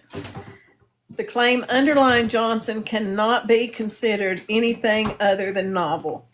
Johnson expressly overruled prior precedent, Johnson versus United States, Justice Thomas, writing in dissent in Johnson, explained the upheaval created by the majority decision. The majority wants more, not content to engage in the usual business of interpreting statutes. It holds this clause to be unconstitutionally vague, notwithstanding the fact that on 4 previous occasions we found it determinate enough for judicial application. As Justice Alito explains, that decision cannot be reconciled with our precedents concerning the vagueness doctrine. See Post, Johnson versus United States. In Welch versus United States, the Supreme Court held that Johnson was of such a significance that it required a retroactive application. Defendant Welch had risen the same vagueness claim that was at that moment under consideration by the Supreme Court in Johnson. This fact notwithstanding, as the Supreme Court later observed, the lower court in Welch still determined that Welch not only failed to show any entitlement to relief, but also that reasonable jurists would consider that conclusion to be beyond all debate. The fact that the lower court in Welch found the vagueness argument in Johnson to not even be debatable correct on the very eve of Johnson provides ample evidence of the novelty of the argument and the unforeseeability of the Johnson decision. Furthermore, this court and others have recognized that Johnson was not supported by precedent, but rather reversed it. In Watkins 810 Sixth Circuit. Further, as explained above, the constitutional rule announced in Johnson is new in that it was not dictated by earlier Supreme Court precedent and instead overruled contrary holdings. The court thus applied a constitutional principle in the decision that was contrary to, rather than dictated by, its own precedent. It's referring to Williams in holding the residual clause in the ACCA unconstitutionally vague. Johnson did not follow precedent. Rather, the court overruled 2 of its earlier cases. The holding in Johnson was not available to Mr. Sutton at the time of the first petition, as that term is defined for the purpose of the abuse of the writ doctrine. Indeed, it was specifically foreclosed. Under this court's precedent in Bowen and under the law of its sister circuits, Mr. Sutton's second in-time petition challenging the state court's application of Johnson is not a second or a successive petition for purpose.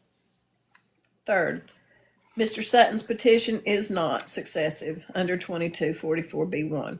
Mr. Sutton's second in-time habeas application is not governed by such, provided that a claim presented in a second or successive habeas corpus application under Section 2254 that was presented in a prior application shall be dismissed. This provision does not apply to Mr. Sutton's current claim, and the state court unreasonably applied Johnson versus United States Supra when it denied relief. A, the phase prior application in 28 U.S.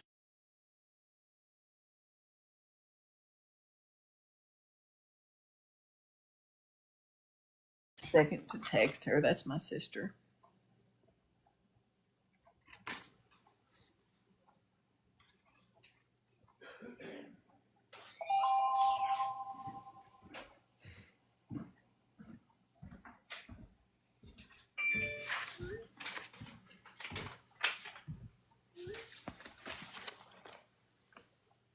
Okay, the claim presented to the district court in Mr. Sutton's second in-time petition was not and could not have been presented in a prior app, as required to trigger dismissal under 2244. The term prior application refers to the habeas corpus application specified at the beginning of the same sentence. See ad seriatim, referring to an application for a writ of habeas corpus. B, the phrase prior application does not refer to a motion under 28 U.S.C. 2244B3A. Mr. Sutton's previous filing with this court cannot be construed as a prior habeas corpus application subject to dismissal under 2244B1. Before Mr. Sutton's claim was exhausted in state court, he moved this court under that clause for authorization to file a habeas corpus app that alleged his sentence was unconstitutional in light of the new retroactive rule announced in Johnson. That motion cannot be construed as a claim presented in a second or successive habeas application, which should be dismissed. Mr. Sutton's motion proceeded under 2244B3A, which states that before a second or successive application permitted by this section is filed in district court, the applicant shall move in the appropriate court of appeals for an order authorizing the district court to consider the application.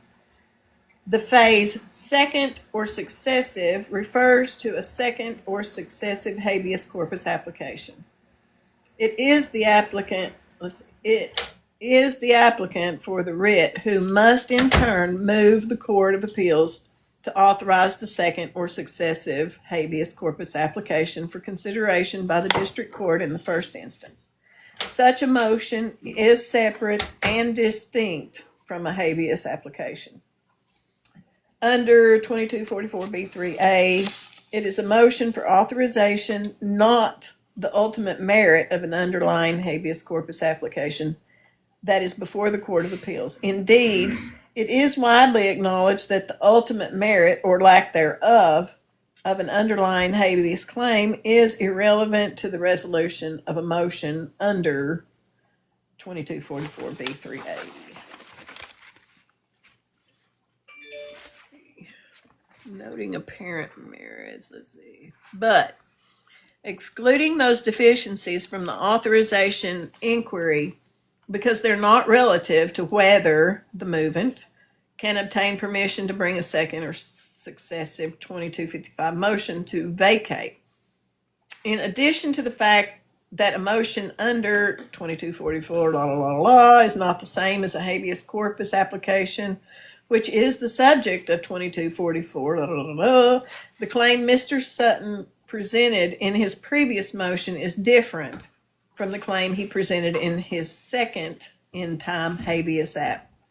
Mr. Sutton's claim is not simply that his sentence violates Johnson, but the state court unreasonably applied Johnson when it denied relief. It is a new state court judgment that is the subject of Mr. Sutton's claim. This is not a claim that was presented in a prior habeas app. The case should be transferred back to district court. Sutton's 2244 motion for an order authorizing the district court to consider a successive application habeas corpus was not an application under section 2244. The claim in Sutton's May 25th, 17 position challenges the reasonableness of a state's court decision not even in existence when Sutton's 2244 motion was denied. Thus, does not apply to his second in-time habeas application, and the case should be transferred back to district court. Conclusion. When a subsequent habeas claim is not the second or successive, the district court has jurisdiction to proceed with its petition. See N regarding Jones. Accordingly, and for all reasons provided above, this court should find that Sutton's petition is not second successive within the meaning of. This court should consequently find that prior authorization under 2244 is necessary. Finally, this court should remand Sutton's petition to the district court for that court to proceed accordingly. And then there was certificate of service. Now we're at chapter 7, advocating for Gary Wayne Sutton. Oh, we got over 100K. Thank you so much, guys. Hey, footnotes.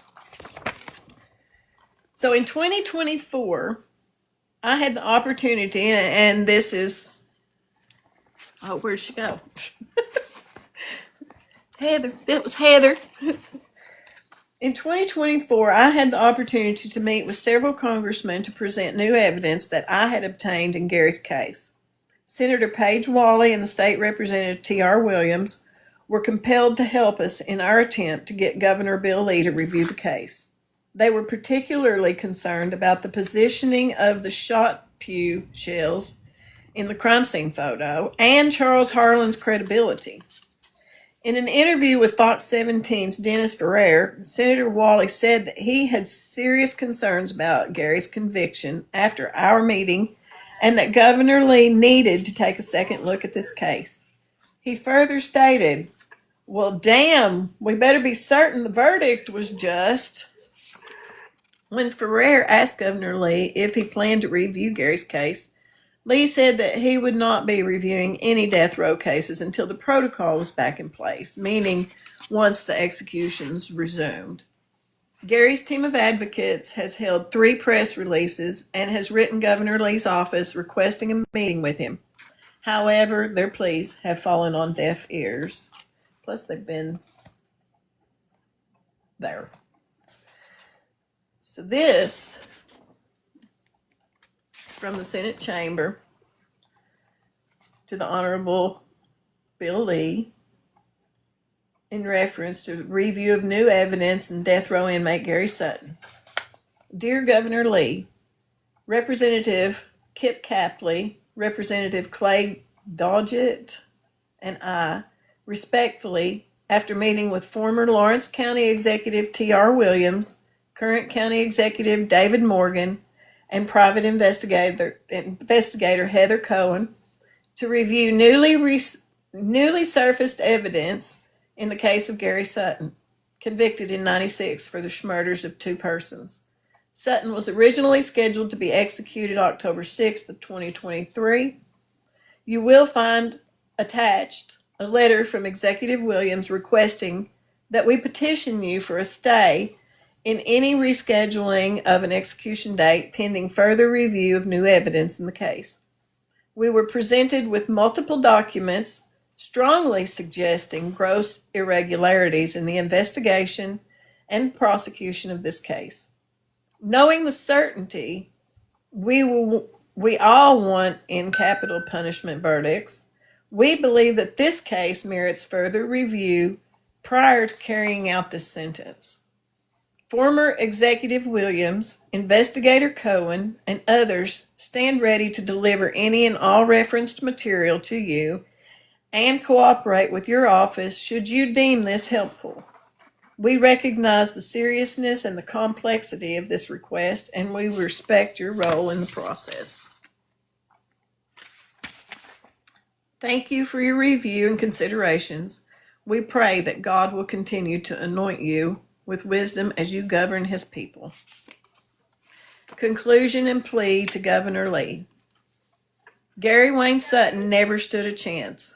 His case is the perfect example of what happens when integrity is not upheld. At no point has he received effective counsel, and now the state of Tennessee is going to execute him. Governor Lee or someone else with the authority to do so needs to intervene if they do not intervene. Sutton has lost more than 3 decades of his life for a crime he did not commit. Governor Lee, as advocates for Gary Sutton and citizens of the great United States of America, we're pleading with you to review Gary's case. Please don't let an innocent man die on your watch. Respectfully, Heather Cohen and Tracy Ellis. This is Tracy. I'm backwards. This is Heather. And about the authors, Heather Cohen is a licensed private investigator, a victim's advocate, a published author, and the host of the Justice Warrior podcast. She started her legal career as a paralegal, specializing in family and criminal law. In 2012, she assumed the volunteer role of the Tennessee State Coordinator for the CUE Center for Missing Persons. In May of 2016, she established her private investigation firm. Having earned a bachelor's degree in legal studies and a master's degree in criminal justice, she's dedicated to pursuing justice for victims, their families, the wrongfully convicted. Moreover, she vehemently opposes government corruption and has emerged as a prominent voice against corruption within the criminal justice system. Cohen is known for her involvement in several high-profile cases and has appeared on Datelines After the Halloween Party, Discovery ID's Secrets, Lies, and Private Eyes, News Nation, Court TV, and more. Tracy Ellis, who's here, research specialist, victims advocate, published author, and co-host of Justice Warrior podcast. Ms. Ellis possesses an associate in business and a bachelor's of science in psychology. She's the author of the Holly Bobo Trial Guide, co-author of Swift Injustice, and co-host of the Justice Warriors podcast. Ellis is a former Mississippi State coordinator for the CUE Center for Missing Persons and is a strong advocate for justice.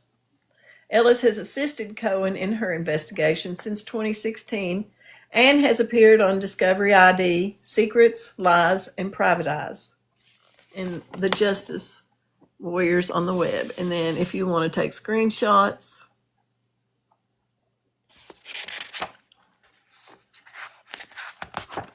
can't get the page down.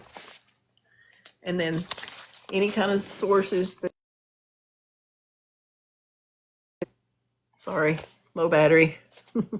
Any of the sources you need, you can ask me for, and I can send you a copy of these, or you can take screenshots. And if you don't care to call Governor Lee's office, leave a message pleading for him to look at this case again, because a man's life it's not worth a man's life if it's not factual first and foremost. not to mention all the inconsistencies. And do you ladies have anything else you'd like to add?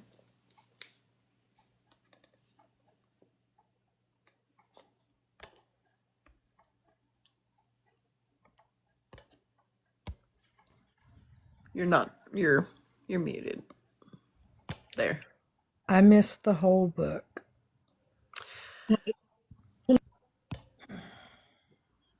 I'm still not hearing you. Hang on a minute. Can you hear me now? Yeah. Okay. Alexa, Now you can hear me? yes. Okay. I just want to thank you for doing what you did today, reading that book. And anybody that wants it, they can go on the other page and order it. Was on. Oh, she says, has he exhausted all appeals? He has his and that's one of the things too, where it states that he had a timeline where they could have presented more things and they just let it go. And so when she didn't reply to that, then they just dismissed it. So he has exhausted everything. He does have a date. So right now we're just trying to get the awareness out and hopefully try to get Governor Lee to listen to us. He definitely needs to be looked at again. It all needs a new trial, if nothing else, a stay of execution and a new trial where all the facts can be presented, all the actual witness statements that have been gathered in this book can be presented to a new jury. Yes. Definitely. Yeah. Absolutely. If he could just get a new trial, he'd be home. Because if we tried it today in this day and time, it would never go to trial. Right. Because they simply just don't have anything. It would never go. The same with and a lot of it too is with Charles Harlan. His methods were scientifically not scientific. impossible. Scientifically not. Yes. Yes. Let me start. Speaking of that, Dr. Charles Harlan, let me let you all listen to this because I can't show it to you. I get a restriction violation. Listen to this. Well, you're going to have to give me a breakdown of the book one day because I'm so sorry I missed it. Yeah. Hang on. That medical examiner was Dr. Charles Harlan. He eventually lost his medical license after a litany of problems. Since then, dozens of cases he was involved with had been thrown out. But District Attorney Rick So why are they not throwing out Gary Wayne? Let me get this paused.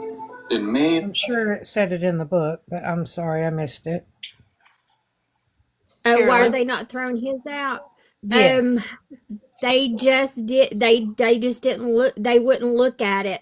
And I think a lot of it. Well, I know a lot of it had to do with the way that his public defender sent it through the courts. And she didn't give enough information, so they didn't listen, and they just denied it.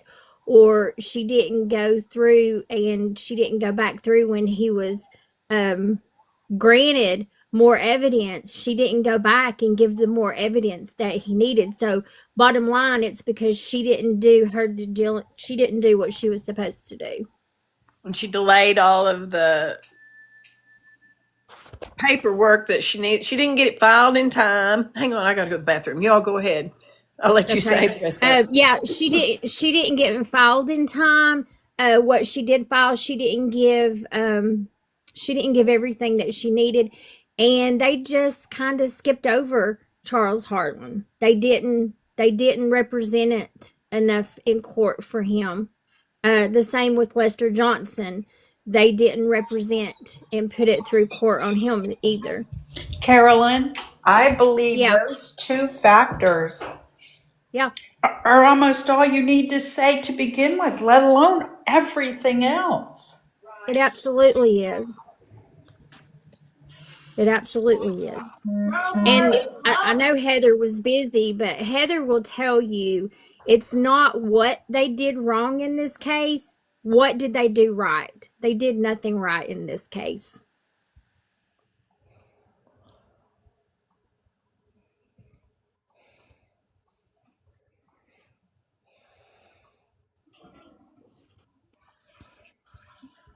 Sorry, I'm cooking in the background, but it's That's very, okay. very sad. It's just a sad, sad. Um, it's sad how many people have been done like this, but we can't worry about that right now until it comes before us. But Gary is before us, and we need to stop this now. Which is more weighted, Lester, or the examiner? The examiner alone should be enough. Yeah. Yeah. Listen to Well, this. without the examiner, without his testimony, the state's timeline was dead. I mean, they had no timeline. They had to have him come in and give them the timeline. Thank you for throwing the stickers. Line. Right. It's a He gave false the state. timeline. By Yeah, he viewings gave the live. state the timeline. Now listen to this. 2005, the state of Tennessee revoked Dr. Charles Harlan's medical license, citing 20 counts of misconduct. 5 instances of unprofessional conduct, 3 of dishonest conduct, 2 of making false statements, 8 of negligence, 1 of signing a certificate known to be false, 2 of malpractice, and 5 of incompetence. From the National Registry of Exonerations, in 1993, Charles Harlan was suspended without pay for violating policy on conducting private autopsies. In 1995, he was barred from the Tennessee Bureau of Investigation Crime Lab, and his medical examiner contract was terminated, but he was able to still obtain private contracts in some counties. It was noted that in 2001, Harlan falsified an autopsy report that launched a review of his cases, and many issues were found. That case that sparked the review was that of James Sutton, who was accused of first-degree murder because his cousin died from a seizure that resulted in him falling through a glass table. Harlan claimed James stabbed his cousin, but forensic expert Dr. Bill Bass proved Harlan was incorrect and that it was medically impossible, which set Sutton free. I'm going to go through a list of examples provided by the National Registry of Exonerations. Harlan falsely identified the body of escaped convict Bruce Allen Littleton, who was found to be alive 2 years later in connection with another crime. One time he concluded that 2 He said children he was gone died and he from was SIDS, alive. but they were actually murdered by a parent. Another occasion, Harlan claimed a 10-year-old that weighed 18 pounds, clearly from neglect, had died from natural causes. It was also reported that he allowed his dog into the autopsy room, and that dog even ate some of a murder victim. Dr. Harlan and his medical examiner wife, Gretel, have contributed to multiple wrongful Apparently it convictions, hasn't from been Wayne grounds, Burgess, no. who I made an episode on recently, who spent 24 years wrongfully locked up, Cloud Garrett, who spent 29 years wrongfully locked up, Joyce Watkins, who spent 27 years, and Charlie Dunn, who also spent 27 years. But these Harlan guys finally testified got as an out. expert in 1996. Because that Why Garrett is he not in prison? While he was not only banned from the TBI crime lab, but he was also under investigation at the time, and prosecutors were unaware. Sutton's on death row, and he has always maintained his innocence, and many believe he is innocent. Prosecution claimed the victim's time of death was on Friday night, his body being found the following Monday morning. And Harlan backed that up without examining the body, and only by viewing slides of organs, which Knox County's current medical examiner said it is not a recognized science and impossible to determine time of death from that. At trial, a former Blount County medical examiner, Dr. Wolf, testified the victim was likely dead for 24 to 36 hours, which didn't fit the prosecution's theory. There's so much more about Dr. Harlan and his wife, but it's safe to say that sometimes experts just aren't experts.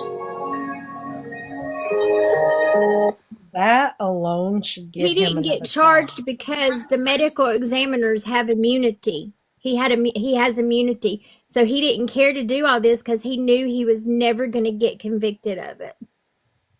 That's sad. And they need to change that law. Yes, they do. Innocent man on death row.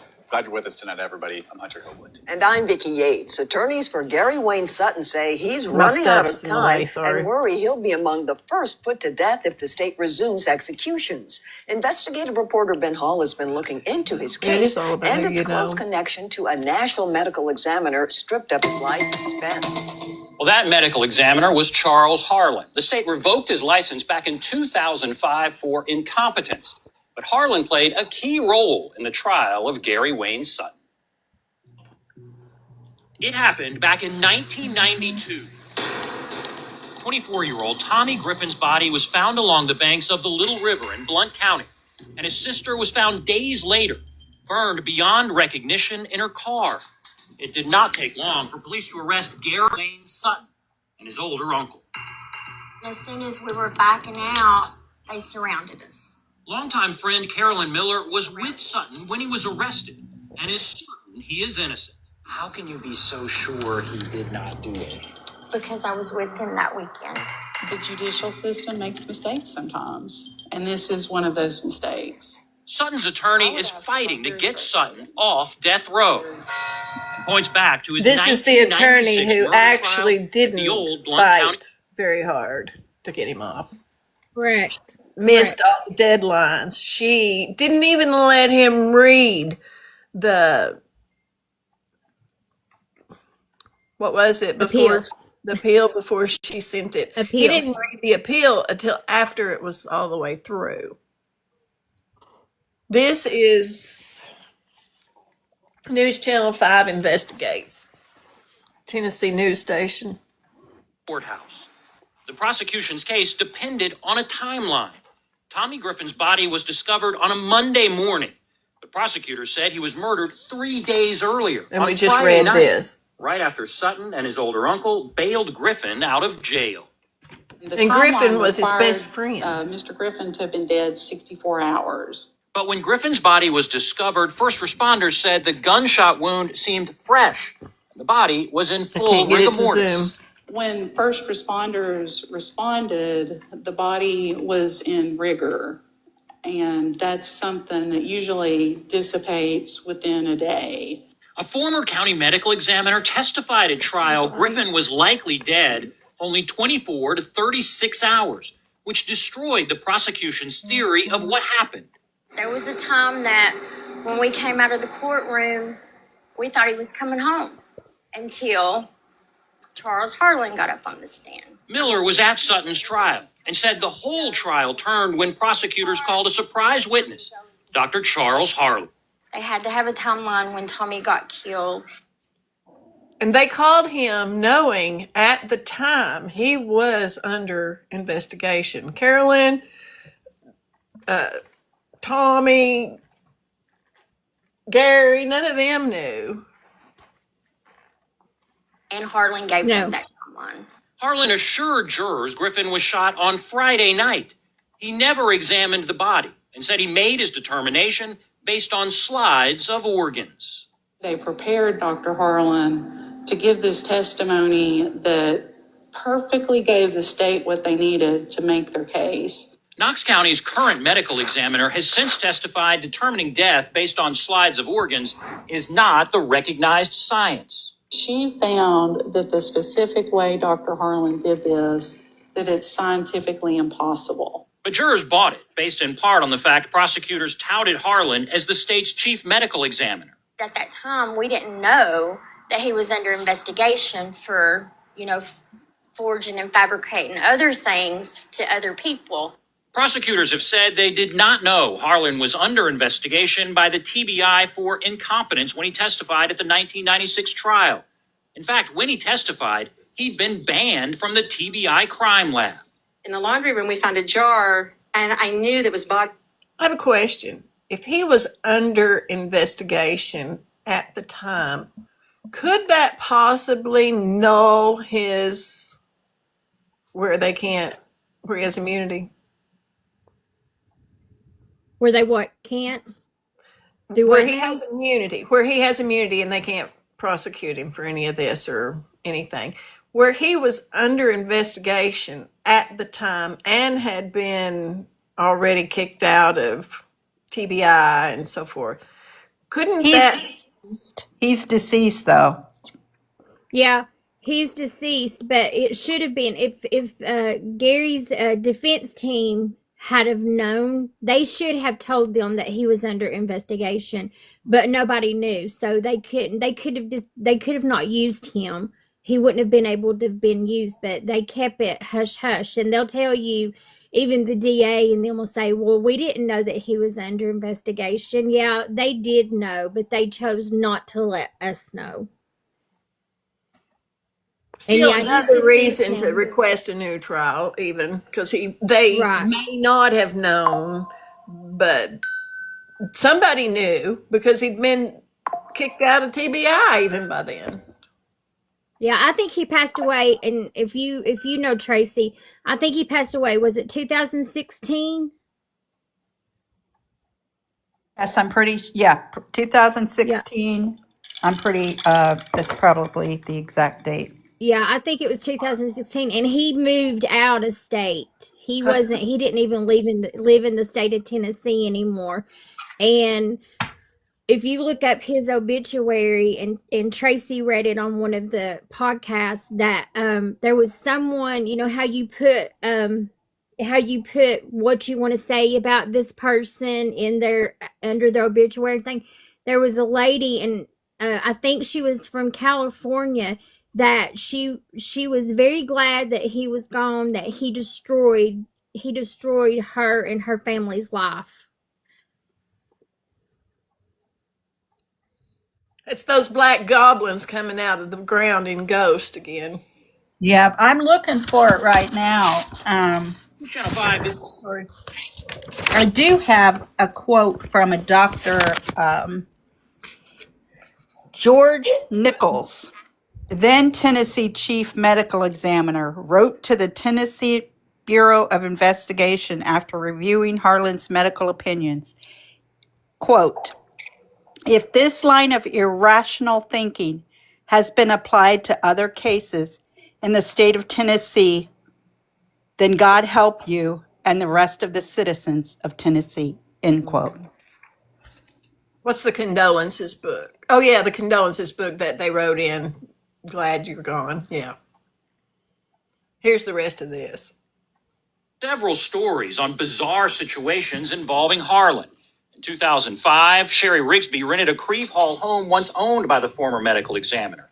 Part of the deal was to clean out some old boxes. We were going through boxes and I picked up papers and found autopsy reports. It turned out those boxes contained old autopsy reports, even slides with tissue from an autopsy. But in the last few years, seems like every time he turns around, he's making some kind of really bad mistake. The State Board of Medical Examiners finally ended Harlan's 33-year career in 2005. They cited numerous bungled Let's go back autopsies 33 and years revoked on this his medical man. What's he license. done? Finding of incompetence could affect all the criminal convictions in which he has testified in the last several years. Except Harlan's for Gary defense Wayne. attorney argued that revoking his license could impact many of the murder convictions in which Harlan had testified. And in fact, some people have gotten new trials, but Gary Sutton has not. It's very difficult to get a federal court to intervene and overturn a state conviction. Sutton has had one execution date set. And despite questions about And his luckily, conviction, friends fear he will get he's a still new date here. when Tennessee resumes executions. He didn't do this. He didn't. There's an innocent man that's sitting on death row that's getting ready to be executed for a crime he didn't do. I spoke with the sister of both victims this afternoon. Stella Whitehead believes Gary Sutton is guilty, and she wanted that on the record. If the state resumes executions, expect to hear much more about this case. Folks are dying from straining. Okay, two things. One is she believes he's guilty according to what she saw in a court of law, which was wrong. Right. And the second thing is Correct. Why did they say federal court overturned? What were they talking? That's federal. They said federal courts to Yeah, they did. I overturn. heard that. Do you want to rehear it? That's Yeah, because I don't know what it means. Let me get it back up. So what I don't understand, Tracy, is that it was state. It's state court. It was the Right. state that convicted him. But once you get that conviction, then it goes to the federal habeas conviction office. But I don't understand why it says federal when it's not a federal crime and they're not actually federal. I don't understand that. I still don't understand it. Yeah, I'm going to have to ask Heather why that's federal. Let me see what it said here. Harlan's 33-year career in 2005. They cited numerous bungled affect all the criminal convictions, impact many of the murder convictions in which Harlan had testified. And in fact, some people have gotten new trials, but Gary Sutton has not. It's very difficult to get a federal court to intervene and overturn a state conviction. Sutton has not. It's very difficult to get a federal court to intervene and overturn a state conviction. Sutton has had one execution date set.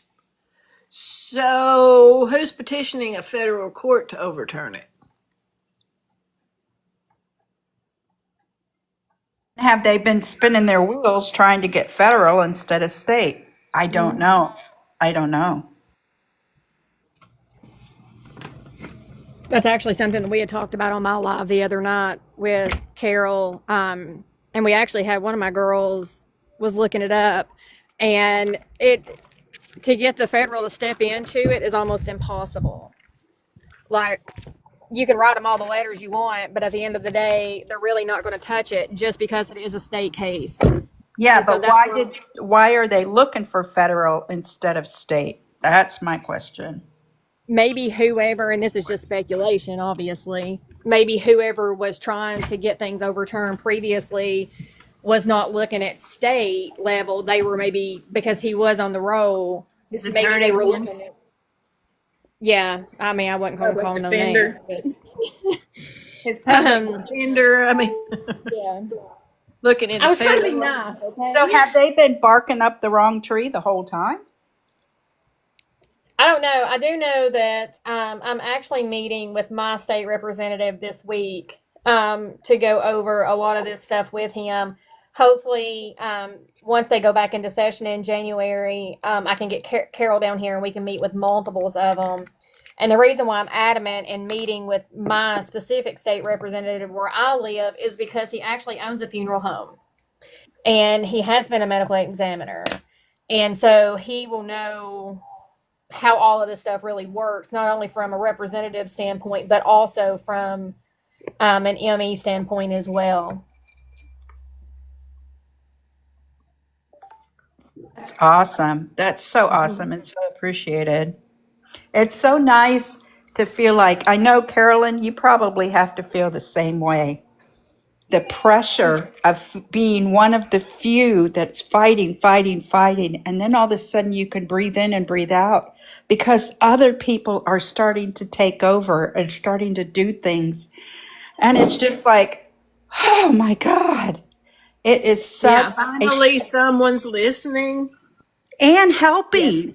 It's not just Yes. listening, it's taking the ball and running with it. It is just, it's like not a constant, oh, we got to do this, we got to do this, we got to do this, we got to We're get this. thinking of what we should do because there's more suggestions, there's Yeah. more avenues. It's awesome.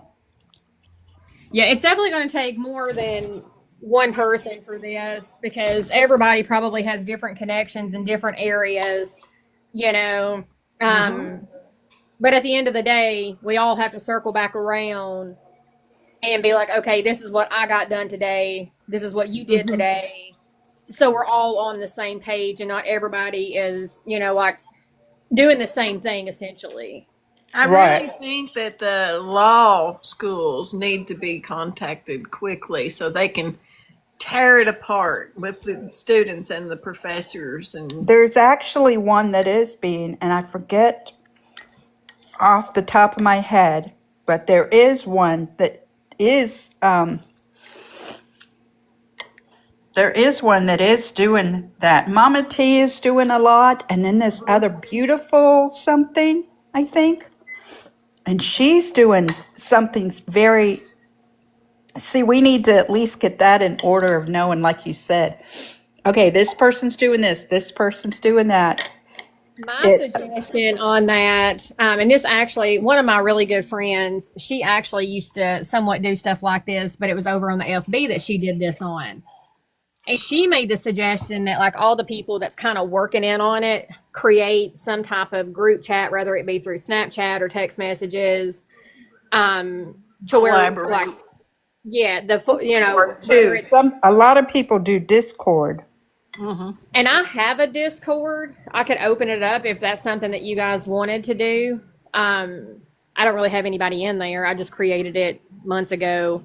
Me too. To where, yeah, I don't ever use it, but I mean, it's there if we need it. Ronnie Mom says it could be if they've gone as far at the state level that they're looking federal or something. Well, maybe we haven't went as far as state level because Yeah, I we've don't- not got in front of the governor. Until you get in front of the governor and he says no, then we still have that revenue or that that road to take. All right, I'm gonna be listening. I'm not gonna drop down. I gotta jump in the shower because I gotta pick up my kid here in a few minutes. So bear with me. Thank you. Now here's another one that, let's see. That one is, here's a flawed witness testimony video. My energy bill dropped from $150 to $50 by doing this. My friends laughed at me when I spent $49. This is Fox 17. Well, Gary Sutton is sitting on Tennessee's death row after being convicted of murder more than 3 decades ago. But tonight, some say investigators got the wrong guy. Fox 17 News' Dennis Ferrier started digging into this story about this time last year. Tonight, he investigates new evidence calling this conviction into question. There are big problems with 3 of the big witnesses in the Gary Sutton conviction. We have driven hundreds of miles from Gatlinburg to Kentucky to re-interview these witnesses. Here's what we've discovered. Tommy Griffin was murdered with a shotgun near a Blount County creek at the foothills of the Smoky Mountains. His sister Connie was burned alive in her car in thick woods in nearby Sevier County. There were 2 key witnesses for the prosecution, one for each murder. But both of those witnesses say the testimony used in court was either inaccurate or edited to fit the prosecution of Gary Sutton, not the whole truth. Let's begin with Tommy Griffin. A witness named Jason McDonald said he heard shots at the Blue Hole Creek, but he also said he saw a black boxy car leaving the scene. That didn't help the prosecution. They needed it to be a white truck or a white Camaro, because witnesses saw Tommy Griffin with a woman in a black boxy Blue car. Camaro. Blue. Would have validated Gary Sutton and James Dillinger's claim that Heather. Tommy Griffin left the jail in a black boxy vehicle. Correct. It's huge. It is huge. And when I showed Jason McDonald a picture of a black Ford Fairlane, he said, that's it. Jason McDonald's sworn statement, quote, I am 100% positive that the vehicle I saw fleeing the scene after hearing 3 gunshots was not a white truck or Chevy Camaro. We spoke to him on the phone. He confirmed everything in his statement. He even agreed to do an on-camera interview and then backed out at the last minute. Now on to the second murder. This woman, Barbara Jones, said she saw a white truck leaving the scene of Connie Branham's murder. Question. Roddy Mom says, this is why I noticed something on a current god-awful case in Michigan, the Rebecca Park. What did you notice there? You saw this thing on ID Channel years ago about the girl. This one. Was that after the trial statement? Date wrong. The things that they have on the ID channel, their statements, and they don't get the names right, and what they do on that ID channel is not facts. So yeah, it's all wrong on that ID channel. Here's the thing. Barbara Jones says prosecutors took her out to a parking lot before she testified and showed her Sutton's uncle's truck. Then in the photo lineup of white trucks, Sutton's uncle's truck was the only one even close to what she saw that day. The other trucks were very different. So that's bothered me for a long time. They never did show her Lester Johnson's white truck, an alternate suspect who had a motive and the same kind of truck. I cannot tell you 100% that was that truck. That truck was moving it out of there. I just know it was a white truck with a toolbox and mud tires on it. I didn't see who was in the truck. I didn't see their faces. Well, years later, when I come to her and show her the picture of the white Dodge truck that Lester Johnson was driving. She said that could have been it. She wasn't sure. She wasn't sure if it was that one. There's more. Because of alibis, the prosecution needed Tommy Griffin's murder to happen on Friday. Their star witness, disgraced medical examiner Charles Harlan, who lost his medical license for sloppy and inaccurate autopsies. Harlan testified Griffin died on Friday, even though other medical examiners said Griffin was killed on Monday, that Harlan misled the court about how rigor mortis works. Other credible medical examiners said Griffin died on Monday, which would have destroyed the prosecution's case against Sutton. Sutton's new lawyer, Daniel Lofton. That he didn't even actually die on Friday. It's circumstantial, and then if it's coming from a source that's not credible, it's just sort of a double out. If this all adds up to a suspicious prosecution, you are not alone. Gary Sutton was actually granted a new trial, but his public defender missed the filing deadline for paperwork granting a new trial. Missed the most important deadline in Gary Sutton's death row life. How inexcusable is it to miss a deadline on something as important as an opportunity for a new trial? I mean, for Gary Sutton, it's literally a life and death thing. Sutton has been on death row 32 years. He has used his time to become an artist, creating all kinds of things for friends and family and people who have encouraged him, while he waits for the governor, the first real hope in decades. It's a living nightmare. I mean, it's something it's like a nightmare that you really can't get out of. I mean, it's, you keep waking up to it over and over every day. Believe it or not, there's even more. We just keep finding more problems with the case. Look for a follow-up soon. Meanwhile, the governor has a request to review this case on his desk. I'm Dennis Ferrier, Fox 17 That News, has your Code Red not. station. That just makes me cry. It's not that big of an issue. Listen to me. Shut up. You're not hearing me. Then that one news article that girl went to see him. I'm trying to find it. My cursor keeps moving over here. I want to ask a question, and I have not delved deep into this. For some reason, it's been one of those, why didn't I look into that? It's something Carolyn said the other day. Who was the medical examiner for Connie? And who stated that it was murder? How did they determine it was murder and not an electrical issue? Because they said her legs were up like she was laying down in the seat taking a nap or something, wasn't it? So that's what I heard. Now I'd have to see the report. However, who decided? Was it Harlan that decided that? Who decided? Who was the medical examiner in Connie's? Yeah. Right. Who decided this? Honestly, I don't know who the medical examiner was. I think it was their medical examiner there because what I remember that they focused on the most with her was the car that she was burnt, unrecognizable in the car. So I don't know. That's a good question. I mean, haven't even there thought of could that have not either. even be a murder here. Right. I mean, a murder here. Love that TikTok shop. What year was it? What year was it? 96? 92. 92. It happened in 92. I do want to point out the one thing that caught my attention when I was going through some of the documents. As Carol knows, I've not been through them all yet, but the medical examiner reports is really what I've tried to focus on, just because of the failure of the medical examiner itself. I promise y'all, I'm doing lotion. I'm not using the bathroom if y'all hear that noise. Who cares? But anyway, the one thing that I did notice was the way that when they picked up her body, the way they noted how she was laying in the vehicle.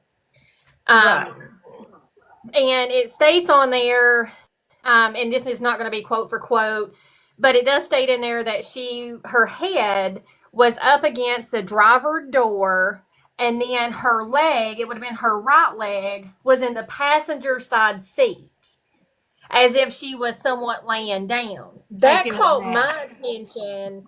That caught my attention more than anything so far in this case, because, like you just said, who's to say this was a murder case? You know, Mm-hmm. it kind of sounds like to me maybe she might have been a little bit, you know, on the side part and didn't like her life for whatever reason. Or maybe she fell asleep in something, the cigarette. Yes. Maybe this Could was be way any back of that. when. There's so many maybes with this because it could inflame in a car. Maybe she had some alcohol in the car and it accelerated it. You Did know, she drink do drugs? Maybe she had to sleep for a minute because she was like, or even a gas can. You know, she kept a gas can in there. I mean, they should have, they should have determined that. yeah. But with that, but Well, still, I know that a few, yeah, I know that it, and they did it in this was in the Sevier County hers. I know that they did bring up where she had actually tried to unalive herself a couple of months before that. Correct. Her psychiatrist came in and testified that what the medication that she was on, and she was a drinker, what the medication she was on, and that she was advised not to be taking that medication and drinking alcohol. And that she was also she was admitted for a little bit because she did try to unalive herself. They brought that in court for just a little bit and tried to say, well, we think that, she fell asleep, and same thing. It could have been a cigarette because she was a smoker or whatever. But it's She just like was they in Blount they County. flew by all that.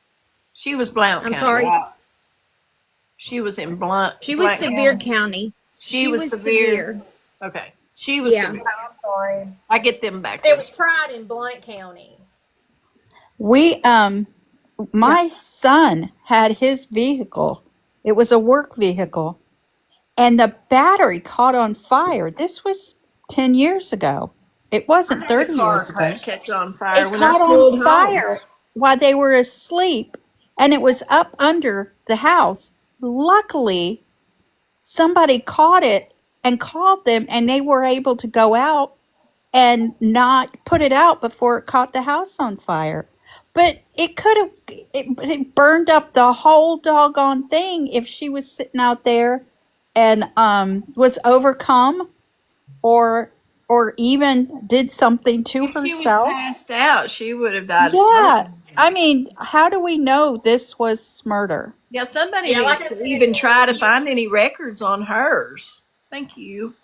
well, if you, like I said, when you go back and read how they found her, in the car, that was the first thing that went through my mind was, if this was a murder case, as they're trying to say, obviously, and that's why Gary's, on the roll right now. I just don't think she would be laying why would her leg be over the console into the passenger seat? Now That's the part that doesn't make sense to me. And now I can see that Lester was very known for doing this, and it could coincide with that. Yeah. But somehow, I don't see this going towards Gary at all. Carolyn, was it off Wares Valley Road? Yes. Yes, Ellen. Yes. Ellen said she used to stay out there a lot at that dead end road. Where was Where I it? stay at Gatlinburg is off Wares Valley. I'm gonna go up there for Christmas just so I can snoop out this area. Right. Now here's another one. This is the lady that went to visit him. T-Bop, yes, and I don't think they could identify any, or they didn't identify any. 92. Tommy Griffin There and Connie was a Brown test, okay. were both shot and their property was set on fire. Now people are 2 asking o'clock for one of meds. the men convicted in their killings to be exonerated. 10 News Blount County reporter Libby Cunningham visited Gary Wayne Sutton. He's on death row. Libby, the state wouldn't allow you or photojournalist William Winnett to record this interview, but you did get to sit down. Why don't they let them record? John Rock. Why won't they let her record? They won't let any reporters in. Yeah. They won't let. Yeah, no, they won't let talk any to reporter. anyone? She had to go in as a friend. She couldn't go Right. in as a reporter, and you can't take anything back there. Oh. The Tennessee Department of Correction would not allow me to conduct a formal interview with Sutton in person. We have talked on the phone, but they allowed me to come as a visitor. John, I'm Robin? sorry. Libby Cunningham on the. I was trying to get a bigger screen. Give me just a second. I was going to say, on your laptop. Libby, the state wouldn't allow. Yeah. I was just going to say, obviously can't do it right this minute, but what I do when I host lives like this, you can actually download the TikTok Studio, and I've got you it, but I don't know how to use it. Can you teach reach out me? to me. I'll help you. Yes, Okay. I'll help you. I'd like to go live from it and do side by sides too. Yeah, it's really neat. Yeah, teach me, please. Or photojournalist William Winnett to record this interview, but you did get to sit down with him face to face. John, Robin, the Tennessee Department of Correction would not allow me to conduct a formal interview with Sutton in person. We have talked on the phone, but they allowed me to come as a visitor. I've been covering his story for about a year. Family members of the victims and a journalist who covered the case since it started both say Sutton's guilty and should be on death row, but he tells me he didn't do it. It takes some time to get on the visitation list for death row. It's at Riverbend Maximum Security Institution, right outside of downtown Nashville. It's strict. No phones, no pens, no paper. You have to wear loose-fitting clothes. You go through a series of gates and buildings before you get to death row. I was able to sit down with Sutton for nearly 3 hours. We talked about his uncle, James Dellinger, who was convicted alongside him, what it's been like to be behind bars, and what he'll do if he gets out. I've also talked to family members of the victims. They say Gary Sutton's a killer who deserves to be on death row and that his actions have torn their family apart. William Winnett and I worked on this story. We have the full documentary, The Saga of Gary Wayne Sutton, Decades on Death Row, on our streaming app, WBIR Plus. You can watch it tonight at 7 p.m., and you'll be able to see our past reporting from the case on both sides and a recap of our visit. John, Robin. Libby Cunningham on the update. Thank you, Libby. Here's what nobody's telling you about the new bearskin hoodie. This fleece is thick. It's made from 340 GSM of bearskin fleece, which is Me super trying to warm, do this wind-blocking, upside and down regulates is not body heat like good. a beast. You need the new 300. Was that it? Carrier Files is That sponsored wasn't by it. Did I hear Durham something Injury again? Law. I think that was just the introduction that they did earlier that day to But see there's the another one report, that has the their whole news thing. report. Yeah. Let me find that.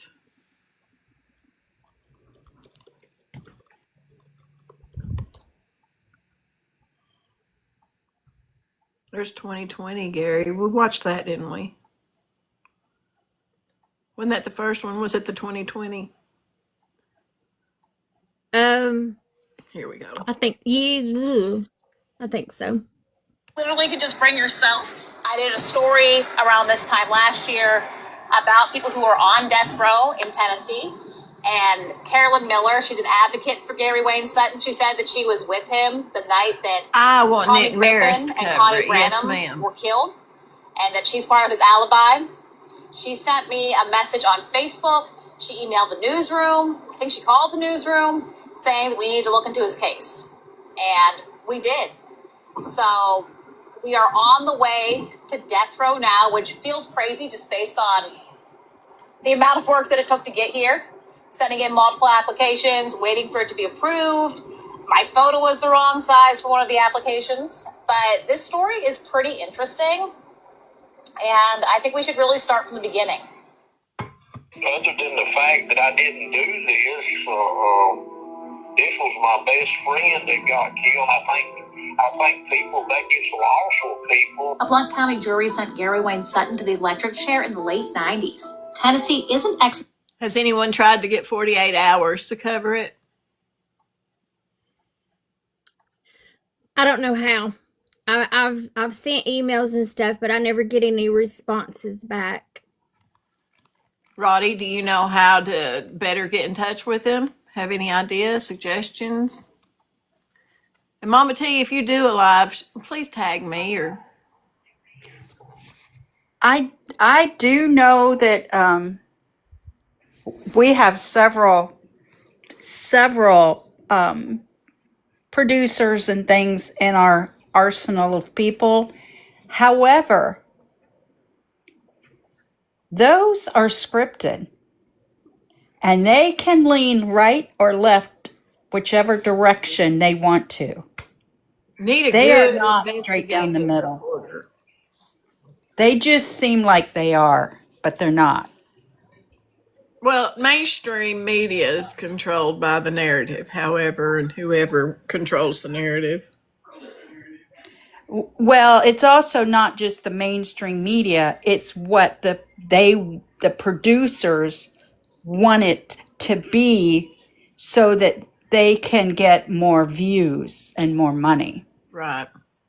Yes, and you can flood them, but also flood Governor Lee with respectful requests. You can leave the message, you can do an email, you can write a letter. Whoever pays them the most, right? Love TikTok Shop, love TikTok Shop. Anybody right now, but once they start back up, he could be next. Gary tells me he didn't kill his best friend, Tommy Griffin, and he didn't kill Tommy's sister, Connie Branham, either.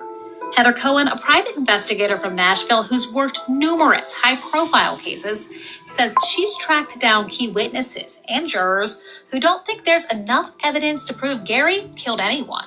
Barbara Gordon. Well, they even stated was one of it the first themselves. witnesses that I spoke with. She was a key witness in the case, and I mean, one of the first things she said to me was that she had lost sleep because she was not sure that the white truck that she saw that day was James Dillinger's, and she really felt like more or less they put words in her mouth. The clock is ticking for Cohen and for Sutton, along with his loved ones who want Governor Bill Lee to sit down with them, hear them out, and exonerate Gary.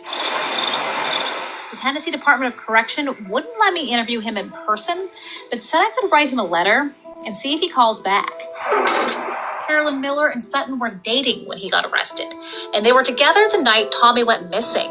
Miller is now leading the charge for Sutton's freedom. We don't know exactly what we can do, what needs to be done. We just know that we need people to listen. We need his story out, and we need to show, we need people to know he is innocent. He did not kill Tommy. Sutton's road to death row started here, along the Little River in Walland. That's where Tommy Griffin's body was found in 1992. The case went through Sevier County, where Sutton was convicted of killing Griffin's sister, and went in front of a Blount County jury, who sentenced him to the electric chair after returning a guilty verdict in Griffin's death. It all happened during a rare Sunday court session in 1996. What I went through, all these years not having any lawyers that really cared enough to get in there and do anything.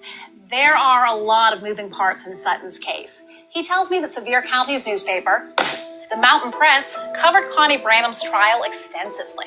They did, and the story is the world's first titanium nonstick pan. It'll blow your hair back. I'm Mike Miguel, 3 Michelin. It's told within these pages. Prosecutors built the case on the theory that James Dillinger and Sutton were fighting with Tommy before he died. The case moved ahead with that theory, and they say Connie died when she went looking for her brother. Gary and James were tried together. There was definitely an obvious problem with the trial. You have a good day, too. You're welcome. I'm glad you enjoyed it. Thank you. The DA had admitted in open court that they had no evidence on Gary. And if they separated the trial between him and his uncle, that they would have to let him walk because they had nothing tying him to this. Cohen says she thinks someone else killed Tommy and Connie based on her investigation, a man named Lester Johnson. She says Johnson has since died. Cohen says she's not exactly sure how Tommy and Connie were tied to Johnson, but they were to testify in an assault trial where he was a suspect. Connie and Tommy never showed up. Johnson walked. Here's what Johnson's girlfriend said happened next. She ended up giving a statement that said that day she picked him up from jail and took him and dropped him off in Sevier County. And this is the day that Tommy went missing. And of course, the victims and their family are important here too. Tommy and Connie's mother, Viola Griffin, said this about whoever killed her kids in a 1992 interview with 10 News. And I don't know how anybody could be so cruel and live in our community or society out here. See, there's 1, 2, 3, 4 here. Even Tommy and Connie's brother, James Griffin, says someone fired bullets into his car after his siblings were killed. The people that go out and kill anybody and burn them up and shoot anybody in the back of the head, it's sort of dangerous. Gary claims he's not bitter, but spending his life in a cinder block cell is a nightmare. Before hanging up, he tells me his story serves as a warning and a reminder. I just like people to know that you can get here by being innocent.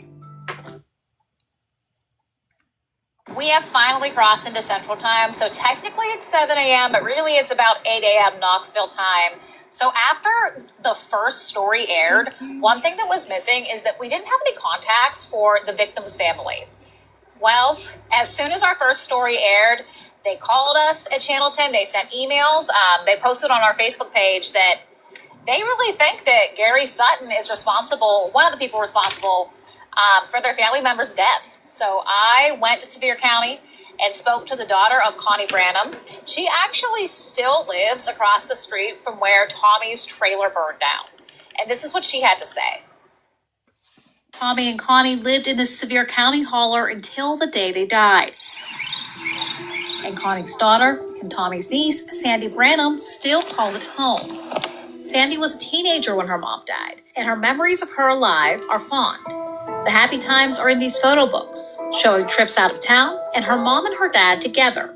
Oh, she was a good person. We went camp. I love to go camping, whether we go hiking. We do things like that. She was a family person. Sandy says her world was rocked when her Uncle Tommy went missing in 1992. And so was her grandmother, Viola Griffin. And here's what she told 10 News when it happened. Connie Branham told Mrs. Griffin she was going out to look for her brother. She told her mother she feared something was wrong. That morning, my nerves was...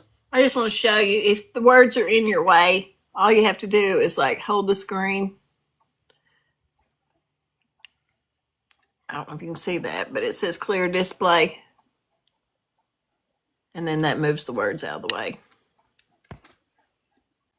So upset over everything. My granny was going to go with her. Thank the Lord she didn't. She called and told us that she had to go look for him, that she just felt like something was wrong. Hidden in Sevier County, the Martin Justice Cemetery holds the memories of the Griffin family.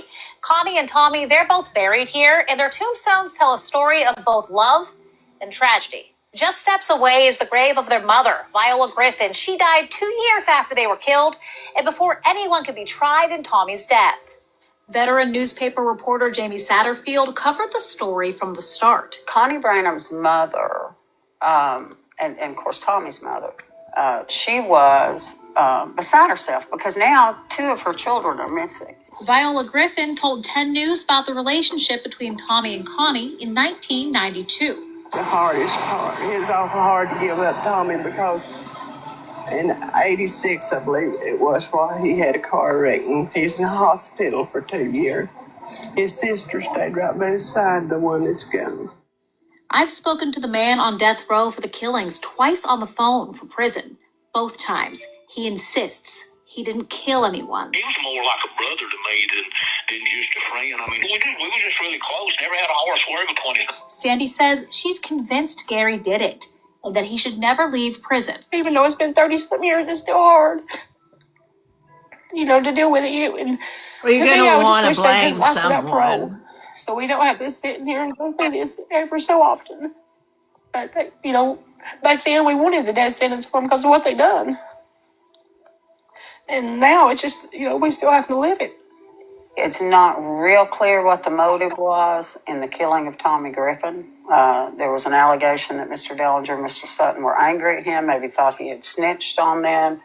Are you researching dental implants? There's a lot of dental offices that'll talk about doing their teeth in a day process.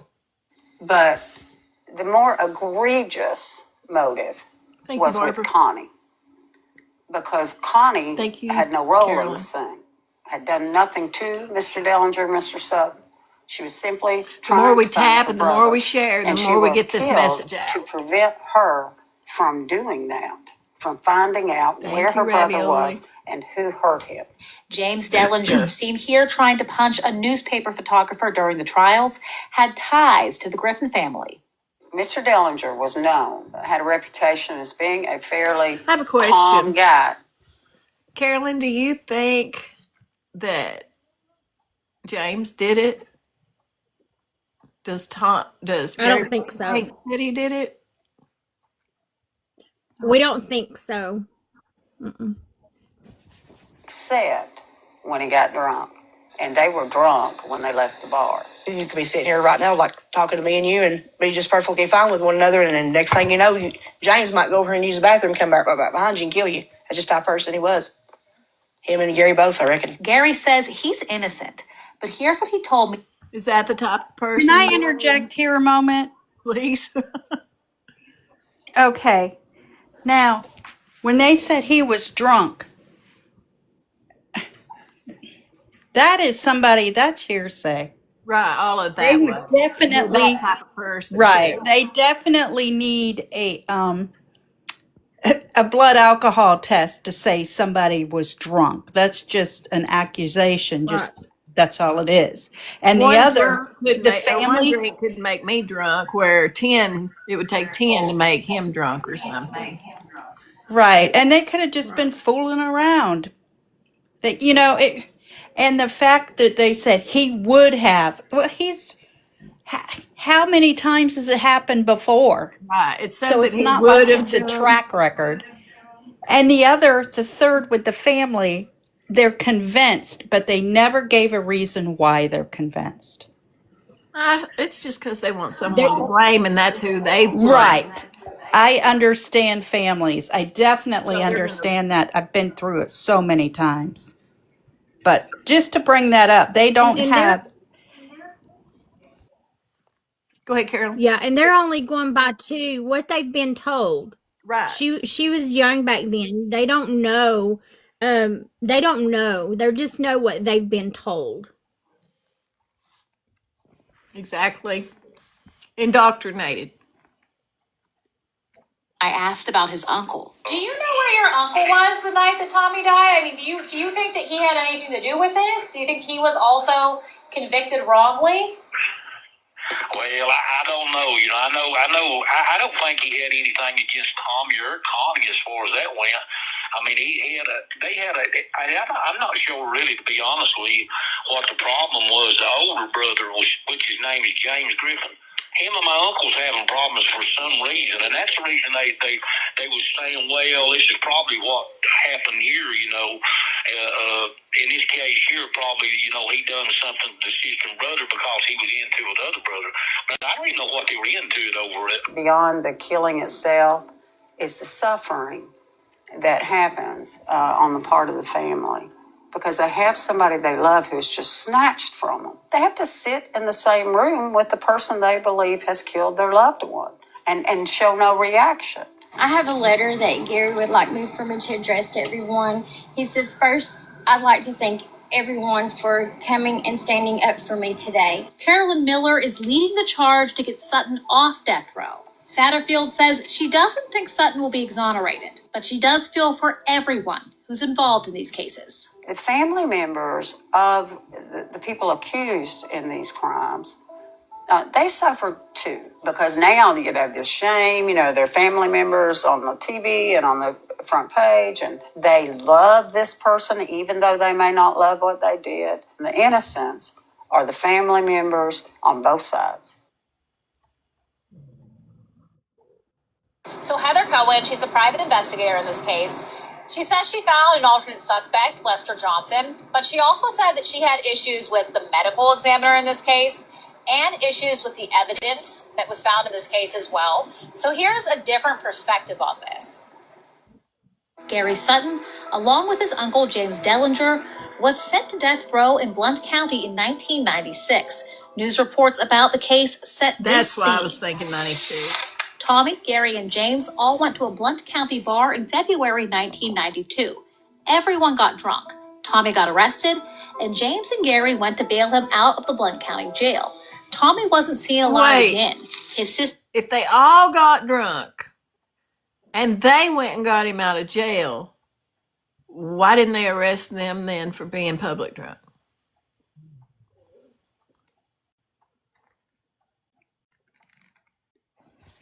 That's a good question. She ended up dead too. They were driving. It could be DUI and a public Well-known drunk. Tennessee private investigator Heather Cohen's taken on Gary's case for exoneration. She says he has But an they didn't do alibi, it. and she has They some didn't problems charge with them. evidence in this case. Cohen tells me that she's talked to a witness in this case who says she's not actually sure she saw this white truck around the time Tommy Griffin went missing.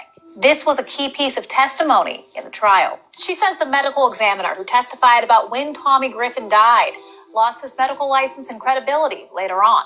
And the placing of 2 shotgun shells laying side by side in a crime scene photo is impossible. And they have this other photo where they went back after they had done their search of James Dillinger's trailer, coincidentally enough. Then all of a sudden there's these spent shotgun shells that match shotgun shells from James Dillinger's.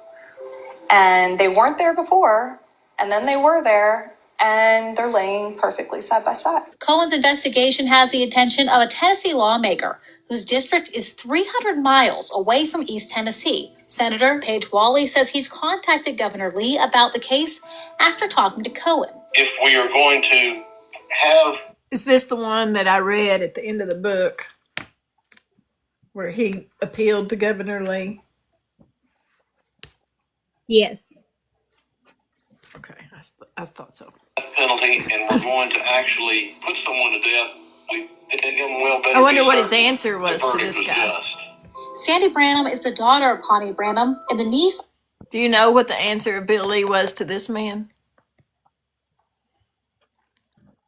That did He wasn't going to do anything until he wasn't going to listen until the protocol was put in place.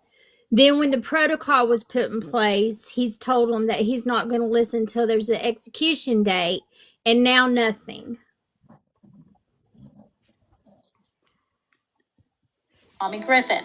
She tells me she thinks the investigators got everything in this case exactly right. And I'm sorry that he's in there. He's in there where he's at, but he needs to be there. He needs to admit his wrongdoings because he's going to go to hell if he don't. I think James did. He's in hell because he never would. My energy bill dropped from $150 to $50 by doing this. My friends laughed at me when I spent $49 on a power saver device that could cut my energy bill in half. They thought I got scammed, but when I showed them my super low energy bill, they were blown away. Check that out. This is our current energy bill. This is our last. So it's about 9 a.m. Central Time. We are less than 2 miles from Riverbend Maximum Security Prison. I've been to jail before to visit people and speak with people. I have not been to prison. So in a lot of ways, it's this feeling of disbelief because it took so long to get here. But at the same time, less than a year from when we got the message from Carolyn Miller to check out Gary Sutton's case, we're going to speak to him. It took less than a year to get there. It almost feels surreal. Because again, it felt like, oh my gosh, we had to wait so long to get approval. But at the same time, it hasn't even been a year since we first learned about his story. So it's a little bit crazy.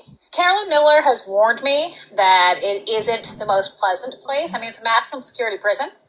So I am not sure if I am going to walk into just like a normal lobby, like I've been in a jail lobby before. I'm assuming that there's going to be a lot of security and probably a lot of metal detectors. I'm not allowed to wear any jewelry, can't wear my watch. I'm wearing basically a turtleneck and sneakers and jeans, not what I would typically wear in a news setting, but I'm expecting to see a lot of security. I don't know if I'll get to see like the cell block or anything, but it's a little bit intimidating. It's maximum security prison. It's death row. I appreciate it. Thank you.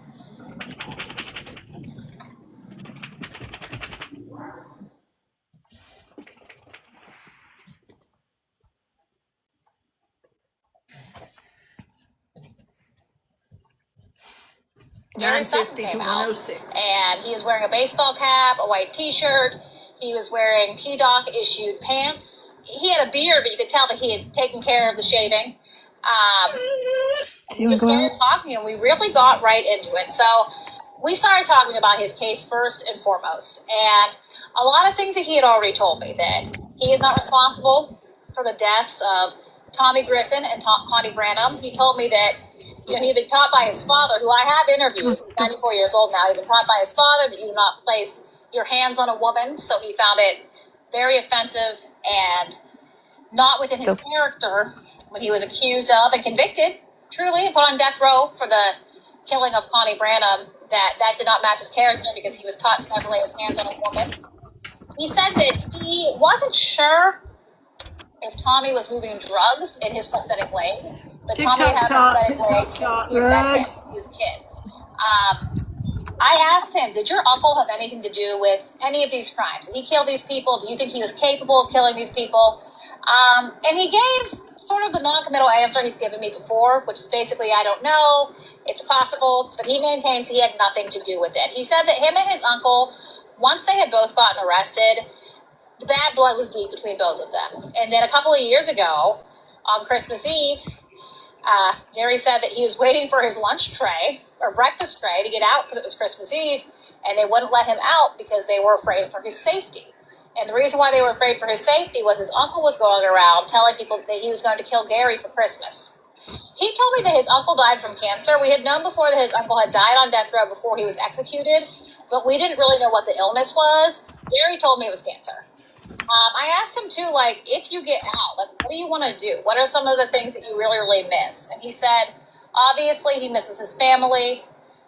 He was a big fisherman, hunter. And he said the one thing that he really misses is listening to, like, the rooster waking you up in the morning. And I asked him too, I said, listen, like, if a date is set, like, how do you feel about that? What do you think about the fact that you could die soon? And he said, you know, it definitely feels like the Grim Reaper is on my back right now because I don't know what's going to happen. So it's been about a month since I visited Gary Sutton on death row, and there really hasn't been any movement in his case. The state has set execution dates for other people who are on death row. He had an execution date at one point, but that got wiped away because Tennessee had paused executions for a few years. There had been an issue with the lethal injection protocol. The lethal injection protocol has been put back into place. That happened around Christmas of 2024. But just because there's no movement in his case, his supporters say that they are still going to fight for his freedom and do everything that they can to get him exonerated.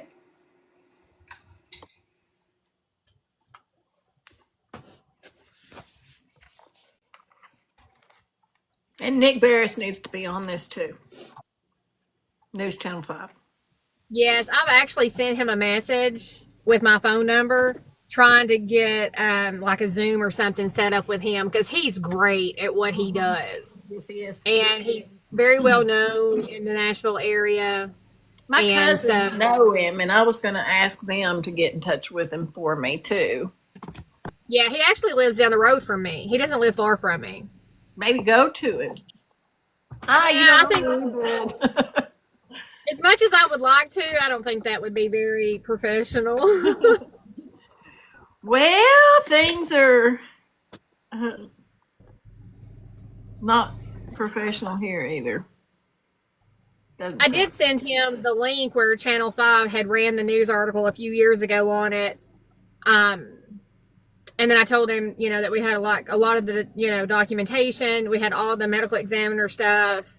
And it would be good if we could just sit down and get it back on the air again. So hopefully we'll get a response. Oh, have you all seen this one? Hello. Welcome to Bars to Bricks. Today, the Reverend Dr. Kevin. Special call, special interview. Special call interview. Gary Wayne Sutton, the man that's innocent on death row, living his worst nightmare. Well, we are soon to hear from him. We're supposed to hear him. Save a life. 1 o'clock in about 3 minutes. So innocent. I don't know how precise the help to get him that time because he is calling from the counselor's save a life, office. literally. So, Gary Wayne Sutton is on death row and innocent. Help us get him free and save his life. Donate now. Cash App, PayPal. We're a nonprofit on something. Every dollar helps. Please donate so I can dedicate to free an innocent man. We need your help. Are you aware? Do you know this guy? Are you aware of that, Carol? He's not. I haven't been in contact with him for a few years, so don't nobody send anything because I don't know what happened to him. Just listen. Don't send. Just listen. Oh, it's Yeah. for those of you. Yeah, just listen. It's on their time. I'm going to run back to the They set restroom. these times, but it's there's a lot of variables. If something happens where they shut down movement for a little bit, if the officers don't get them out, if the counselor's lunch runs late, there's. But anyway, hopefully we will have in the next few minutes the call. Before we do, I'm going to go into a little bit about the case. I'll go more tonight at 7 o'clock with the private investigator. But we're going to hear, from the source, from Gary himself. And then we also will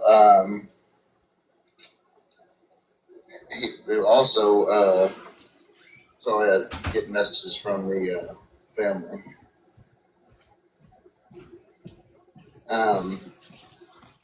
We'll also be talking to Heather Michelle Cohen.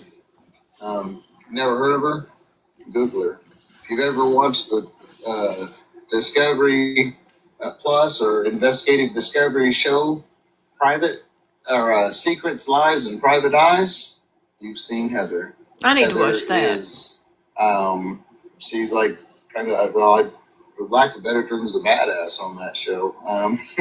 She started with purple hair, put a vest and on and stuff, and man, that's ready for action. And and she just said it might be a minute or two after that. The final approvals just went through. So, as no two, with the prison system, it's hard to call somebody within a matter of a couple of days from the process beginning, and we've managed to do that. And I appreciate the Tennessee Department of Corrections for working with us. And hey, how you doing? There's corruption all the way through, and that was really relevant because the time of death, was matched the timeline, which there's no way he could have died on Friday. It would have had to have been Sunday, maybe Saturday. Here we go. There he is. Hello? Hey, how you doing?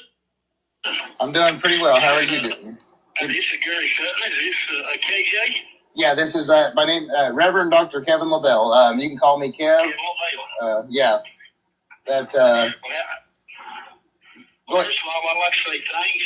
Carolyn's said she's been talking with you and stuff, and she speaks really highly of you and stuff about you and everything. She kind of helped and stuff. Good. Yeah, I'm trying to do my best. I've been looking at evidence. I got in touch with her. I believe it was on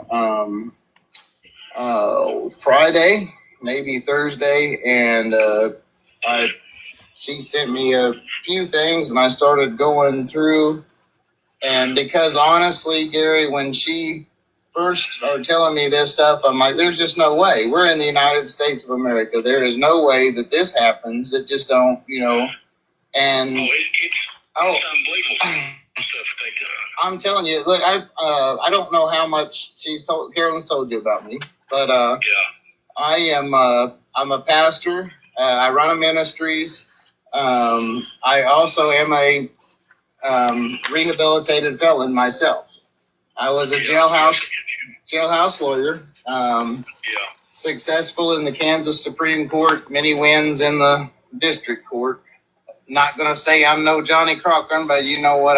I've had attorneys that's been in the field over 30 years that see my writings and are impressed. So, I mean, it's and I am anti-bullying, pro-justice system, And everything that this case is about, I'm against. Not on your end by any means, from all of your constitutional violations down to, well, including involving your counsel.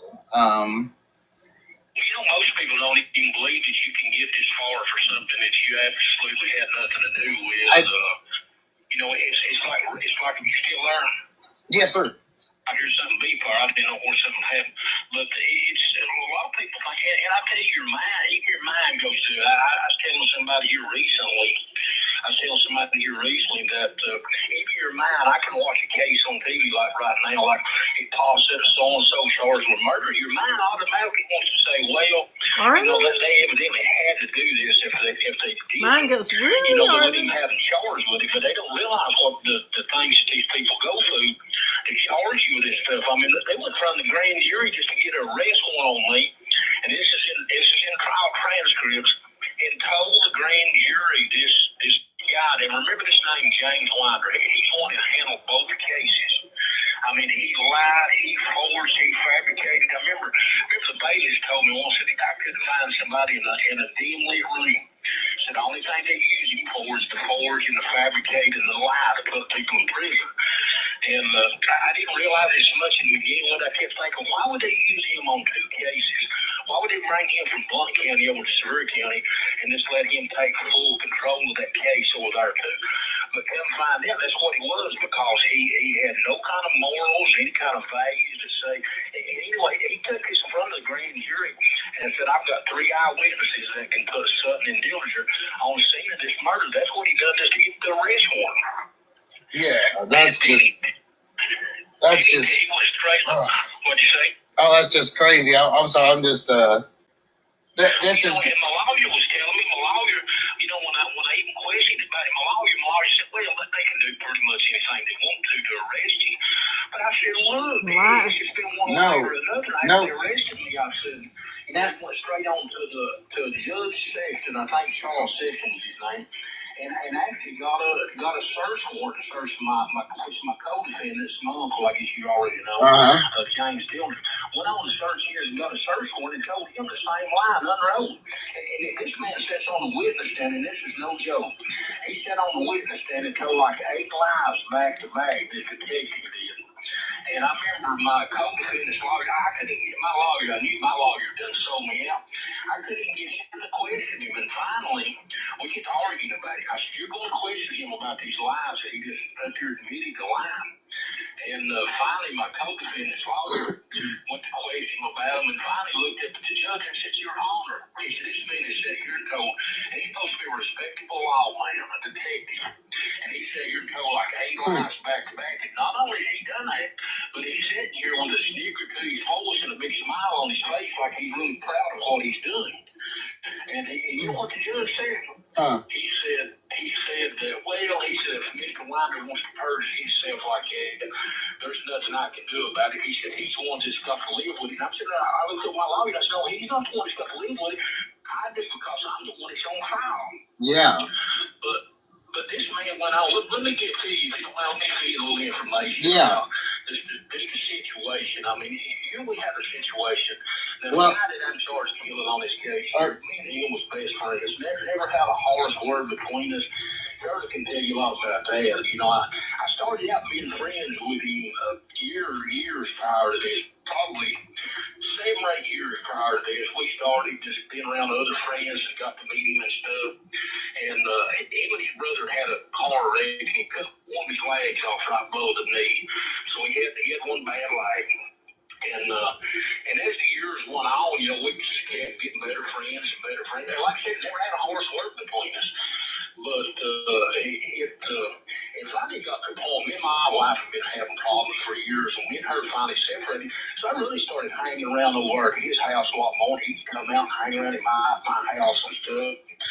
And we got to be pretty good friends. But what happened was, and I still to this day don't know what it was, my co-defendant, which is my uncle, had problems with his older brother. I never did really mess with his older brother much. He was quite a bit older than me and Tommy was, and my uncle was too, like 15 years older. So we didn't hang with them that much. We would go out every now and then with my uncle and do things. But for some reason, they started having it. They got into it over something. To this day, I still don't know what it is. But they started shooting at each other. You know, and me and Tommy, all we try to do is stay away from all this stuff. I told him on the interstate, I said, look, you need to stay away from your brother and stay away from my uncle. And I mean, it pretty much, well, they never wasn't going to hurt me or don't think hurt you. We kind of believe that.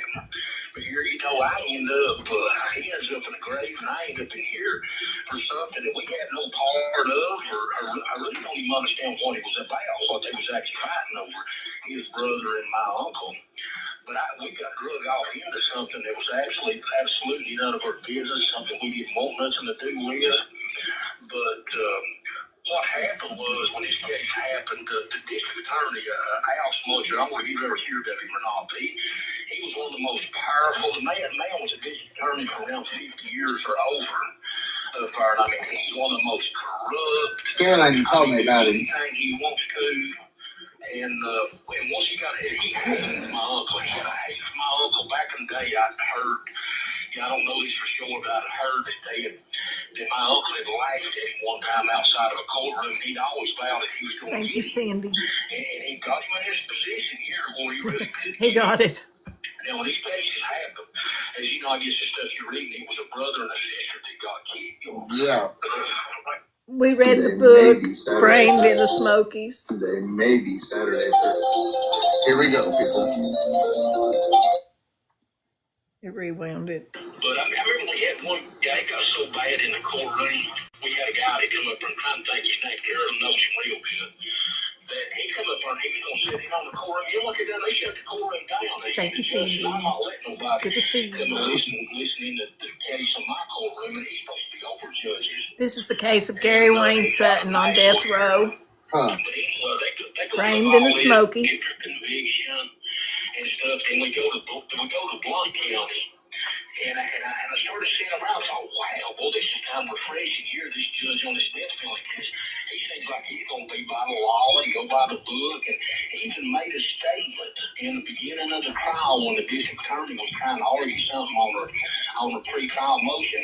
He said, I'm going to tell you right now, I've done read this Surrey County case, and this is not going to be another Rex Hole going to Al Smudger courtroom. He's referring to the judge and the district attorney in Surrey County. He said, this is not going to be another Rex Hole going to Al Smudger courtroom. He said, we go by the law here.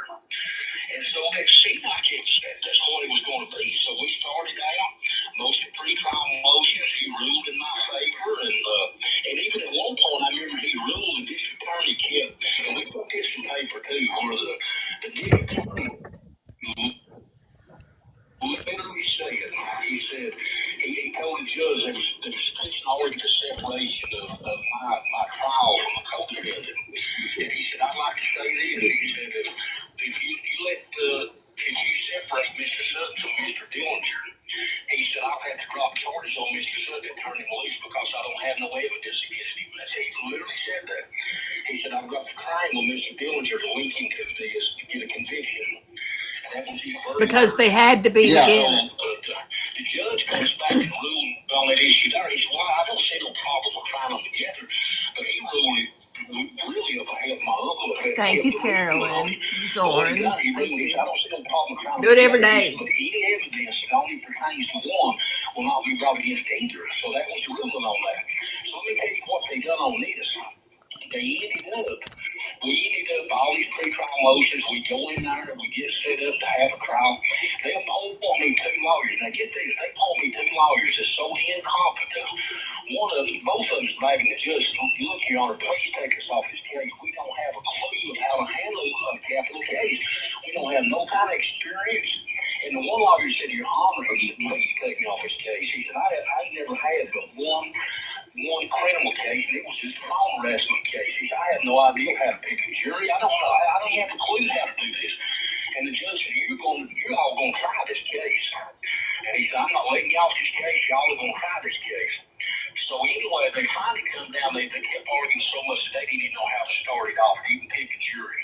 So the judge allowed that he would give us a jury picker, that he would actually give us a professional jury picker to help them pick the jury. So let's get this. I don't know if you've ever heard of this happening before or not, but they actually gave us a professional jury. The jury, coming out the jury picker did. I mean, done a good job. I mean, I remember my lawyer said, I'll tell you this, he said, Gary, you'll go out here being found not guilty because there's no evidence she's done anything wrong. And he said, the people on this jury, Trying to get it all shoved into his time slot. Evidence, especially the death penalty case. But let me tell you what they done. They get a jury pick, and I think we got like maybe, I can't remember the big exact. I know we had one ticket, not two, hours that he just sent in on the jury. And so my lawyer, I asked my lawyer, I said, what's wrong with the district attorney over there? He's throwing stuff on the desk, he's stomping around, he's throwing a little tantrum like a little kid or something. He said he is leaving. What was he doing that for? He said the jury picked the jury like this. So anyway, He didn't like the jury that we had just picked. And so he had to talk with the judge, it sounds like. He threw the jury out. So they take me back over to the jail. Yep. This 15 minutes turned into an hour, 2 hours, 3 hours, 4 hours, 5 hours. So they finally brought me back over later on that evening. The judge did. He said, you know what? He said, we're out of people. You know how they send the things out when they send things up, have jury members to come in, potential jury members. Yeah. He said, look, we've run out of people. He said, I'm not going to go on the street just to pick any more orders. He said, so what I'm going to do, I'm just going to, this jury we have picked, we're just going to send this jury home.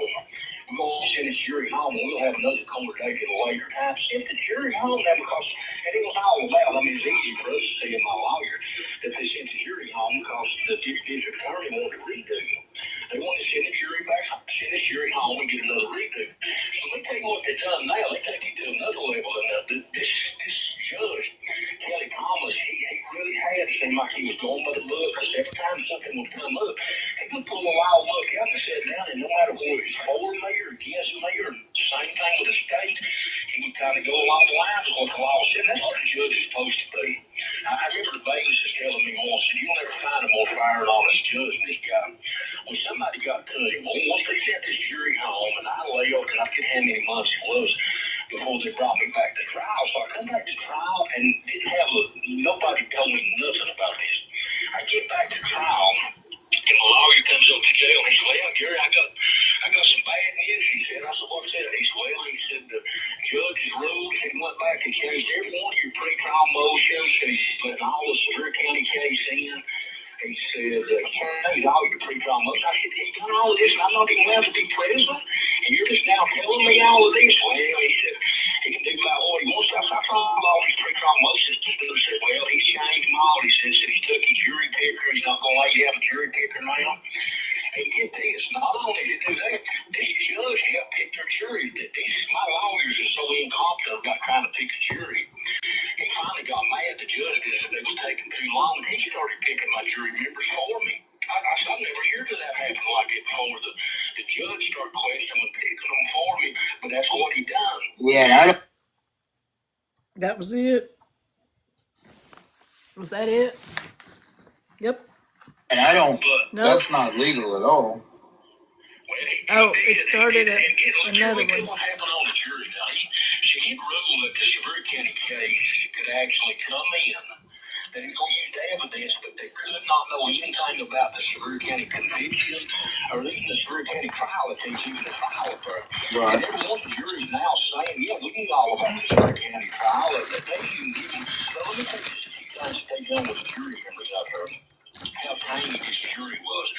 I think it was the first day that they're supposed to be sequestered. They're sitting out in the hallway. I remember the bailiff coming there and told me, he said, or didn't tell me, he come there and told the judge, he said, John, is that this jury supposed to be sequestered out here? He said, yeah, he said, they're sitting out here got some newspapers read them. He said, the Sevier County case with Dillinger and Sutton splattered all over the front page, and they're sitting out here reading it. He said, look, give them the papers, so they go get the papers. That was the first incident, so I think it was 2 days later. I mean, we're going on trial now. They're letting them sit out here in the hallway. They're letting the deceased family members. There was the police coming there, and he brought somebody to a lower court there. He was sitting there listening, and he knew all about this case and stuff. He come over and told the judge, he said, Your Honor, he said, I guess you're supposed to be sequestered. He said, yeah. I said, what about it? He said, well, he said, and there's another witness there too, Amy King. They come there and told him the same thing. He said, the officer told him, he said, they're sitting out here with the deceased family members. that done that. We want you to do this. We want you to do that. I mean, they're just sitting up there saturating the whole jury up there in the hallway. And I think there was legislation. But this is the start of what happened to this jury. Now, I think it's Father's Day out of that. This woman comes out of a woman tells the bailiff, she said, I need to see the judge. So she comes in, the judge said, well, bring her in here. So they brought her in the courtroom. And the woman said that it actually come in there and wanted to see the judge. They brought her out there. And he said, what's going on? She said, we got a woman back here who won't shut her mouth. She's telling us that her next door neighbor is the head detective in this case, James Winder, the one I'm telling you, that controls both cases. Said he's her next door neighbor, and they sit on the porch and drunk beer, and he told her this about the case, that about the case. Now go figure, you know that this woman had to be planted on this second jury that they had down there that you don't Sounds like it. Get the next door neighbor that's sitting and drunk beer with a head detective on this case ends up on your jury. I mean, I don't believe that. But anyway, the judge refused to take her off the case. He brought her out there, and first thing he asked her, well, I thought you said you didn't know nothing about this case when you got on there. And she went in this time, well, I didn't realize what she meant with this. It played real dumb, you know. So I think it was the next day. I mean, it was like a circus show with the jury. I think it was the next day. He had another person, or bailiff come out there and said, Your Honor, we got another person on the jury, which is another female, said, we want to talk to you. So she comes in there and he asked her what was going on. And she said, well, Your Honor, we got somebody back here that showed up on the jury. Said he's saying no matter what happens, he's voting guilty. And nothing can change his mind. So the judge brings him out there, and I bet you the judge asked him 20 times could he changed his mind. He said, I don't care what I'm voting guilty. And the reason this was, his ex-wife, this is what he said, came and seen him while he was supposed to be sequestered at a motel. Came and seen him and told him she wanted him to vote not guilty because she knew my people and stuff, and she wanted him to vote not guilty. So he's back to telling jury members, I hate her so bad. So this is his party words. I hate that bitch. And this, despite her, I'm going to vote guilty. I don't care what the evidence shows I'm voting guilty no matter what. Judge won't put him off the case. No, I'll leave him on the case. And it was really it was a circus is really what it was. But it was just unbelievable. We had statements, and these statements that really got the conviction. We had this woman named Barbara Gordon. She gave like about 5 different statements, and she's the one that said she seen a truck that looked like my co-defendant's James Dillinger come out of an area where the body was found up there. And this is all this lie. Her statement that she originally killed was that she had seen a fire. She had seen a fire days before that, and she didn't know what it was. She thought somebody was back there camping or something like that.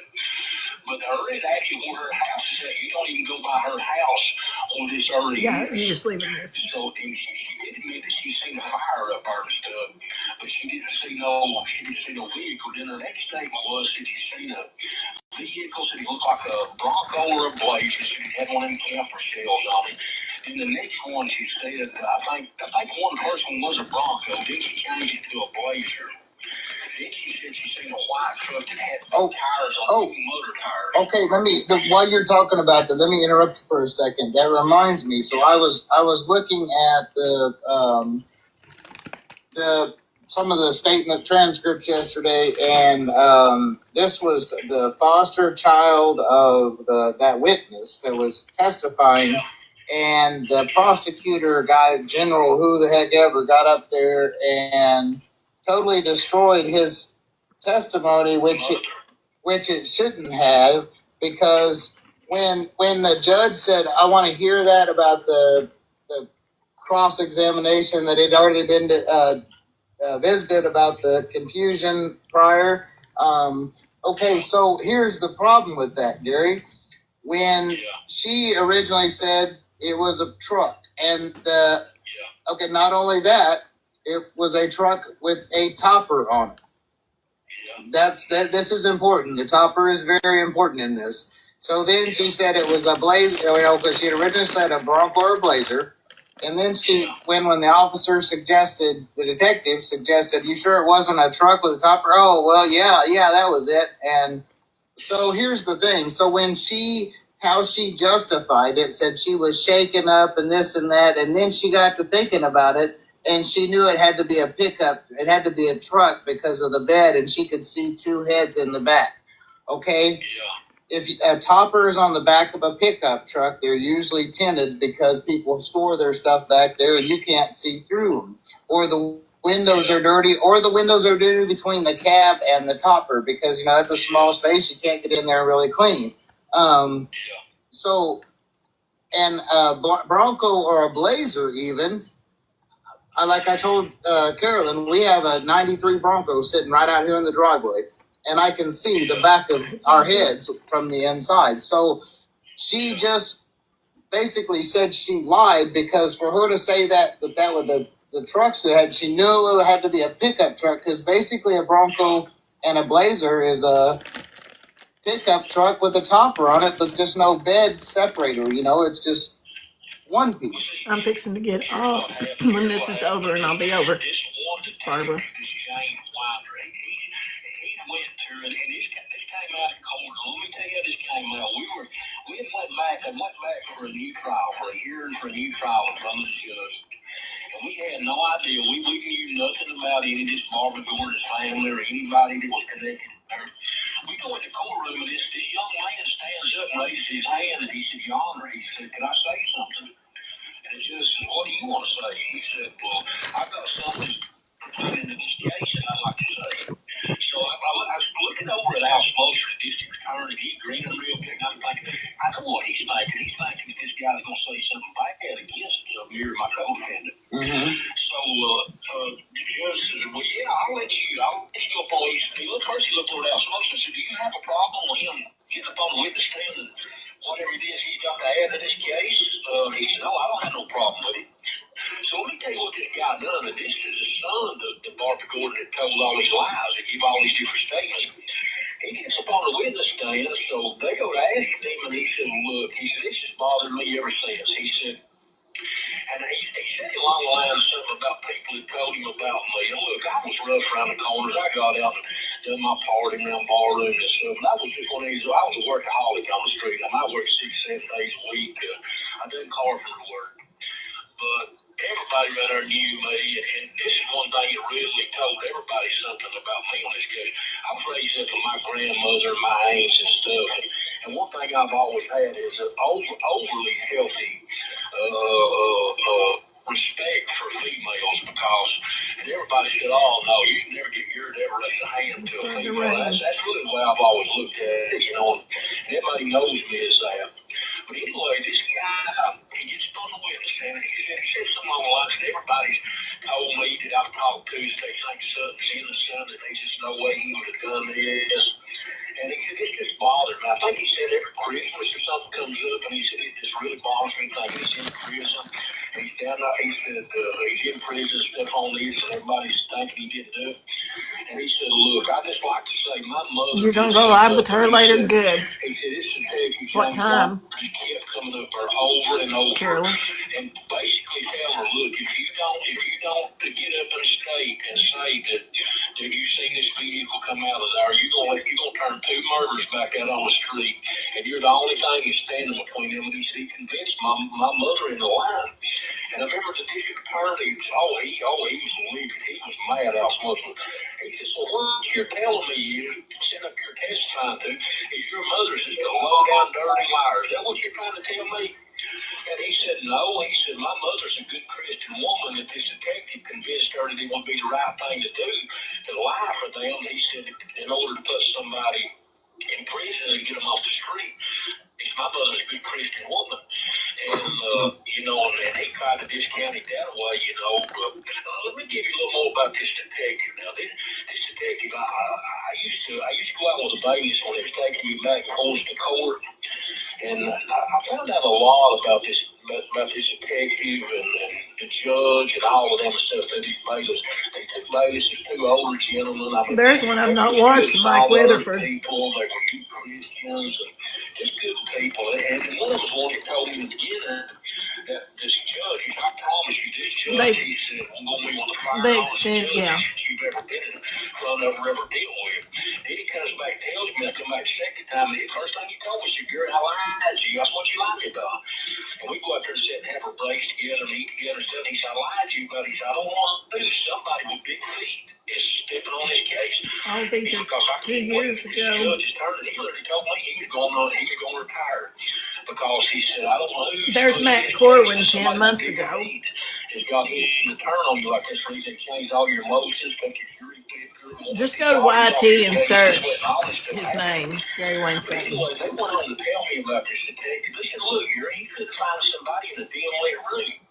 They said the only thing they use him for is like when they've got a case and they need somebody to lie or to fabricate. He said he's the one. They said he wasn't releasing the lies. We sit here and hear him tell on some of these other cases. There's 51 videos right there.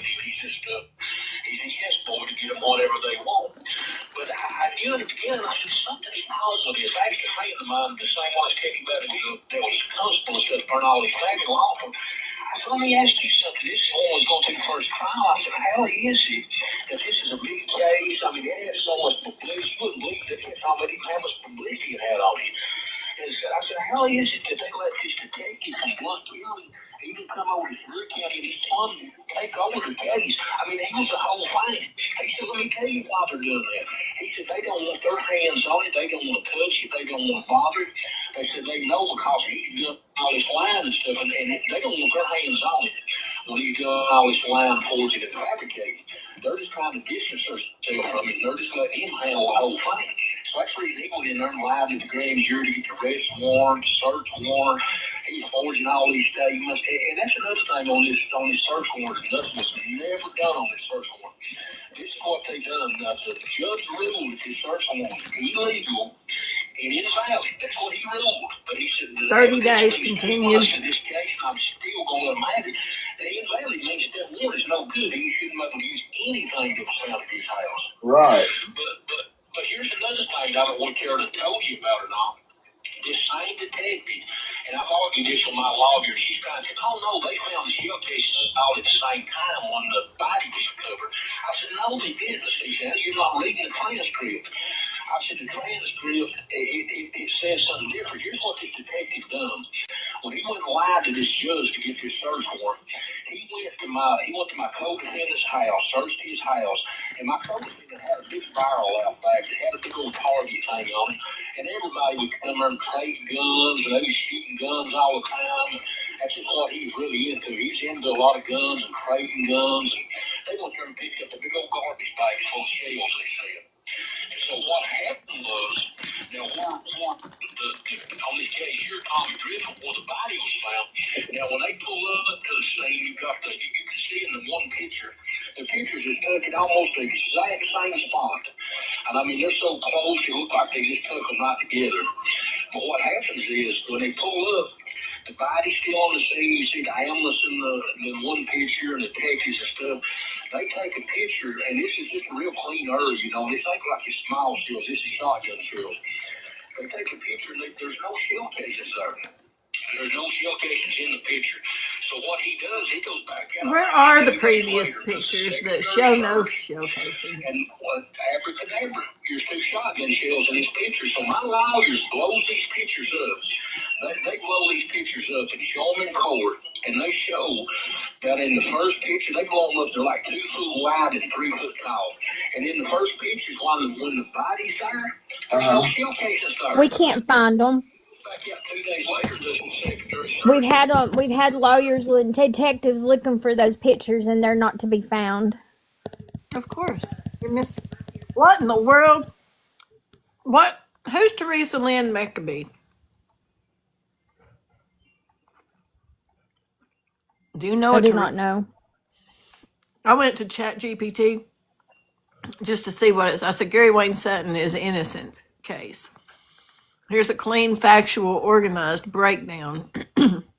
First thing it says, convicted for the 1992 murder of Teresa Lynn McAbee. August 92, she was missing.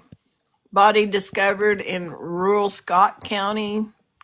investigation focuses on Gary I Wayne have and no idea who that is.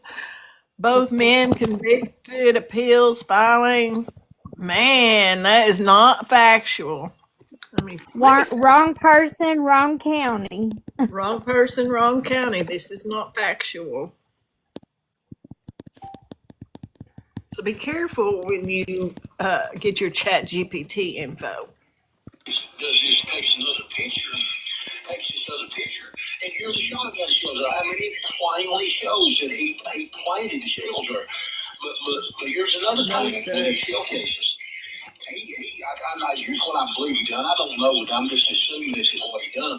When he went to search my uncle's house, he got his bag full of shells. He probably got older shells that probably was the same color, probably the same brand. And I guess he probably just assumed that they was all shot with the same gun. And he probably, I guess he went back up there and laid his two down until the scene was the body. The body's done been gone a couple of days ago. And he takes another picture of them on this secondary search. So he takes his shells. Right here, though, it says, well, now it got it right. I said it was not factual. You're right to call that out. I mixed him up with a completely different case and county. I'm sorry about that. Let me reset and give you just the correct evidence. So then it goes on to the right names and the counties. And it says what the state says happened, the official story that led to the convictions, and why people say Gary's innocent. These are the main innocence arguments being pushed right now by his supporters, lawyers, and case-focused journalists. No direct evidence tying him to the murders. And it doesn't say anything.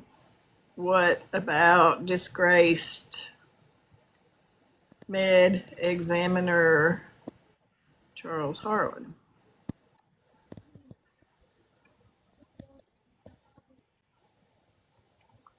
His role was chief medical examiner, performed thousands of autopsies across Tennessee between the 70s and 90s.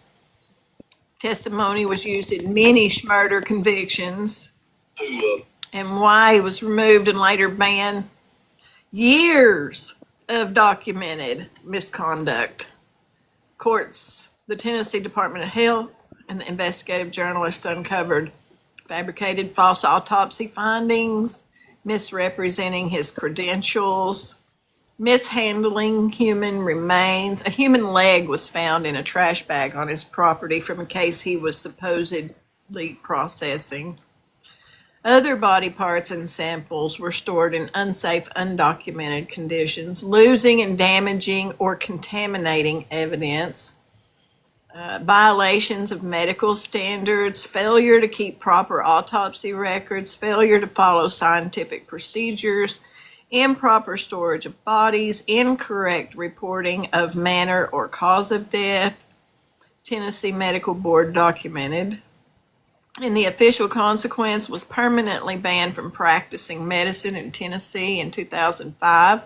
That's why he moved, I'm sure. Courts later formally described his work as fraudulent, unreliable, and professionally incompetent. And why it matters in Gary's case, he performed an autopsy and gave medical testimony central to Sutton's conviction. This is the key point. If the medical examiner is unreliable, the entire timeline, and therefore the state's theory, becomes unreliable. Specifically, time of death. Harlan's time of death estimates were a critical piece of the prosecution's timeline, but Harlan was later found in other cases to have given scientifically impossible times of death estimates, sometimes off by days. And if his time of death was wrong here, Sutton may not have been present at the time the victim died.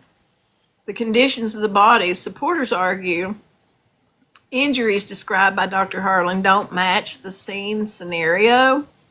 Some injuries may have been misinterpreted or exaggerated. His notes were incomplete, inconsistent, or missing key documentation. Photographs contradict certain parts of his testimony. In several overturned Tennessee cases, He mistook animal scavenging for stabbing, misidentified accidental injuries as homicide, gave cause of death findings that contradict later independent autopsies. The courts themselves have ruled Harlan unreliable. This is important legally.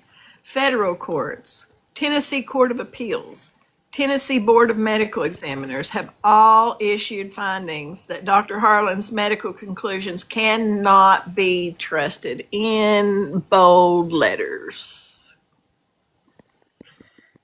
When a conviction relies heavily on a discredited expert, the case becomes unstable.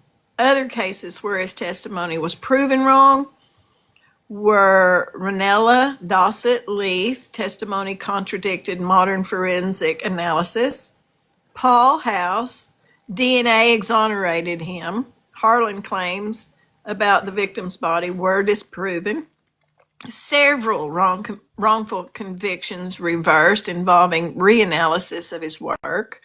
Numerous Tennessee attorneys have stated publicly, if Dr. Harlan touched a case, the case must be re-examined. Thank you, tap, tap, tap. Thank you.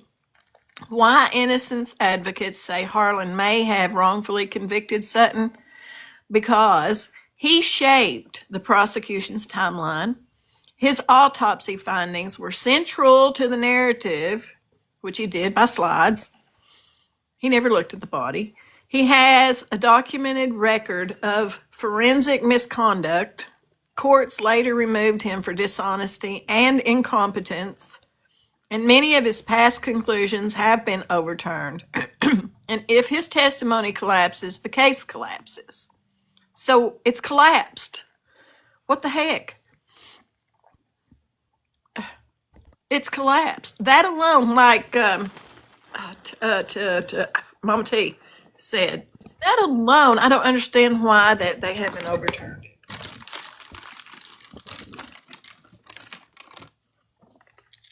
It's majorly documented what a criminal he actually is.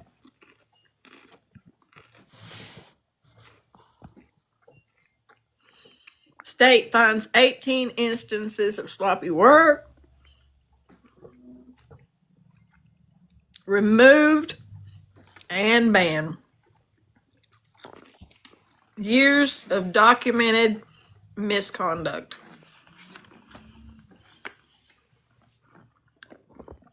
Guys, I hate to. I'm going to have to get off of here. I've been on a little over 6 hours, and thank you, everybody, for coming. And thank you, Carolyn. And Carolyn, you for doing this today. We appreciate it. No problem. My pleasure. And she'll be on She's Country this evening, she said. If you want to go on over there and see She's Countries and Carolyn's discussion. Do you know what time? It's whenever after her battle. I thought she said around 6, her time 6. So I'll have to get with her. And then she was sick today, so she may not even feel like it. Oh. Ellen says, hope to catch you there. And I've got to, at 3:30, go over to Back Porch Confessions and support my friend there.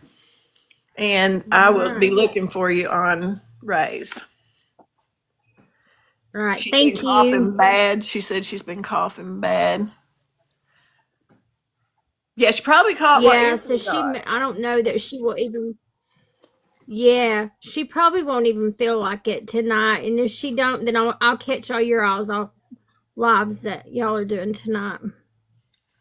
All right. And thank you guys very much for coming and supporting and getting me to 156K likes. I sure appreciate you. And sharing this story out. Don't forget to call Governor Lee. It will be a recording. You don't have to talk to anybody. You just go and say what you want to say. Free Gary Wayne. As simple as that. Or give Gary Wayne a stay of execution and do a new trial. Please help Billy. It doesn't matter what you say. And do it often. You'll get others to call good Carolyn. Thank you for that. And everybody have a good evening. And I'll see you at 9 tomorrow. Wait, what's today? Yeah, I'll be here at 9 tomorrow. Have a good one. And go look at YT and search his name for all kinds of information. I love you guys.